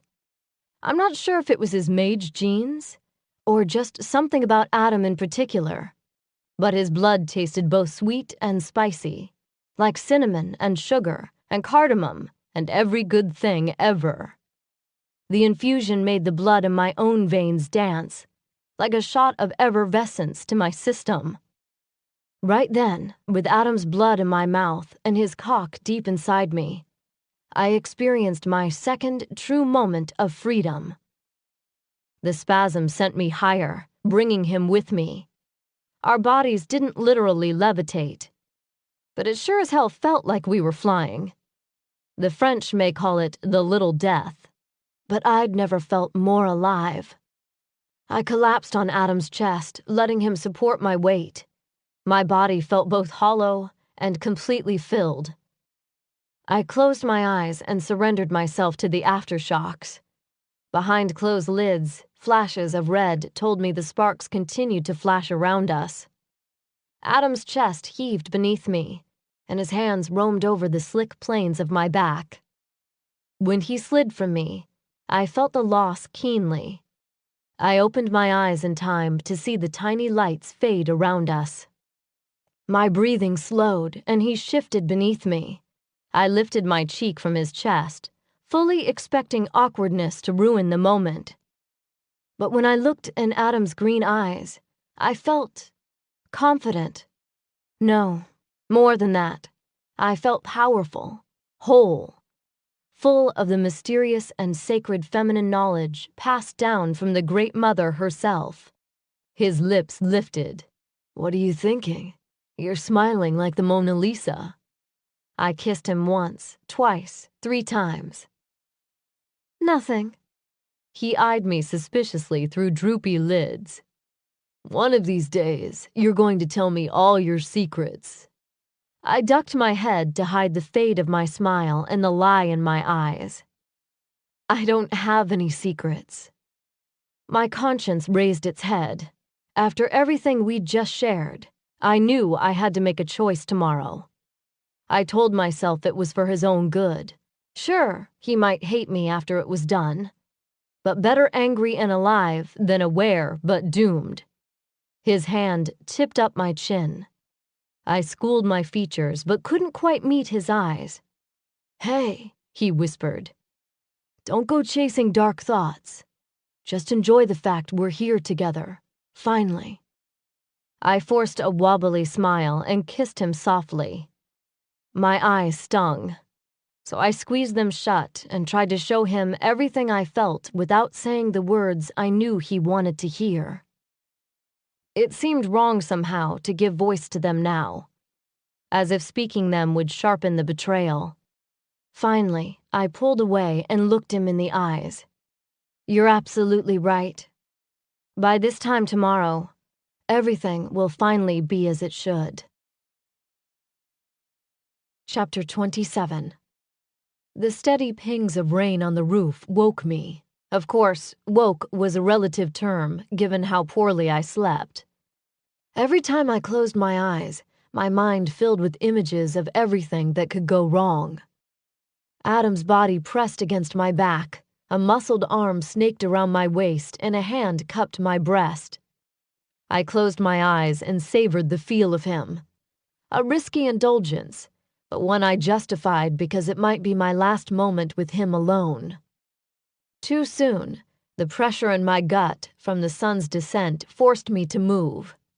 Judging from the pressure, it was about 4 o'clock, just an hour or so before night shadow spread over the Big Easy. After the day spent making love, Adam slept soundly. His eyes didn't flutter when I carefully removed his hand and slipped it from the bed. I dressed quickly, my eyes on him for any sign of waking. Finally, I grabbed my gun from the nightstand and shoved it into my waistband. Just as the weapon slid home, Adam murmured my name and rolled away. I stilled, expecting him to jump up and demand an explanation. But he settled down, and his slow, even breaths were the only sound in the room. As I watched him, I realized that David had been right, that a tough choice would have to be made. After the Queen's order, I'd assumed the Maisie versus Lavinia issue would be that choice. But now I knew the choice was between saving those I loved and pursuing my own goals. Too many lives had already been disrupted, too many bodies injured, and in the early morning hours, wrapped in Adam's arms, I asked myself the question that sealed my fate. Could I live with myself if anyone died? Not just Maisie, but Adam, Giguhl, Rhea, Zen, Georgia, or hell, even Mac. I'd been through it before, with Vinka. Her loss was still a hot sore spot on my heart. Losing her hadn't killed me, but it still haunted me. But Vinka died when I was the old Sabina, the one who didn't understand the meaning of loss, the one who didn't think about the consequences of actions. This was the new me, the one who had more friends than she ever imagined, the one who had it in her power to protect those friends. This me understood that losing any of them would destroy me. So, in reality, this sacrifice I was about to make was totally selfish. Maybe I hadn't changed so much after all. I mentally shook myself. I knew one thing. The mere thought of Adam dying made me want to scream. Plus, one small sacrifice on my part meant he wouldn't have to choose between duty to the council and his conscience.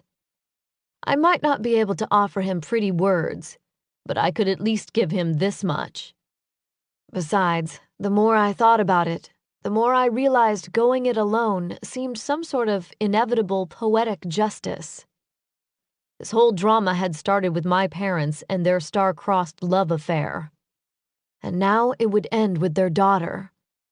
I'd do everything in my power to save my sister, and then I'd do whatever it took to kill my grandmother before she could summon the master. Fuck fate and David's fatalism. I was going to make destiny my bitch. With one last longing look at Adam's smooth, muscled back, I grabbed my boots and tiptoed from the room. Like a thief in the night, I crept down the hall. When I reached the door to the workroom, I heard the muffled sounds of Zen and Rhea making plans. Holding my breath, I made it by the door without any creaks of the floorboards to give me away. Farther down the hall, the phase door was also shut, but instead of hushed voices, I heard the telltale sounds of a snoring demon. Apparently, Giguhl had crashed in PW's room. I paused, placing my hand on the door. Not being able to say goodbye to Giguhl was one of my biggest regrets with this plan. Once I was dead, Giguhl would immediately return to Urkala. Demons were always tethered to the mage who summoned them. If the mage died, the demon went back to the underworld. Adam would be able to bring him back, though, and I prayed they'd at least keep in touch. But if that wasn't possible, I prayed my friend would eventually be able to forgive me. Downstairs, I rushed through the empty shop, grabbing Zen's keys from the back office as I went. I threw on my boots and opened the back door. With my hand on the knob, I stopped and looked over my shoulder. Behind me, the dark shop, with its musty, mysterious smells, sat in quiet judgment. Ahead, the rain had stopped, leaving the courtyard heavy with the scent of wet cobblestones and the sharp green scent of plants. A few rogue rays of late afternoon sun broke through the cloud cover. Oddly, I didn't fear death, not if it was on my own terms, and not if it meant that everyone in the building above me stayed safe. I paused as Pussy Willow's words from the day before came back to me. Guess she was right, after all. I was capable of connection. Maybe even love. Yeah, I decided. Love. Because even though I didn't have a lot of history with that particular emotion, what else could explain this sudden, unfamiliar but fierce need to protect? Ironic that I finally figured that out right before I left them for good. Would Adam forgive me? Giguhl? Eventually, I decided, after they got past their anger. Behind me, the concussion of a large expenditure of magical energy exploded through the building. My heart contracted from the pressure, and the curtains in the office fluttered. The Queen's Knights and the Pythian Guard had arrived, which was my cue to exit. With any luck, Adam would be so busy dealing with them he wouldn't be able to come looking for me until it was too late. As the sounds of male voices and the pounding of boot heels filled the store, I took a deep breath and stepped out into the light. Then, without another backward glance, I ran toward the street, but I couldn't help feeling like I'd left something important behind. I checked the clock as I sped through the French Quarter, 4:20 p.m.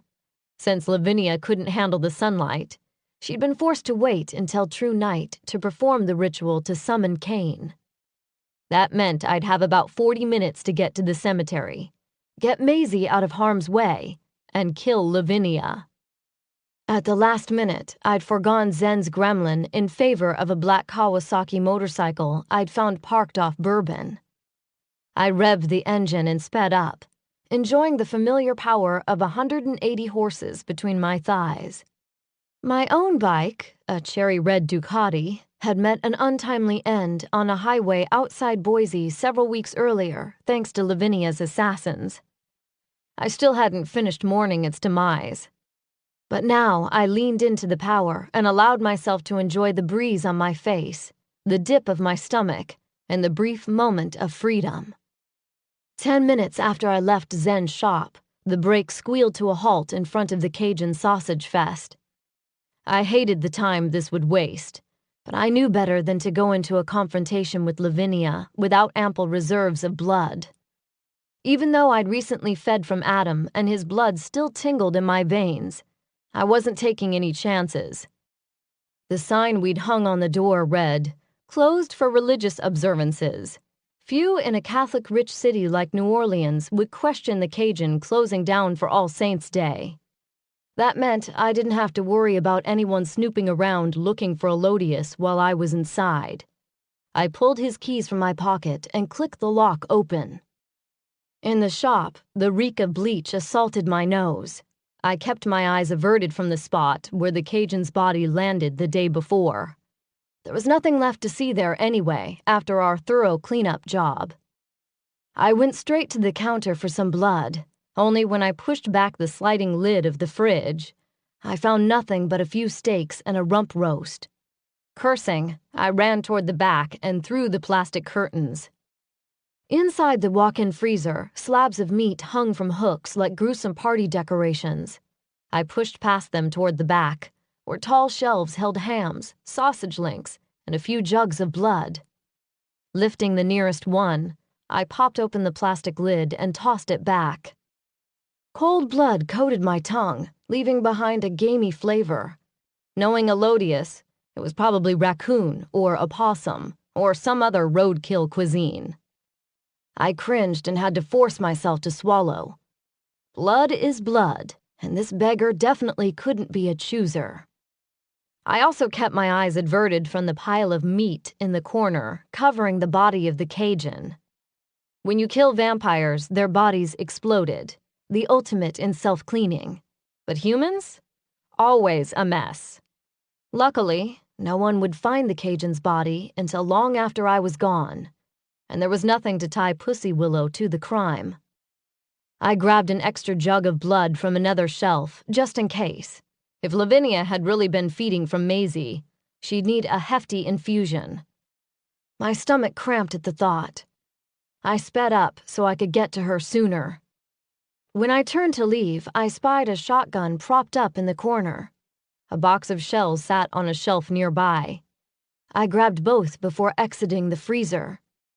Regular bullets can't kill vampires, but a well-aimed shotgun blast sure as shit can take one's head off, leaving them very, very dead.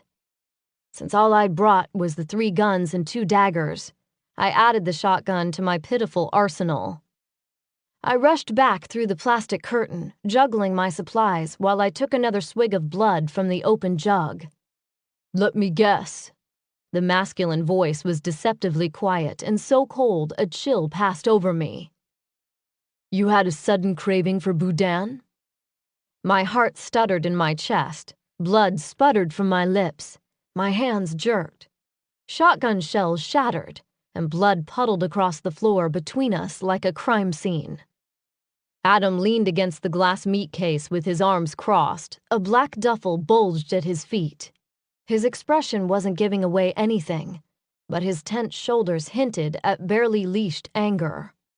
I opened my mouth to speak without any idea what to say. Luckily, or unluckily, as the case may be, Adam saved me from formulating an appropriate response. He held up a hand. "Don't." He breathed deep and closed his eyes. "Don't speak if you're just going to lie." My stomach clenched. Visceral pain tightened my chest. "How did you find me?" "Does it really matter?" He opened his eyes and speared me with a look. "And save your breath. I know exactly what's happening here. But I've got news for you, Red. Sacrificing yourself doesn't make you a hero. It makes you a goddamn idiot." My mouth fell open as indignation flooded out the guilt. "Excuse me?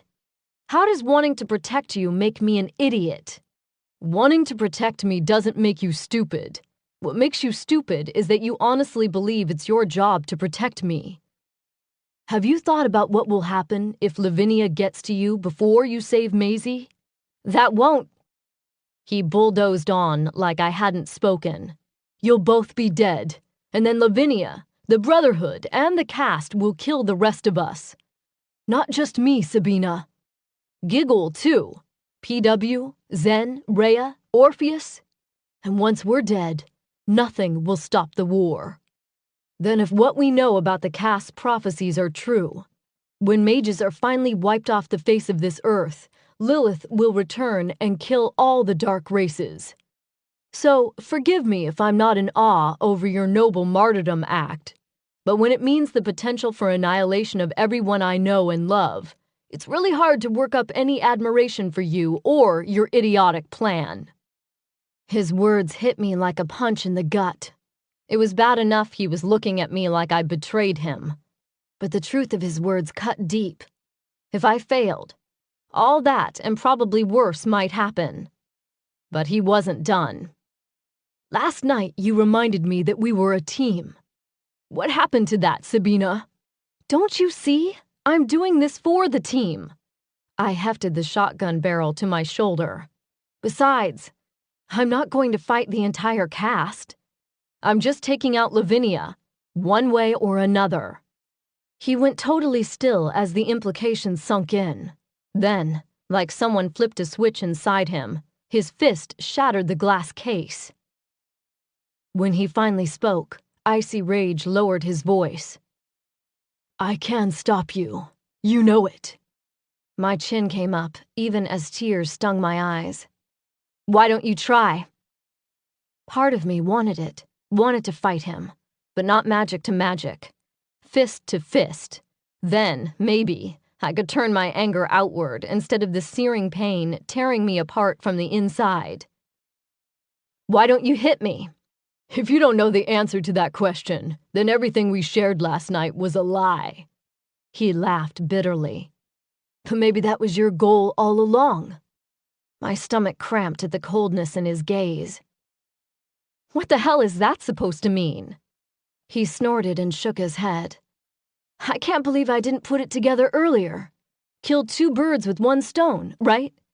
Get your rocks off one last time before you kick the bucket, and distract me so I didn't see this coming. So I couldn't prevent you from pursuing your sick fucking death wish. You son of a bitch. You know that's not what that was about. The caustic humor drained from his face. You know what? You want to get yourself killed? Fine. But I'm not going to let you take Maisie down with you. You said it yourself. Of the 2 of us, I'm the only one who can flash her out. When I'd made this decision, I knew Adam would be angry.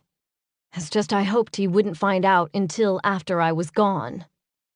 That part of the plan had just gone to shit. But in the end, the result was destined to be the same. So I sucked down the pain and pushed it into the shadowy corner of myself. Added it to the reserves I'd draw from later if I needed to use my chthonic magic to take out Lavinia. You want to help me? Fine. I forced the corners of my mouth up in a mocking smile. But the minute Maisie's free, you get the hell out of my way. Don't misunderstand. I'm not helping you. You might have been fooling yourself all along, but your goal is and has always been taking out Lavinia Kane. By getting Maisie to safety, I'm just clearing an inconvenient to-do off your list. But rest assured, the minute I have Maisie, I'm gone. I won't stay around to watch you and your grandmother act out your fucking Greek tragedy. I gritted my teeth. Part of me wanted to argue with him, to tell him to go to hell for implying Maisie wasn't my priority. But in the end, I let it pass. After all, having Adam focused on saving my sister would make it easier for me to concentrate on ensuring Lavinia wasn't a threat to either of them in the future. And if Lavinia showed up before we were ready, Adam could just zap both of them out of there. So why didn't any of this make me feel better? Suit yourself. But just you. The others need to stay out of this. I told Giguhl if he didn't hear from me to call everyone off. Good thing, too. If they knew what you were planning, they might get in your way. And we both know how much you hate distractions. He bent to pick up the duffel and tossed it at me. The reinforcements arrived loaded for war. You might want to avail yourself of some party favors. Until you're ready to surrender your life, that is. His words slammed into me like shrapnel. Instead of responding to his dig, I slammed out the front door and into the street. The faster I could get to the temple, the sooner Adam would be rid of me, and the sooner I'd find an end to the pain of knowing I'd hurt him so badly he was now looking forward to that moment. Chapter 28. After a tense drive in which Adam refused to touch me despite sitting behind me on the bike, I parked just outside the cemetery gates behind the temple. The building sat dark and appeared deserted, but I knew better than to not expect company pretty damned quickly. Knowing Lavinia, she had the place under surveillance or magical wards rigged up around Maisie's prison. That meant, as much as I hated to admit it, having Adam with me might be a blessing. Of course, judging from the scorn on his face, or the fact that he didn't spare me even a glance as he dismounted the bike, he didn't necessarily agree with my assessment. But dwelling wouldn't do me any favors. So I shoved it all away. The pain, the regret, the fear. Emotions had no place here. Any one of those feelings could get me killed before I was ready to go. And combined, they might all but guarantee it. I forced steel into my spine and resolve into my gut. Adam didn't wait for me to say anything, just took off toward the gate in long, purposeful strides. Removing a gun from my waistband, I covered his back. The gate swung open without a sound. Adam held out a hand, indicating he wanted me to lead the way to Maisie's tomb. Without a word, I pushed ahead, ducking as I ran through the avenues of tombs. Behind me, the only indication he'd followed was the occasional muted crunch of boots on gravel. I kept my eyes out for other shifting shadows that might foretell an impending ambush. In the lengthening shadows of deep dusk, nothing moved save the occasional breeze. The rain had stopped, leaving mist to rise from the damp earth like hazy spirits. As in the other cemeteries I'd visited since arriving in New Orleans, a low hum buzzed in my ears. But now I knew it was a result of my chthonic powers reacting to the death energy there. And I was able to push it aside and focus on my task. When Zen said people left flowers on tombs for All Saints' Day, I expected a couple of sad carnations. Instead, elaborate wreaths and bouquets leaned against the monuments. Some people had even left offerings of food and bottles of liquor. Debris and candles littered the grounds, like we just missed a huge party. Soon, we reached the tomb I'd seen in my astral projection. Adam and I ducked nearby, next to another, smaller mausoleum. Even as I looked for traps or guards, my eyes sought out some sign of David's ghost among the marble slabs. I still hadn't figured out why he'd come or who'd sent him, but I guessed I wouldn't now, unless he'd showed up again or until I met him again in Urkala, and by then it'd be too late. "Cover me," Adam said, his body tensed to dart across the open space separating us from the tomb. I grabbed his arm. "Be careful, it might be booby-trapped." He nodded curtly, paused, his gaze met mine. I held my breath, wondering if he'd relent enough to say a final farewell. But just when I expected him to say something, he bolted away like a sprinter. A lump formed in my throat at his easy rejection. The lack of emotion in his gaze, the loss of connection, the loss of Adam, period. Gritting my teeth, I scanned the area for unfriendlies. Behind me, I heard Adam grunt, followed by the gravelly slide of stone against stone. I turned in time to see the lid to the sarcophagus crash to the ground. It split apart into several pieces. Adam began chanting under his breath. The breeze carried tendrils of magic toward me. The hair on my arm stood, but soon relaxed as the magic fizzled abruptly. He cursed under his breath. Again, nothing. I raised the gun and did another sweep, but the cemetery remained quiet except for the sound of Adam struggling against something heavy. His muscles strained as he tried to lift something from the box. "Sabina," he whispered. "What?" I called quietly over my shoulder, my eyes scanning the perimeter. "Come help me with the lid." I did one last sweep as I backed toward him, my boots sunk into the muddy ground. When I reached him, I saw sweat beaded on his forehead from exertion. He jerked his head toward the foot of the metal box inside. "Grab that end." I looked down to see some sort of metal sarcophagus resting inside the marble crate. No wonder Adam's magic didn't work. The entire body-shaped box was covered in intricate brass scrollwork. Still, I didn't understand why Adam couldn't use his muscles to pry the thing open until I hooked my fingers under the edges and pulled. "Holy crap," I grunted. "Brass shouldn't be this heavy." Veins stood on his neck as he gritted out a response. "It's cast iron. Now lift."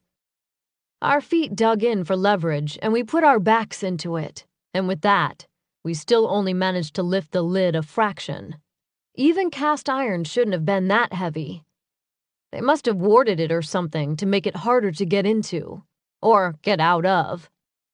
My muscles shook with the effort, but spurred on by being so close to seeing Maisie, I ignored the strain and redoubled my efforts. Then finally, With one last heave, Adam and I managed to flip the heavy top up and over the edge of the marble box. It hit the ground with a loud thud.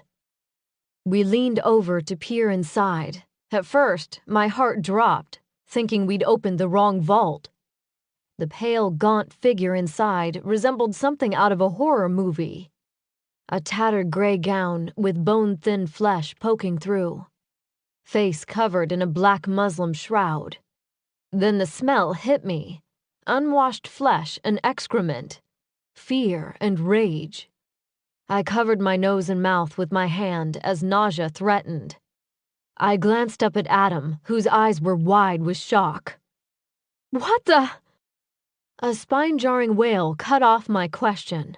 I jerked back my gaze to the box, where blood-caked fingers clawed at the shroud.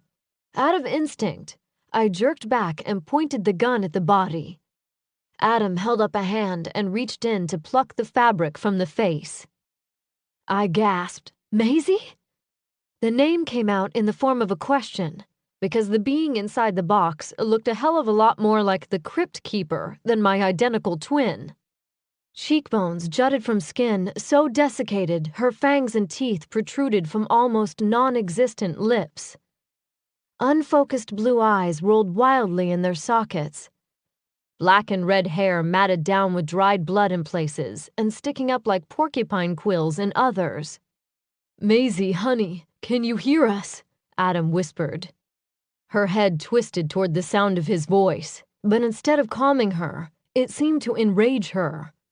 A high, thin growl, not unlike a wounded animal's, echoed through the cemetery.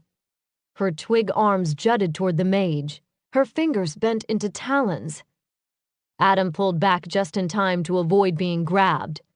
Fear lit his eyes as he met my shocked gaze across her thrashing form.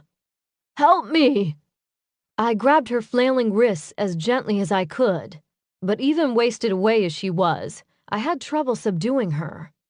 A major problem, since we were trying to sneak her out. "Maisie, it's Sabina. You need to calm down and be quiet." But Maisie was beyond understanding, blood-starved and terrified and enraged. Adam helped me try to hold her down. Our efforts only made things worse. She fought harder, alternating between rabid snarls and snapping her fangs at any available flesh. "Ouch, damn it!" Adam yelped. A rivulet of blood ran down his forearm and splashed Maisie's face. She snorted and tried frantically to reach the drops with her pale tongue. The pitiful sight sent a shard of ice through my heart. "Bind your wound, I've got her," I barked, taking her other wrist from Adam. "I'm fine," he said, his voice tight. I looked up and glared at him. "The scent of your blood isn't helping. Bind it, now!" A muscle in his jaw worked, but he finally pulled away to rip a strip of fabric from his shirt. Satisfied he'd take care of it, I focused on trying to restrain Maisie without hurting her. But the scent and taste of Adam's blood made her jackknife up in the box in pursuit of more. She managed to pry a hand loose. Talon nails swiped a painful trail across my face. My skin throbbed hotly along the shallow slashes. "Maisie, stop!" I pulled my face out of range of her snapping teeth. I briefly considered trying to help her with my own blood, but I discarded the thought immediately. Allowing her to feed from my own vein was too dangerous. She was too ravenous. Besides, it was only a matter of time before Lavinia showed up to see my reaction to her little gift. Depleting my reserves now wasn't an option. "Adam, there's a jug of blood in the bike storage compartment." He didn't argue. 1 second he was beside me, and the next he disappeared. Maisie had risen above me, bearing down. It took everything I had to hold her off. I felt, rather than saw, Adam's reappearance. "Maisie!" The scent of animal blood reached my nose the same instant Maisie's body went stiff. Her head jerked around with a growl. She leapt at Adam, ripping the jug from his hands. She threw back her head and poured the red liquid into her mouth. It splashed her cheeks, ran down her chin, splattered the shredded remains of the chitin. She snorted and slurped at the plastic like a dog intent on licking every last drop from a bowl. Finally, she tossed it aside and proceeded to run her tongue over her fingers, her chin. Meanwhile, I'd made my way slowly back around the vault to stand next to Adam. I wasn't foolish enough to believe one measly container of blood would be enough to satisfy her. Especially when, in her haste, she'd managed to spill half its contents all over herself. She'd been without for more than a week and endured Lavinia and gods only knew who else draining her. So the desperation made sense, and if my suspicions were correct, the physical and psychological trauma of her captivity would demand 2 or 3 times as much blood as she'd normally need. What worried me most, though, was that the blood she'd just consumed might give her just enough strength to make a real go at either Adam's or my jugular. Looking up at her red-streaked, skeletal face as she sucked blood from the fabric of her dress, I felt real fear. Palpable, bone-chilling fear. The kind that comes when you think you've seen it all, but something comes along that far exceeds your worst nightmare. Because when the blood-crazed female finally opened her eyes, I didn't see my sister in there. The earthy, generous, kind-hearted Maisie had checked out, and this blood-starved beast had taken up residence in her body. More! The gravelly voice hinted at destroyed vocal cords. From starvation or from days spent screaming for help that never came. I didn't know. Adam held up his hands. We'll get you more soon, but first we need to get out of here. I stepped forward slowly. Maisie, sweetheart, Adam needs to take you home now. He'll get you blood as soon as you get there, okay? Maisie threw back her head and howled. Blood! Maisie, stop! I jumped at her, grabbing the frayed hem of her chitin and yanking. We have to get you out of here. Her body swayed and she cackled. Her knees creaked as she lowered herself to look into my face. Shh. A single dirty finger ran down my cheek. The black dog howls at the crossroads. She threw back her head and howled like a wolf at the moon. Every hair on my body stood at attention. I grabbed her arms with suddenly frigid hands. Keeping my voice steady, I said, Time to go. She cocked her head like a bird. The skeleton clock is ticking, ticking, ticking. A chill ran down my spine, like someone walked over my grave. The words she'd spoken? They were straight out of the vision quest I'd had back in New York. I had no idea what they meant, but hearing them come from my sister's mouth felt like a seriously bad omen. Adam, grab her! You two have to get out of here! But... I jerked my head around to glare at him over my shoulder. Now! He jumped into motion then, wrapping his arms around Maisie. She cackled again as he held her tight to his chest like a baby. What about you? I pulled a second gun from my belt, my eyes already searching for whatever was coming. Damn it, Mancy, just go! He hesitated, and in that split second, Maisie's screeching laughter cut off abruptly. The sudden silence was heavy. In the next instant, my sister, looking like Carrie after the prom, whispered, Too late. Before I could react to the downright creepiness of her hushed words, a gate on the nearby crypt slammed open. Red hooded figures swarmed into the clearing. An instant later, magic crackled through the clearing as several cast members flashed in. Driven by instinct and adrenaline, I spun and started shooting. Go! I shouted over my shoulder at the mage. Bullets flew thick through the air. I tried to pick off as many of the enemy as possible. My goal was to distract them long enough for Adam to get the hell out of Dodge. But when no signs of magic tightened the air, I chanced to look over my shoulder. My heart stuttered and my breath whooshed out like I'd been sucker punched. My grandmother tilted her head and smiled at me. She wore a low-cut scarlet silk number, like this was a fucking formal ball instead of an ambush. Standing next to her was a familiar Avenger demon whose presence chilled my bones. But it was the brass garrote wrapped around Adam's throat that made my heart stop. "We are so thrilled you decided to join us for the party," Granny Dearest said. "Now, why don't you drop those weapons before my friend here removes the Mancy's head? You remember your enemy, don't you, dear?" Chapter 29. I grip the guns tighter in my clammy palms. "I'm the one you want. Let them go." Lavinia smirked and crossed her arms. The entire audience of her flunkies had gone silent, waiting for her command. "You still believe this is just all about you? I suppose that's to be expected from an only child." "I'm not an only child." I nodded toward Maisie, who struggled against the hold of 2 cast vamps. "But if I tend to act like one, you have no one else to blame but yourself." Her eyes narrowed. "Actually, if it had been up to me, neither of you would have existed at all." She waved a ringed hand through the air. "But that mistake will be rectified soon enough. Now, do as grandmother asked and drop the weapons." My heart galloped and cold sweat bloomed on my back. Funny thing about playing the hero. No one ever tells you how hard it is to be brave when you're scared shitless. But if I dropped my weapons, I'd lose my chance to end this.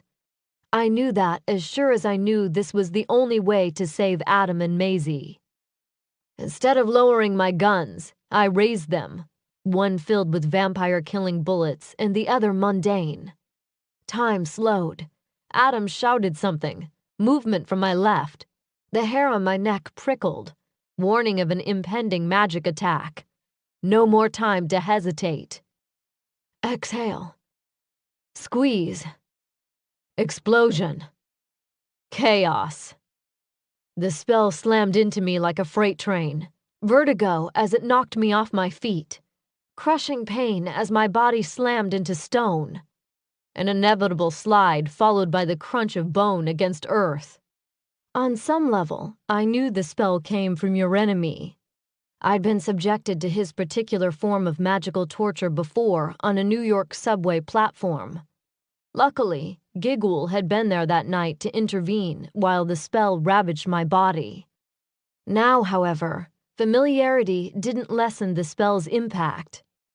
The magic spread beneath my skin like thousands of fire ants trying to consume me from the inside. Lost in a haze of pain, I was only vaguely aware of scattering bodies and frantic shouts. A flash of light illuminated the red capillaries in my eyelids. Somehow, I managed to pry one lid open. Sure enough, a plume of smoke rose from the area where Lavinia had stood only moments earlier. Frantic bodies swarmed the spot, blocking a better view. Your enemy bore down on me like an avenging angel, and just behind, Adam struggled to remove the brass wire from his neck. The mouth that kissed me just hours ago now opened wide in agonized shouts I couldn't hear. "Go!" I tried to yell, but the words came out in a weak croak. Tears sprang to my eyes. Bittersweet. Pain, yes. Regret. But also relief. Finally, my bullet found its target. 2 months too late, but finally. A shadow fell across me, blocking my view of Adam. Not long now. I closed my eyes and accepted my fate. "Bring her to me!" My eyes popped back open. The screech cut through the pain like a knife, made my heart lock up in my chest. I couldn't see past your enemy's hooves, but I'd know that banshee cry anywhere. After all, I'd grown up hearing it every time I displeased the Alpha Domina. "No!" My tongue felt too large for my mouth. Rough claws grabbed at my arms. Weak and dizzy, I fought the demon as best I could. Which was not nearly good enough. Never good enough. The Avenger demon dragged my limp body toward the clump of Brotherhood robes. Tears stung my eyes, blurring my vision. The brothers parted to reveal the enraged countenance of Sabina Kane bearing down on me. Pain from your enemy's attack dampened the heat of her palm against my face, but my head whipped back from the impact. The severe planes of Lavinia's pale face came back into focus, as did the harsh red circle that spat blood from her chest. The wrong bullet had hit the right target. My eyes shifted to the charred, smoking remains of the cast vampire who'd taken the right bullet, and fate whispered in my ear, "Who's the bitch now?" Lavinia leaned in as the icy realization of failure spread through my limbs. "You're going to scream before I send you to Orkala." Her threat didn't touch me. The moment I realized she'd survived, I detached, retreated into myself, totally removed from the promise of future pain. Nothing could hurt me more than the knowledge that my mistake had signed both Adam and Maisie's death warrants. That it signed my own didn't matter. "Do your best," I slurred. Sharp fingers dug into my jaw, forcing me to meet eyes glittering with a mixture of rage and madness. "But first, I'm going to make you watch me drain that mongrel lover of yours dry." That did it.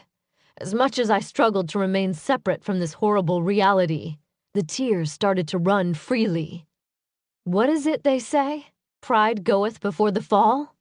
Well, mine went the second I realized the cider bullet missed her. "Let him go!" Lavinia scooted closer, squeezed my chin tighter. "What was that?" I swallowed the bile and taste of copper coating my tongue. "Spare him!" Ask nicely. "Please." "If you're going to beg, do it properly. Please who?" I closed my eyes. "Please spare him, Domina."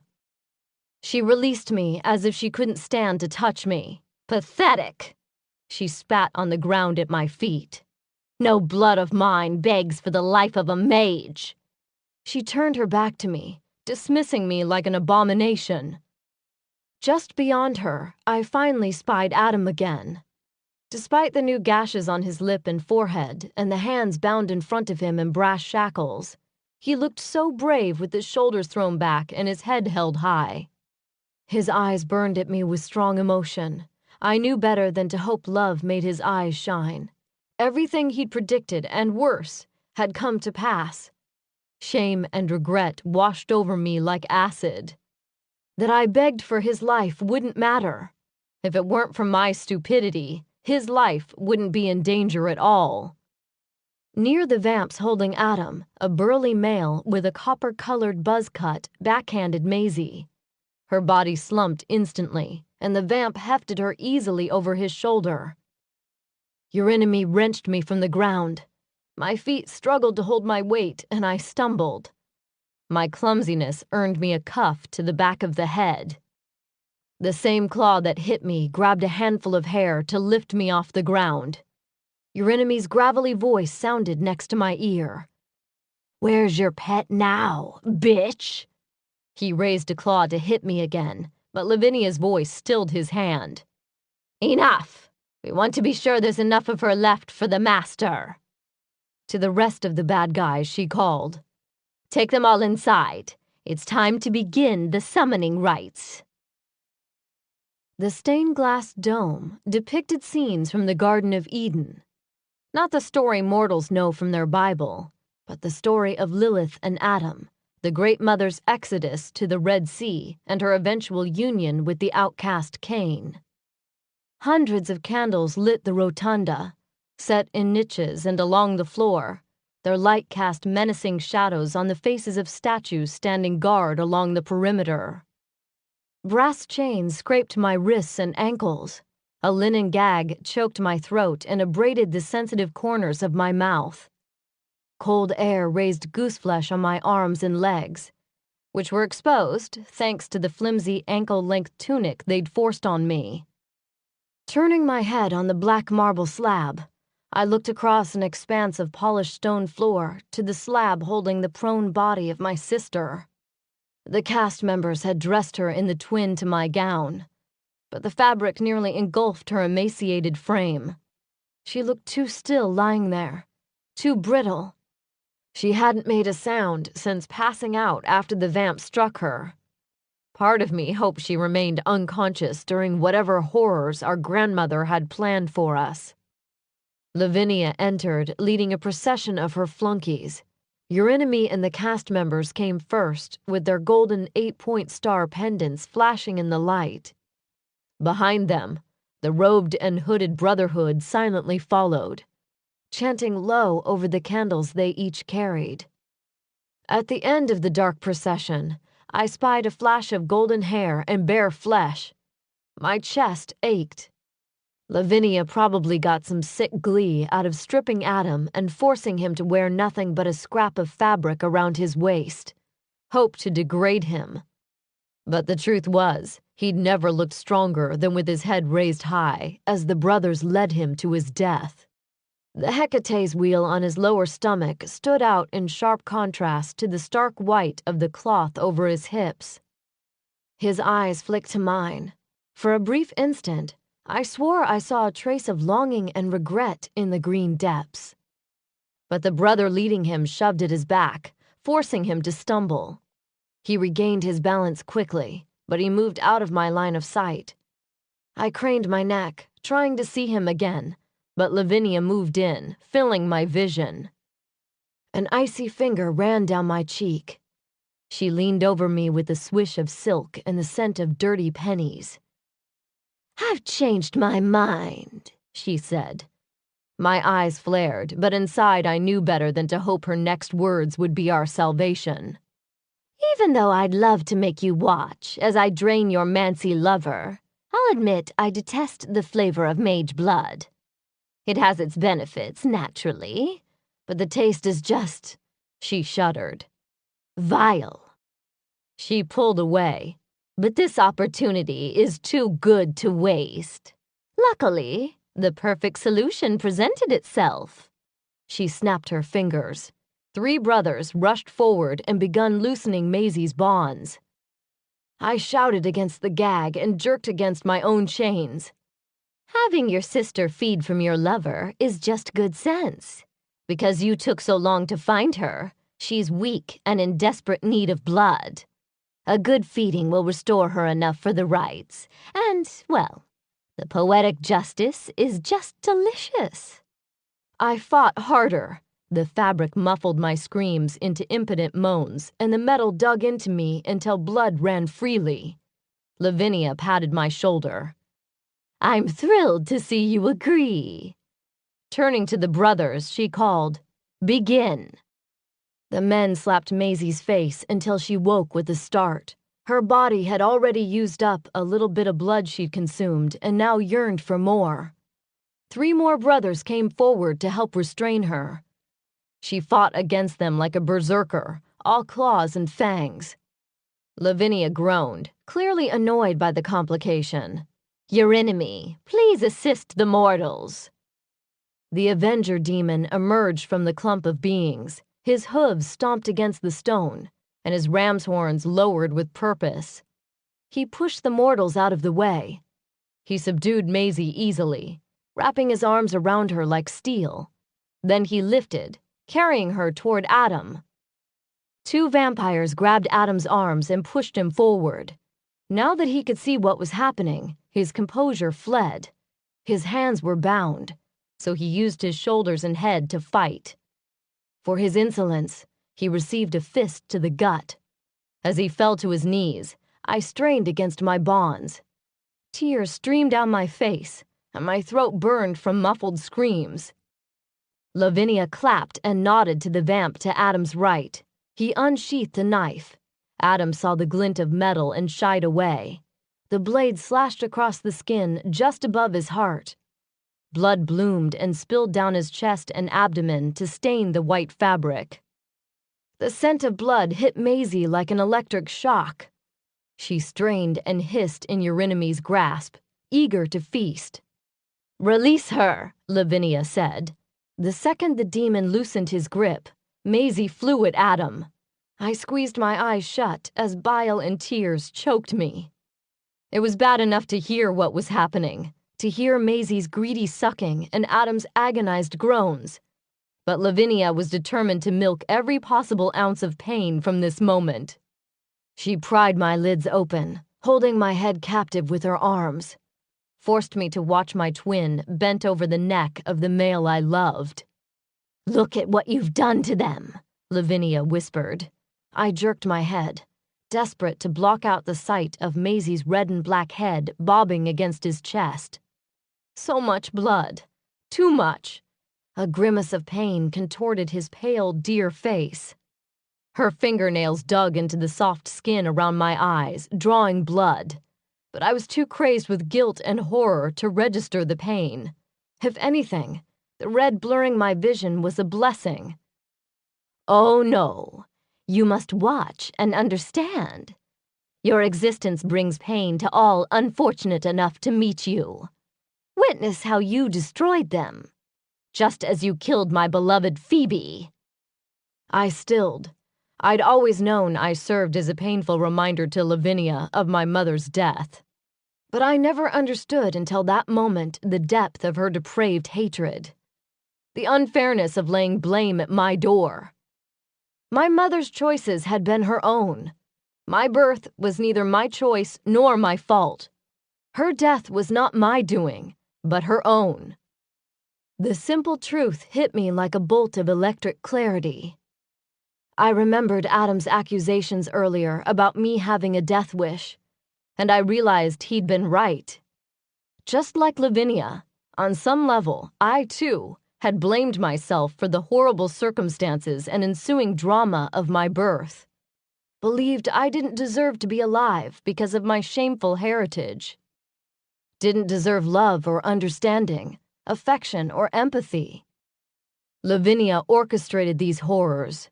She'd kindled the self-hatred for decades, manipulated me from the start, and I'd bought into all of it because I didn't know another way to live. But I knew better now. I knew because of the mage who offered his love, the sister who taught me about family, and the loyal demon who showed me the meaning of friendship. They'd stood beside me despite my protestations that I didn't need anyone. I'd been a goddamn fool to allow Lavinia's poison to cloud my judgment.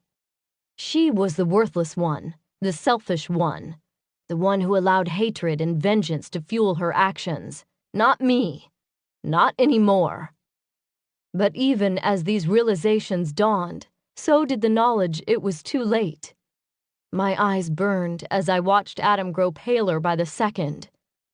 Already the fight had fled his muscles, and he slumped into Maisie's eager grasp. Then, like someone flipped a switch, his entire body stiffened. The whites of his eyes overwhelmed his pupils. A final gasp signaled his surrender, and then the mage I loved slumped to the floor. Dead. The scream that rose in my throat came from not my vocal cords, but from the very root of my soul. My body filled with a rage so strong it could crumble mountains. Maisie stumbled back, her limbs trembling as she stared down at Adam's bloodied body. The infusion had restored some of her awareness and the realization of what she'd just done. With wide, haunted eyes, she threw back her head. "No!" Her haunted scream echoed off the dome. Lavinia released me and went to go inspect his body. I slammed my stinging eyes shut and gathered my strength for another primal scream. Only instead of air rushing from my lungs, something shifted. The raw emotions gave way to power building in my diaphragm. This time, the rage and love combined, twisting together like DNA to create a force more powerful than any I'd called upon before. I embraced the burning ache of it, stoked the fire, called out to Hecate and Lilith to aid me. Lilith, great dark mother and goddess of the night. Hecate, goddess of the crossroads and bringer of light, hear my pleas. Lend me your great and terrible power to balance the scales. Break my bonds and fill me with your dark energy. Help me avenge this blasphemy. A loud crack echoed through the chamber. A tidal wave of dark power washed over me. I threw back my head as it slammed into me, filled me. The force of this primal magic jerked my body upright, sent a shockwave of power through the room. The dome overhead shattered. The colorful glass fractured into a million fragments and rained down on the rotunda. Shouts and cries filled the room as humans and cast members ducked and ran for cover. All around, the walls cracked like eggshells. Falling plaster and stone joined the glass. The building creaked and moaned with the promise of collapse. Black and red auras danced on the edges of my vision. I blinked and realized my chains had shattered along with the glass. The release of energy and the sharp shards had sent several of my enemy to the ground. But my focus zeroed in on the bitch in red.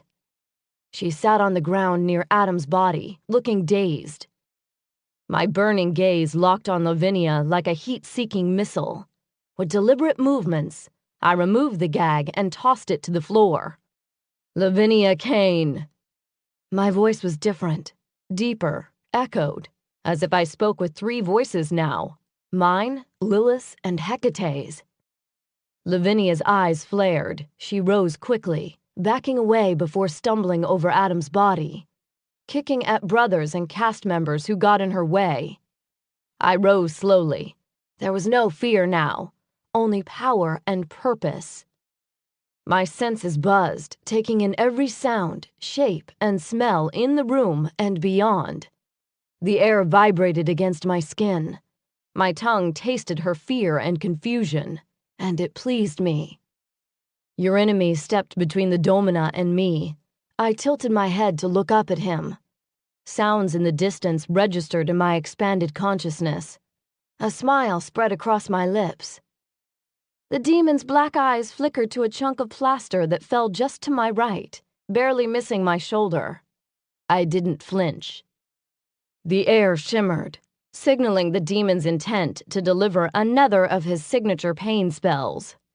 The aura around him flared up a split second before the doors to the temple burst open. Your enemy's spell shot toward me like a flame. The spell licked up and over the cone of chthonic power the goddesses wrapped around me. The demon's black lips fell open in shock as cavalry rushed in the door.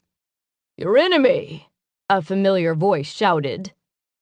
His head swiveled to the right to see a flash of green rushing toward him like a freight train.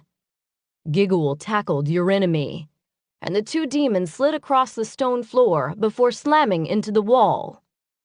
I didn't have time to watch Giguhl finally get his chance to finish the Avenger once and for all, nor did I stop to see who else my minion had brought to the party.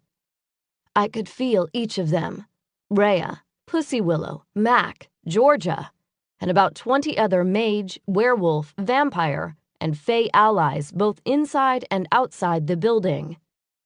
As much as I appreciated their assistance, my sole focus was pursuing the domina. Lavinia! Her head whipped around, her eyes finding me through the haze of dust and bodies littering the path between us. "Quickly!" she screamed. "Summon the master!" To her right, 2 cast members, a vampire and a mage, huddled together with an ancient tome. A 3rd cast vamp held a knife to Maisie's neck in front of the 2 with the book. She stood limply in his grasp as he used her body to shield his comrades. Her white, haunted eyes met mine across the space. Her pale face, the bodice of her chiton, and her hands were coated in Adam's blood. She looked up, and for a nanosecond I could have sworn that behind the broken gaze I saw a spark of the old Maisie. The one I knew before Lavinia conspired to rip us apart and break our spirits. Decision time. I could take the cast members out now, end the chance of Kane joining the party. But Maisie stood directly in the line of fire. An ear-splitting crack echoed through the rotunda. One of the beams that held up the dome crashed to the floor, crushing the bodies of 2 human brothers. Lavinia sprinted toward the door, pushing the chanting cast members and Maisie ahead of her. Bodies scattered as the other combatants rushed to follow her example. The urge to give chase was strong, but I wouldn't leave Adam and Giguhl behind. Dead or alive, I'd never abandon my team again. I raced through the room, leaping over bodies of the fallen, fighting against stragglers running toward the exit. I skidded to a halt several feet from where Giguhl still battled Eurynomy. "Giguhl," I said, "finish him!" As if spurred on by my command, Giguhl seemed to expand and harden. Eurynomy raised his claws to deliver a spell. As the white-hot flash of magic zinged through the air, Giguhl ducked and rolled. He came up hard and fast at the Avenger. Claws slashed Eurynomy's face. Black blood oozed from the wound. Before the ram-horned demon could retaliate, Giguhl delivered swift jabs to Eurynomy's midsection, pushing him back toward the curved wall. The impact forced a new, thick crack up the already unstable wall. I rushed toward them, determined to help Giguhl finish this quickly. My minion didn't have access to the kind of magic that could send the Avenger back to Urkala. But I couldn't get a clear shot with Giguhl in the way. I grabbed an iron spear from the hands of one of the statues. "Gee! Catch!" His uppercut slammed into the Avenger's chin. Turning his head slightly, Giguhl saw the spear flying toward him and caught it. In a smooth motion, he spun around and slammed the metal through Eurynomy's chest. The iron impaled the demon and pinned him to the wall. "Move!" I yelled. Giguhl didn't stop to argue or question. He simply lunged to his right, clearing a path for me. My hands thrust forward. "Adimu, Baru, Natsu!" A bolt of black energy sizzled from my fingertips. The spear acted like a lightning rod and delivered the spell directly to Eurynomy's chest. 1 second, the Avenger squirmed and screamed to avoid the spell, and the next, he was a pillar of black coal and ash. My mouth fell open in shock as Giguhl jumped off the ground to run toward me. "Holy shit! You just incinerated him!" I swallowed the bile that rose at the scent of burning flesh and brimstone. "We need to get the fuck out of here!" I jerked my gaze to Adam's body. Beside me, Giguhl stilled. "What happened?" he whispered brokenly. Another loud pop echoed through the crumbling chamber. No time for postmortems or mourning. "Lavinia happened." I pulled Giguhl with me. "Come on, we've got to go!" Crisis mode kept me insulated from the horrific reality that I was staring at the lifeless form of the male I loved. That reality would hit me like an atom bomb once the crisis was over. If I survived. Giguhl gently lifted and cradled Adam's body. With a hand on the demon's back, I ran for the door, keeping my eyes averted from the Mancy's closed eyes and the blood covering his chest. Together, we reached the open doors a split second before the rest of the shattered dome's steel frame broke free. We lunged into the night as the impact boomed and a cloud of dust exploded behind us. We stumbled out onto the stone balcony, leaning my back on the stone railing for support. I looked back at the imploded room. I blew out a breath.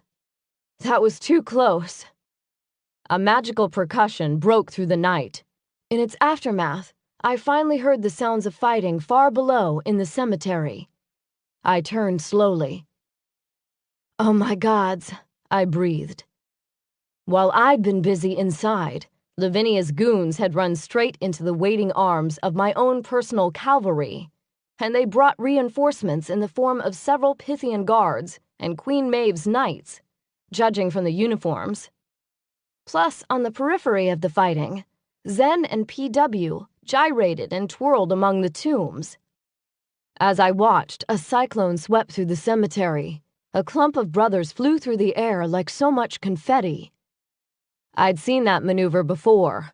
My eyes sought out Aaron Zorn, who stood on the roof of a tomb with Ziggy by his side.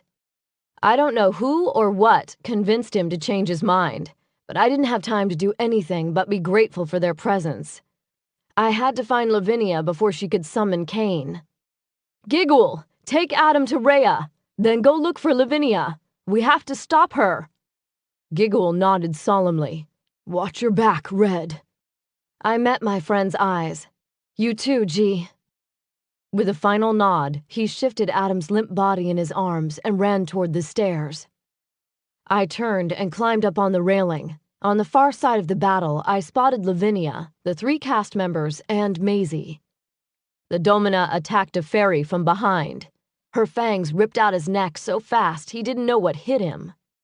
As his body fell, she relieved him of his sword. She looked up and then saw me. She wrapped an arm around Maisie's neck and raised the sword in salute. The iridescent fairy steel glinted wickedly in the moonlight. I'd felt the sting of such a blade before, specially designed by the Fae for killing vampires. The magical blade was made even more deadly in the hands of my grandmother. But not as deadly as me. The powers of Lilith and Hecate still thrummed through my veins like lightning. A fact Sabina Kane would soon discover. I raised my arms up toward the sky, turning my face toward the waning moon. The dark energy pulsed through me. I dove, somersaulting through the air. My war cry burst through the night. Time to end this. Chapter 30. My feet barely hit the ground before a cast vampire lunged with fangs bared. Without slowing, I heaved a bolt of underworld magic his way. Heat licked my back as his body exploded. Legs pumped faster. I dispatched a clump of Brotherhood humans. A flash of red between 2 crypts caught my attention. I started after Lavinia. "Sabina!" Rhea's shout made me stop short. I turned to see the silver-haired mage cornered. She stood in front of Adam's prone body, fending off attacks from 3 cast mages. I ran up behind one of them and jerked his neck to the left. I didn't stop to watch him fall as I went after the second. This one saw me coming and turned to blast me with a flaming orb. Again, the cone of power protected me. I stood fully and shot a cocky smile at the shocked mage. Lifting my hands, I threw some magic of my own at him. He grunted as the spell hit him in the midsection. He ignited instantly.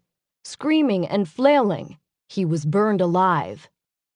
The remaining mage turned tail and ran away. My bolt hit her in the back and threw her forward into a group of 3 cast vampires. Their clothes caught fire, and the 4 bodies created a writhing funeral pyre. Breathing heavily, I turned back to Rhea. Instead of looking relieved, her face was a mask of worry. "Where's Maisie?" she demanded. "Lavinia." Her face hardened. She glanced down at Adam's body before looking up with tears in her eyes. Before she could speak, I held up a hand. I couldn't handle it now. "Get the hell out of here!" She wrapped her arms around me for a quick, hard hug. "Goddess protect you." Her voice lowered to a fierce whisper. "Now go kill that bitch." I pulled away and turned my back to her before emotion could get its claws into me. Running, I beelined for the crypts I'd seen Lavinia disappear between earlier. Spurring my legs faster, I burst out of the narrow aisle, ready for action. Only instead of finding Lavinia, I discovered the males who'd been chanting inside. The vampire still held a knife against Maisie's throat, but she appeared to be unconscious again. The book they'd been chanting from earlier lay on the edge of the slab. Their voices mingled with words I couldn't translate. I ran right toward them, tossing aside the vampire with the knife. A bolt of chthonic magic slammed into his body, frying him on the spot. The other vamp left the mage and sprang at me. He slammed into me before I could shoot him with a spell. We rolled and tumbled across the grass, slashing at each other with fists and fangs. He landed on top, pinning my legs down. With one hand, I gripped his wrists to prevent the knife's downward motion. His gold-cast medallion batted around between us, hitting my face as we struggled. I freed a hand and grabbed the symbol, twisted. It broke free from his neck easily. Gripping it between my fingers, I jabbed at his eyes with one of the star's points. His hand flew to the ruined eye as he screamed. I bucked my hips to unseat him. Rising above his writhing body, I lifted my hands and gathered the power, ready to slam him with a spell. The attack came from behind, a soft swish of metal through the air, a grunt, the sharp sting of blade through skin. I lurched back, my shoulders pulling together and my head thrown back. Despite the tingling pain, instinct forced me to bend and duck away from the inevitable follow-up swing. I fell and rolled away just as the blade sliced the air again. The fairy steel worked quickly, its magic immobilizing the muscles on the left side of my back. With effort, I rose to face Lavinia. She raised the sword again, her eyes glittering with deadly intent. Grimacing against the spreading numbness, I crouched into my fighting stance. The vampire on the ground had recovered enough to sit up. Lavinia looked at him from the corner of her eye. "Summon the master! Quickly!" The cast mage resumed his monotone chanting. With each word, I felt the clock ticking down. The vampire pulled himself from the ground and limped away to assist the mage. As he went, he grabbed the ceremonial knife from the grass. I started to lunge after him, but Lavinia slashed the blade through the air, capturing my full attention. "You're not going to ruin my plans this time, you little bitch!" She slashed and parried, pushing me away from my sister. "Once the master arrives, he'll make you regret ever being born." Behind Lavinia, Zen and PW appeared from between the crypts surrounding us. I was surprised the voodooine allowed PW to come along. But when I saw the satchel strapped to the Fae's back, I realized Zen relied on her trusted assistant just as much as I relied on Giguhl. Plus, PW might be brittle after the attack, but she was still a fairy. That meant she could easily take out human opponents. Hell, if properly armed and motivated, she could even take out vamps or mages, especially with her hair-trigger temper and mad voodoo skills. Hoping to distract Lavinia from their arrival, I said, "Doesn't it bother you that you have to rely on someone more powerful to meet your goals?" She smiled and flicked the blade. "You won't be taunting me once Kane makes you his slave. Ironic, isn't it, that the chthonic magic the mages taught you will be the weapon he uses to destroy them?" I stilled as the pieces of the puzzle clicked together. All the chances Lavinia had to kill me. Her demanding my surrender instead of fighting in Jackson Square. The vague threats, the rights. Kane wanted me alive, needed me alive so he could use my chthonic magic for some nefarious purpose. "Well, that certainly changes things," I said, half to myself. Lavinia frowned. I smiled. "You're scared of Kane, and I bet he'd be pretty pissed if you killed me before he could use me." "I fear no one," she said, but her eyes exposed the lie. The voodoo practitioners worked quietly behind the vampire bent over Maisie. Zen sprinkled amber liquid all over the ground. PW lit a cigar and handed it to Zen. The sweet, smoky scent drifted toward me. My lips quirked as I realized what Zen wanted me to do. But first, I had to keep Lavinia distracted until the time was right. Man, I never thought I'd see the day when the Alpha Domina lowered her neck in submission to a male. Instead of answering my taunt, she struck. I raised my left hand to fend off the attack. The blade sliced across the muscles above my wrist. Blood splayed from the wound, dripping down my arm. I screamed as acidic pain ripped through my flesh. Fell back, my ass hitting the dirt. As Lavinia advanced for another hit, the cast mage shouted, "He's coming!"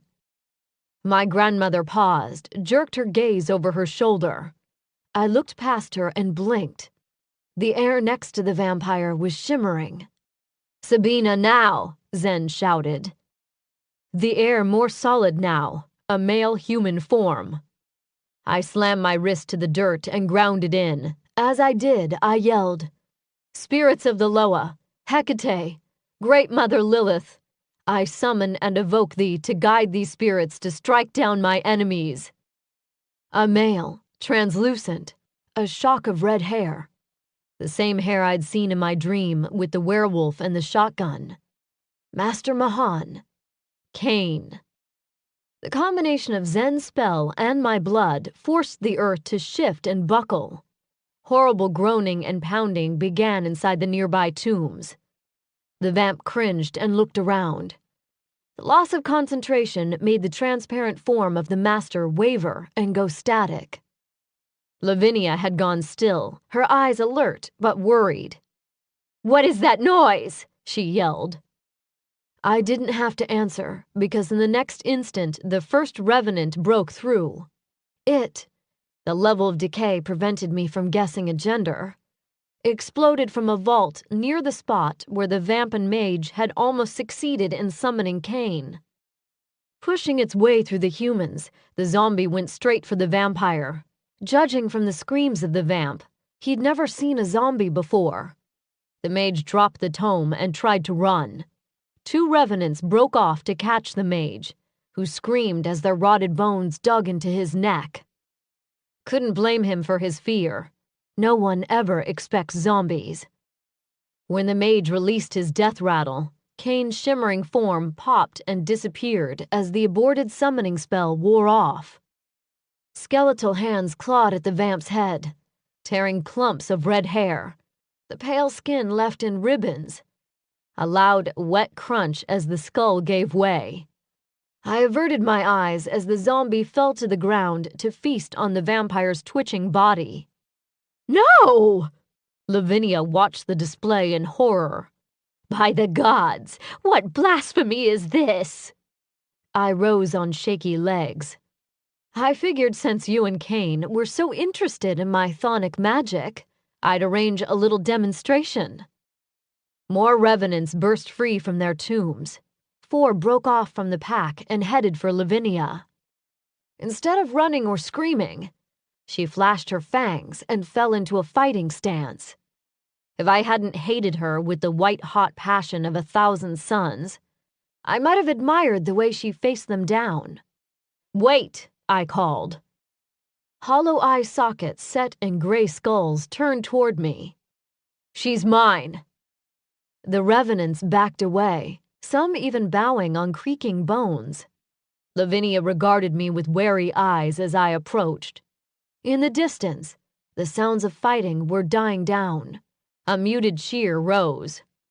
But as long as Lavinia breathed, this battle would never be over. I picked up the sword. The hilt felt warm in my hand. The heat from Lavinia's hand hadn't dissipated. My grandmother's chin rose. "You're a fool." I paused, swinging the sword in front of me. "I know."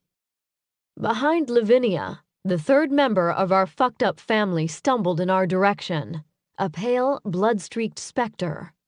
Seeing the murder darkening Maisie's eyes, I realized she had every right to crave Lavinia's death, too.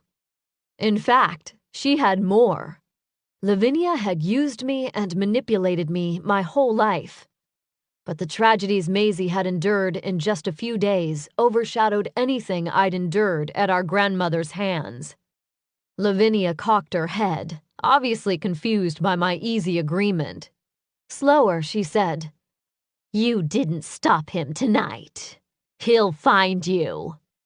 I was done with vague threats and archaic prophecies. Instead of responding to her dire prediction, I said, "I have one question for you." "No, I never loved you," she barked. I laughed. "Seriously? You think I haven't figured that out by now?"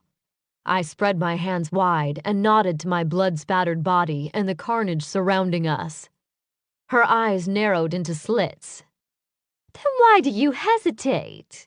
Do the deed, or admit your fear." She was right. I was stalling. Not because I was afraid, but because doing so would allow the scales to balance once and for all. "My question is this. Weren't you the one who always told me never to turn my back on an enemy?" She frowned. "Yes? Why?" Maisie struck then, her fangs cut deep into Lavinia's neck. Caught off guard, the domina froze in shock. Maisie's arms clamped around our grandmother as she bit deeper and drank greedily from the jugular. Lavinia reanimated with a vengeance, struggling and screaming for help. But no one was left to help her. Soon, her pale complexion took on the powdery blue cast of impending death. Passing through the bowing revenants, I limped toward the slab where the cast guys had held Maisie. I reached it just as Lavinia screamed my name, picked up the book and shoved it into my waistband. When the screams cut off abruptly, I released the chthonic goddess powers back into the ground where they belonged. As the dark, shadowy energy swirled out of me, a wet, ripping sound reached my ears. Closed my eyes when a flash of heat scorched my back. Ding dong, the bitch was dead. The knowledge should have filled me with joy. Instead, I felt hollow, totally empty.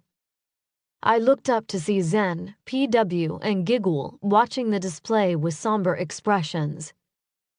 "Go help her," I said quietly.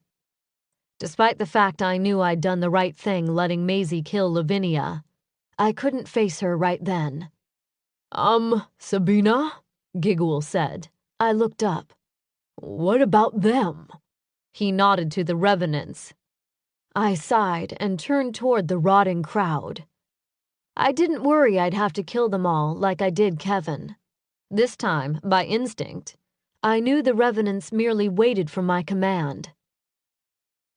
"Your work here is done. I release you. May you rest in peace." The zombies obeyed immediately. As they shambled slowly toward their crypts and tombs, Giguhl and Zen went to Maisie's kneeling form. Soft keening sounds rose from her huddled body as she rocked next to the scorch mark that had once been our grandmother. My conscience told me I should go to her. But I couldn't. The image of Maisie feeding from Adam was too fresh. Besides, I wasn't sure I could be anyone's cheerleader right then. Adam was dead, Maisie was broken, and I felt nothing. No hope for the future, no confidence everything would work out. Hell, I wasn't even sure I'd actually won, given Lavinia's prediction that Kane wouldn't stop coming after me. But as I turned away, I knew one thing. Letting Maisie kill Lavinia had been the right choice. Instead of feeling robbed of the opportunity for revenge, I felt like justice had been done. Maisie had just served our grandmother a heaping spoonful of her own bitter medicine. I just hoped for two things. One, that Maisie would recover quickly from her wounds, both physical and emotional. And two, that eventually I could look at my sister's face and not see the feral monster who killed the male I loved. Chapter 31. Back in the main boulevard, the green expanse lay in ruins from pools of blood and blackened circles from dead vamps. Scorch marks marred the white stone tombs. The air stank of spent magic and death. Several mages and fae bent over the bodies of fallen comrades, tending to wounds or whispering blessings for the departed. The protective instinct that had insulated me from reality was already receding. My nerve endings sizzled like live, exposed wires. My arm and back screamed from injuries, but the wounds on my heart caused the greatest pain. Because even though Lavinia was finally dead, achieving that goal, even indirectly, had come at too high a cost. I paused as the truth slammed into me like a battering ram. David had predicted tough choices with long-range consequences. Had he known I'd choose to go it alone and fail, thus setting off this chain of events? Or would any choice have netted the same outcome? And how would the choices I made tonight impact all of us going forward? Obviously, my choice to allow Maisie to kill Lavinia would be a factor. On the other hand, Lavinia's death would allow the peace accord among the fae, mages, and vampires to go forward. But could Tanith really be trusted as an ally? And would the Queen or Orpheus listen to me when I told them any peace was tenuous as long as Kane still lived? The weight of those big questions was almost too much to bear in the wake of such personal loss. I looked up at the moon and allowed the heaviness to settle deep into my bones. Closing my eyes, I imagined Adam's face in my mind. I realized the image was a memory of the first time I'd seen him in that smoky vampire bar in Los Angeles. He'd been trying hard not to be noticed, but a male like Adam was hard to miss. A tear ran down my cheek, hard to miss in a lot of ways. May the Great Mother wrap you in her arms and keep you safe until I can join you. Footsteps crunched on the grass. I looked up and saw a familiar silver-haired mage emerge between two crypts. Rhea? She wiped a bloody hand across her brow. Sabina? Thank the goddess you're okay. What are you still doing here? Why would you risk staying? Pain and worry added an acidic edge to my words. When I thought about how she could have been injured, or worse, my chest tightened. Sabina, I might be an old woman, but I'm not a coward. Besides, I had healing to do here. But she slashed a hand through the air. What's done is done. The dam broke, and I threw my arms around her. I'm so sorry. Her silver brows slammed together. What in the world are you apologizing for? I told you Maisie's prophecy was right. I pulled back, my face wet with tears. What? She smiled at me. The prophecy about how you were going to unite the dark races and stop the war. Look around you. She motioned in a circle. You brought together fae, mages, demons, wares, vamps, and, hell, even a human. Lavinia is dead. The war is no longer a threat. I boggled at her. Had grief over Adam's death made her come unhinged? What? I don't care about that. Well, you should, because you lost the bet.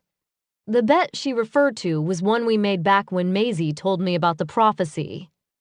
I told the mage I didn't believe in fate or in my ability to unite anyone. She told me she reserved the right to rub my nose in it when I was proved wrong.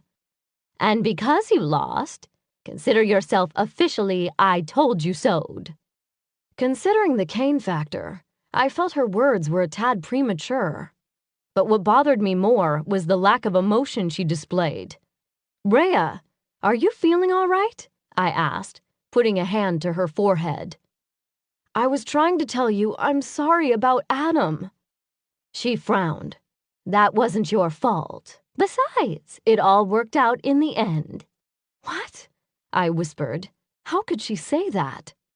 I will say, though, it took just about every resource I had at my disposal to revive him. My stomach somersaulted. I grabbed her arms.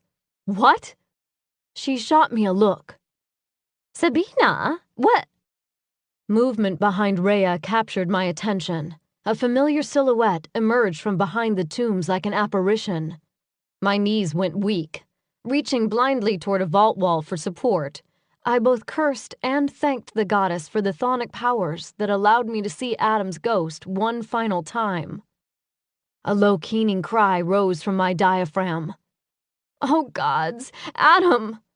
The pain was literally too much to contain. Seemingly oblivious to my agony, Rhea turned and put her hand on her hips. Adam, I told you to stay put. The ghost looked up and stilled, one hand pressed against his chest and the other against the solid wall of the tomb. A white bandage marred with a splotch of bright red wrapped his chest. Rhea's voice sounded far away. You're going to reopen your wound stumbling around like that. That's when it clicked that, unlike David's ghostly form, I couldn't see through Adam. I needed to... He paused. Sabina? At the sound of his voice, my knees finally buckled. Adam? I whispered brokenly. He took a step toward me. The move forced his handsome face into a grimace of pain. Something about that expression, so real and unghostly, finally convinced me that he was real. Alive. Oh my gods! He's alive! I moved without conscious thought, moved so fast I'm not sure my feet actually touched the ground.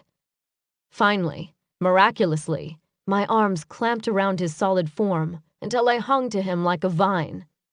Hesitantly, his own arms slid around me as great, heaving sobs racked my chest. "Hey," he said, "it's okay." I wanted to explain, but I couldn't speak. Just a few seconds ago, I was convinced I'd never be okay again. But now, the hope I'd abandoned reignited in my chest. From far away, I heard Rhea mumble something about giving us some privacy. My head rubbed back and forth on his shoulder. I wanted to explain, but I couldn't speak. His hands found my face, gently urging me to look at him. "Did someone not make it?" His voice cracked.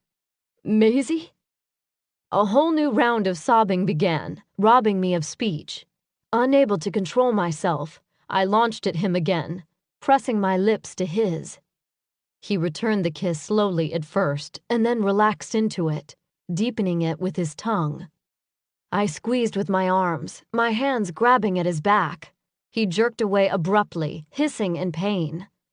I stilled, finally noticing the bright white bandage strapped across his chest. "Oh, gods!" I cried. "I can't believe it!" He looked up from his chest. "It's okay. Just a little tender." He smiled and leaned in for another kiss.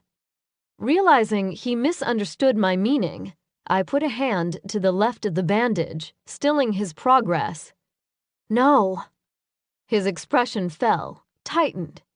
"Hey, you kissed me first." I shook my head. "No, you fool! I don't mean no more kissing. I thought you were dead." Light dawned in his eyes. "Oh, gods, Sabina! I saw you fall, and then you were so still. I thought it was too late, and I never got a chance to tell you." My voice cracked as a fresh round of tears began.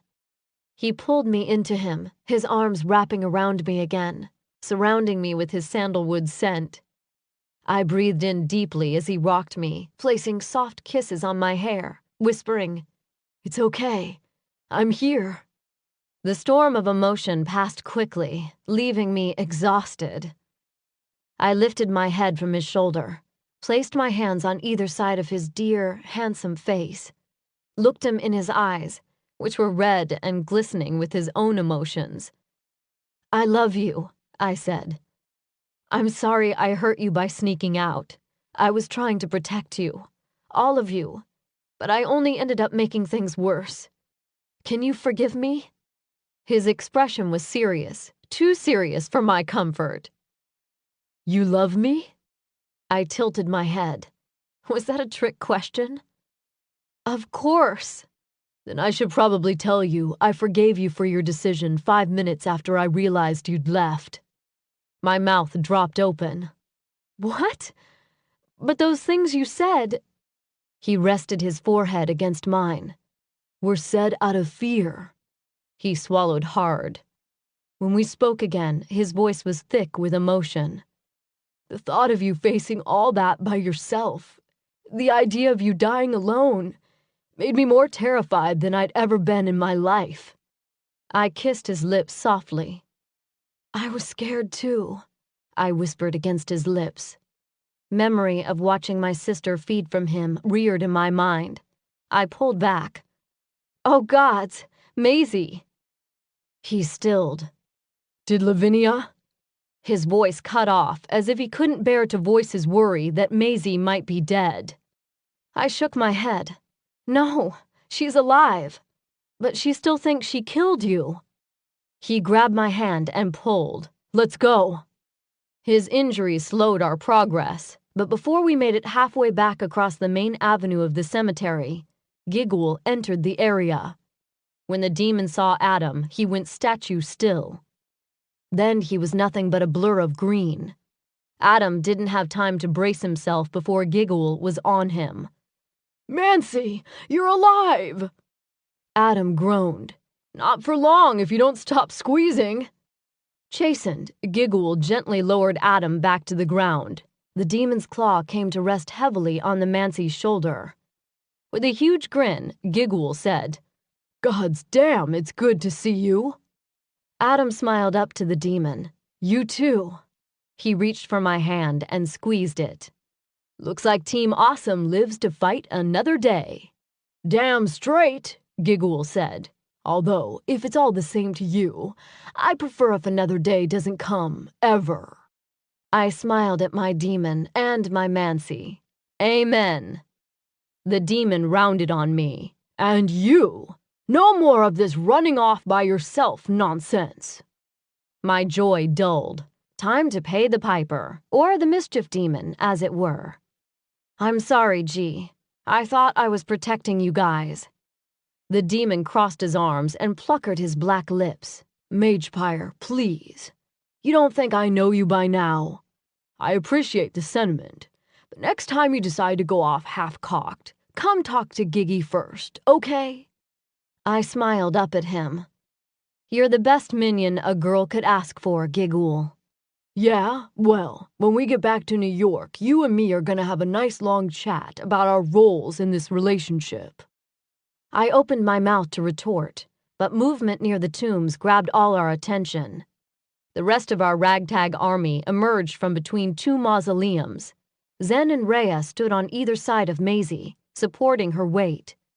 My sister's head hung so low, her limp red and black hair curtained her face. The infusions of blood from Adam and Lavinia had filled her body a bit, but her skin still looked too pale. "Maisie!" Adam called, half running, half limping toward her.